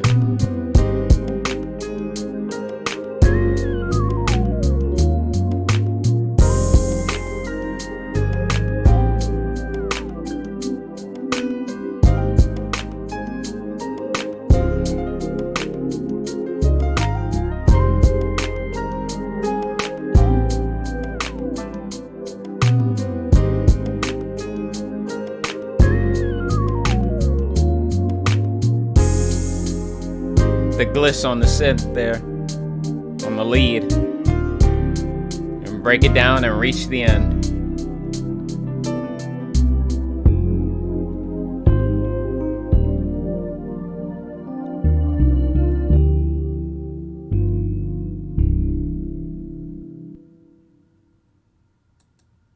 I love how like that ending right there with the keys. I love how like at the same time it ends so abruptly, but at the same time there's still a ring to it. There was still a ring to it, and I like it I love it when I can just let it ring in the end. Hold on, let's go a little further back. Like, listen very closely to the very end right here.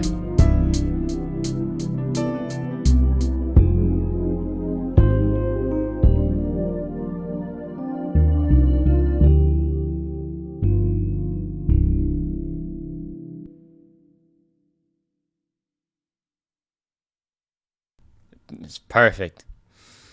All right. This next one here, A Brighter Day. This is made in the same vein too. So there were actually 4 songs that were made in that same vein as Cozy for All Time, A Brighter Day, and The Beauty in You were all made in the same vein. It's like the building process. So, which is also like a fun little kind of thing that I was sort of like starting to get into here. So like once again, just starting off with the main melody here in the keys, bringing in the bass and starting to build the beat too.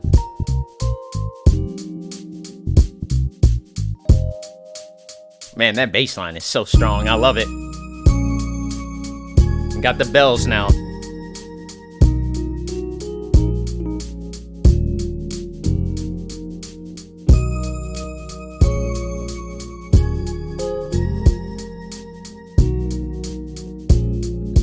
I like that part with the grace note right there with the keys. And then got the full beat now.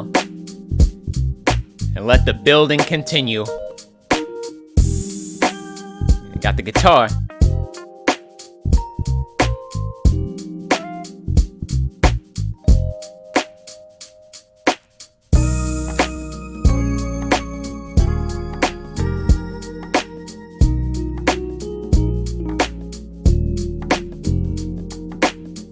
Got a little conga groove going again.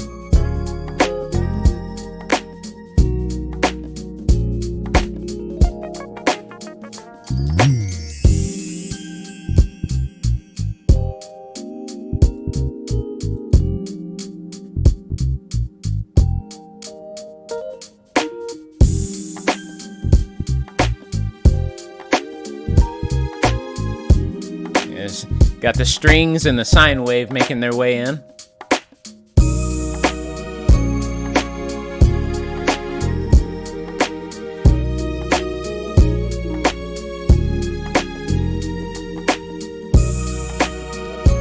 And I believe the lead will make its way in here now too in the next part. Yep, there we go.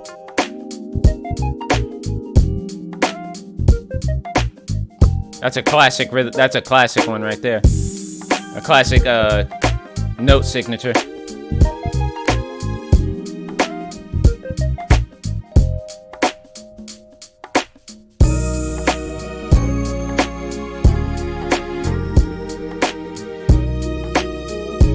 I decided not to bring in the lead for this part because the way it sounds so grand, like a grand finisher.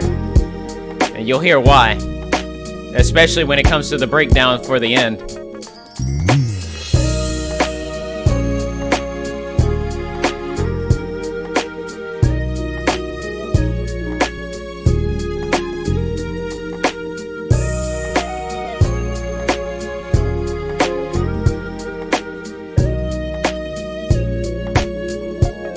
And break it down to the end here. This is where I had a little fun with the beat.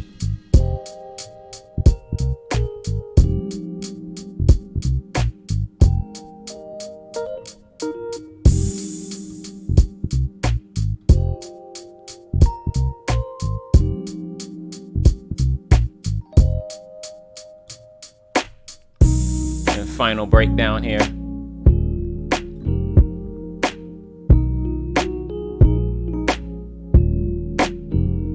Congrats on the 4 years of making music, Debo. Thank you so much, Don. We're actually nearing the end here. We got just a couple more songs to go. Going from the beginning all the way up to the present here. We got 3 more songs to go here. Let's see. The next one, The Beauty in You, this was the last one in the playlist as far as like, up to now, as far as like this is the last one in the playlist as far as like, the building, as far as like the building process goes in the song. So this one right here, it was made, let's just say it was definitely made in mind. It was made with like a very special visualization in mind.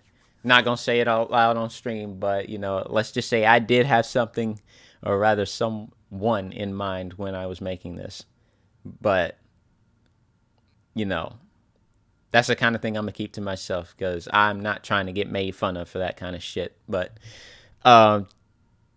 this is also centered around the building process. This is another one that was centered around the building process. Just like from start to finish, stuff will just start sneaking its way in.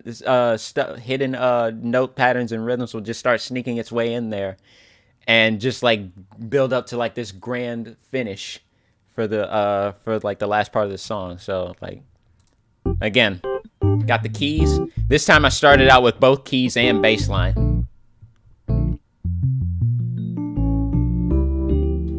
And we're starting like, this is like where we start getting into the present day here. Man, I can't tell you what a fucking wild journey it's been. Like the amount of reach that my music has gotten like thus far, and just like me doing this for fun, and just me doing this for fun, like we've reached a lot of people with this. Like this is just purely a hobby of mine. Like I don't get nothing in return for this. Like this is what I want my legacy to be, if I'm being completely honest. You see, now we got the beat going. Hey.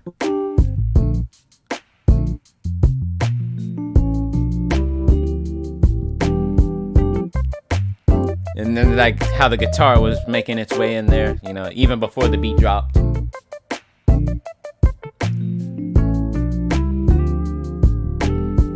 Like I want to reach every corner of the world with this music, bro. One day. I don't give a damn if I get famous from this shit or not.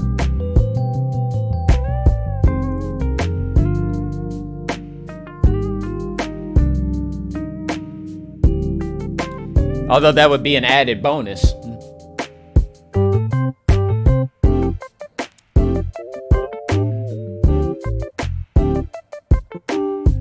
Because maybe then with that added bonus of getting famous from this shit, I could make the money to support my family and myself. That'd be one of the first things I think of if I start making a good living from this.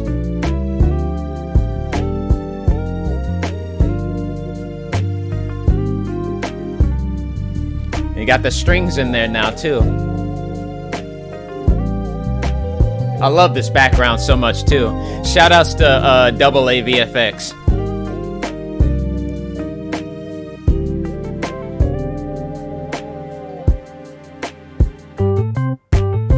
Here comes the lead, yep.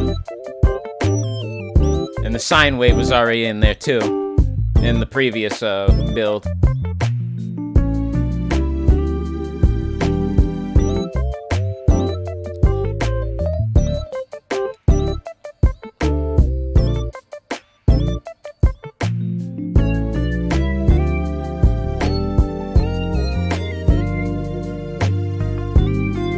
Gonna start soon, leading into the final push here soon of the song.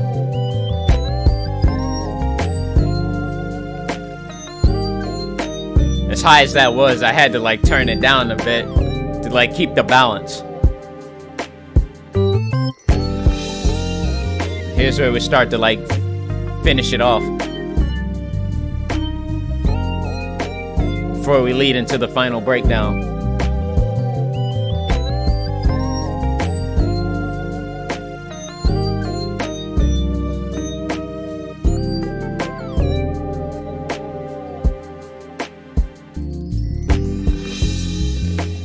Go for a soft finish here.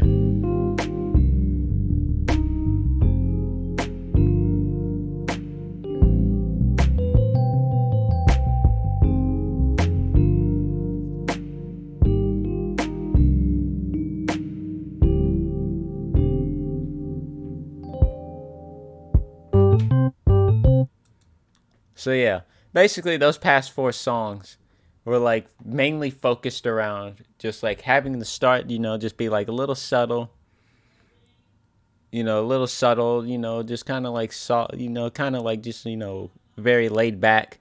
And then it just builds up into just like, the big exclamation at the end. And then it just, kind of breaks down and like comes back to earth for like a very warm and soft finish, at the end there. This next one, Down to Business. This is possibly the most random song I've ever made, but it still managed to turn out, and I still managed to turn it into something, kind of like a little groovy pop tune. Like, this is the kind of thing, like, if I were to ever pitch a song for a video game, I think this would probably be it. This, Cozy and For All Time, and possibly A Brighter Day would possibly be the top songs that I think I would pitch for a video game. And maybe Carry On, too, for maybe like a menu theme. At least personally for me. But like, this is a like really short and sweet, 2 minutes.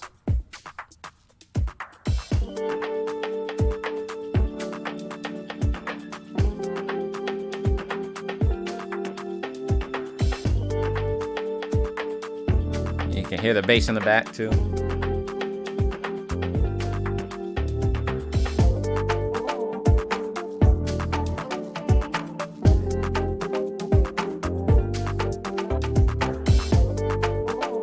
It's just meant to be like a short little lounge kind of theme.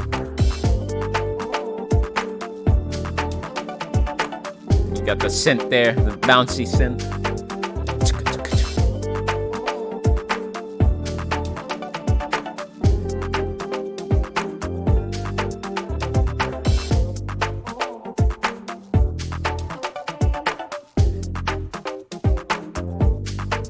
Like I said, this was possibly the most random song I've ever made.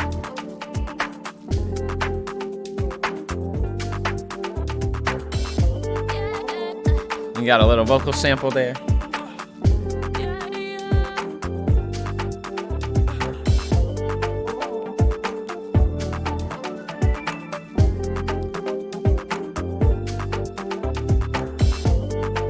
Also had kind of like a Phantasma kind of.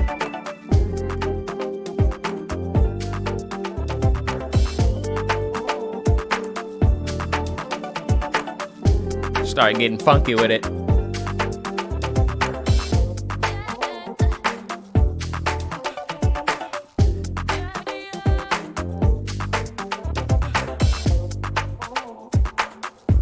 Got the last breakdown there. So like I said, yeah, like very short and sweet, very random.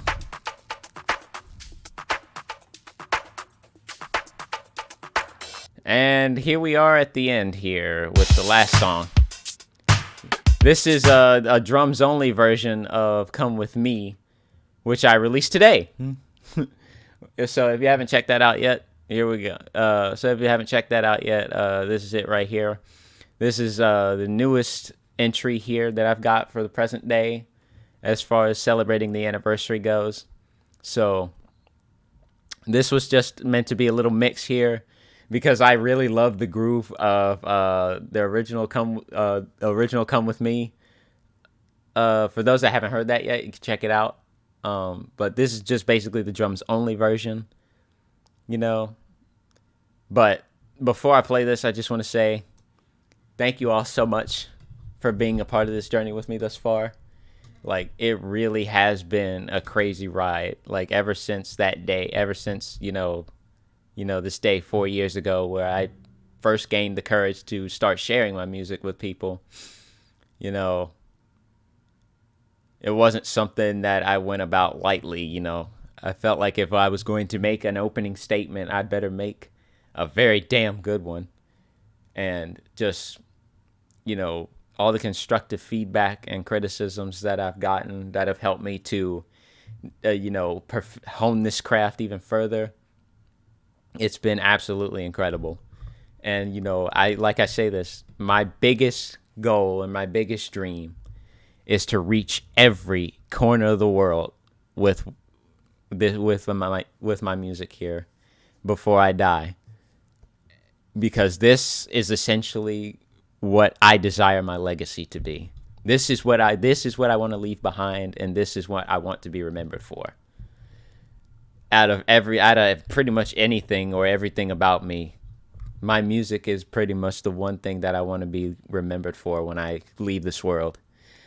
Whenever that time comes, but which won't be for a while, but which won't be for a very long while. But as far as like going viral or blowing up or any kind of thing like that, like none of that shit really matters. None of that shit really matters to me. Like the main thing that I want from it is just that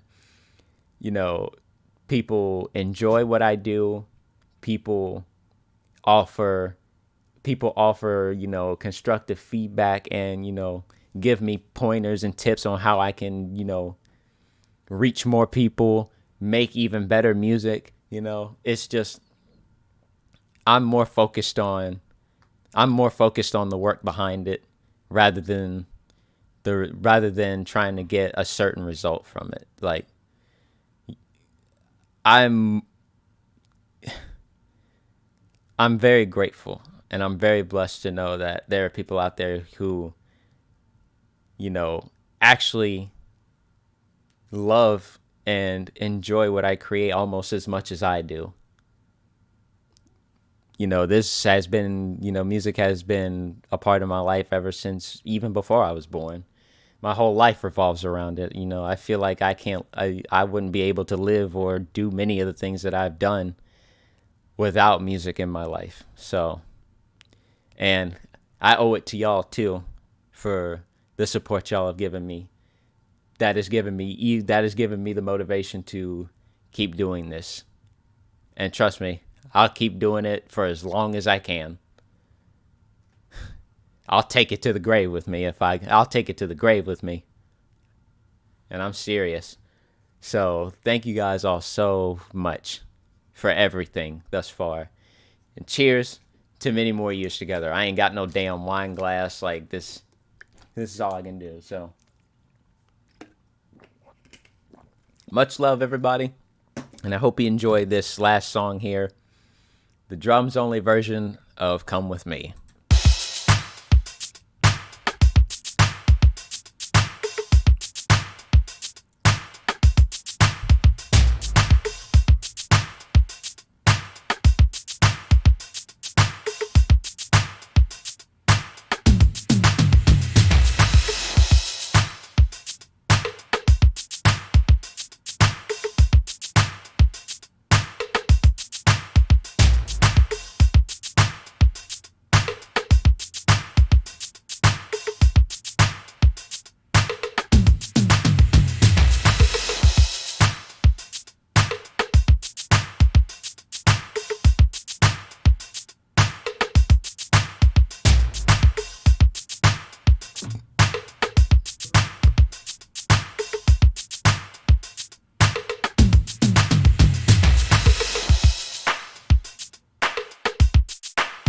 Had a little breakdown here, which is something I didn't do in the original version.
And here's the breakdown for the bridge.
Those clap scratches weren't in the original version either. I figured I'd add them for the sake of the funk.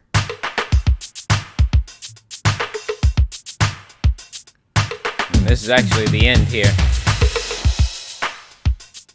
Yep. So yeah, it's been an incredible musical journey thus far. So cheers to another year of music and another year with y'all. We have got some pretty big stuff coming, actually, which is pretty much the last thing I wanted to announce. Where's the song I wanted to end with? Damn it.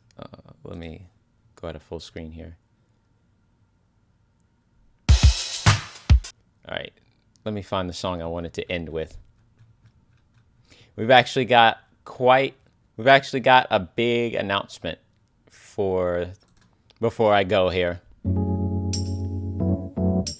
So, preparations are being made for the release of a new album. Let me see. I suppose we could go from there. So yeah, preparations are being made for a new album to come out soon. I've just got to get the only things that I really need are just the outfit that I'm going to wear, my hair done, and, to get the photo for the album cover. That's pretty much all I need. And then the album will be ready to come out when scheduled. I don't have a definite date on when it's going to come out yet, because I don't know when I'm going to be able to get all this stuff done. But the album is titled Everything I Need. It's an R&B album. It'll be my third album that I'm coming out with, behind my self-titled EP, the Derail album, and Ecstasy, which came out in the summer of last year. So I'm really excited. The tracks have already been put together. The only thing that needs to be done now is either the album art or like the cover. Like I need to take the photos to get the cover done. So after I get all those preparations made, I'll be able to schedule the album for release. And then on top of that, I got a G-Funk album that I want to release by next summer as well. And then also the album after that will also be the 90s R&B album that will come out.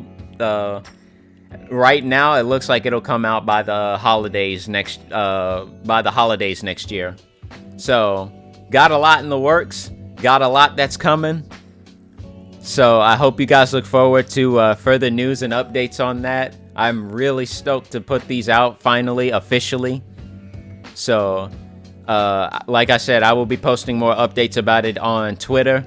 So just be on the lookout for that and follow me there if you haven't already. Along with over here and subscribe to me on YouTube as well. But thank you all so much for being here. This was a really fun celebration stream. I'm really grateful to all of y'all, man, for the support. Like, it's just absolutely been incredible these past 4 years. And, We have so many more people. We have so many more people in so many more parts of the world to reach. With what we got going on here, and it's only gonna get better from here. So much love. Let's see. Heck yeah, bud. G-Funk, where rhythm is life and life is rhythm. You goddamn right, Lith. But I'm gonna head off for the night. Thank y'all so much for being here. I'll be back. I'll be back tomorrow for the next episode of Virtual Mage Streamer Remier. So look forward to that. I don't know what time yet though, so you'll have to be on the lookout. I'll probably post it on Twitter on what time I might go live. But other than that, I'll see y'all later. Take care. Much love, everybody. See ya.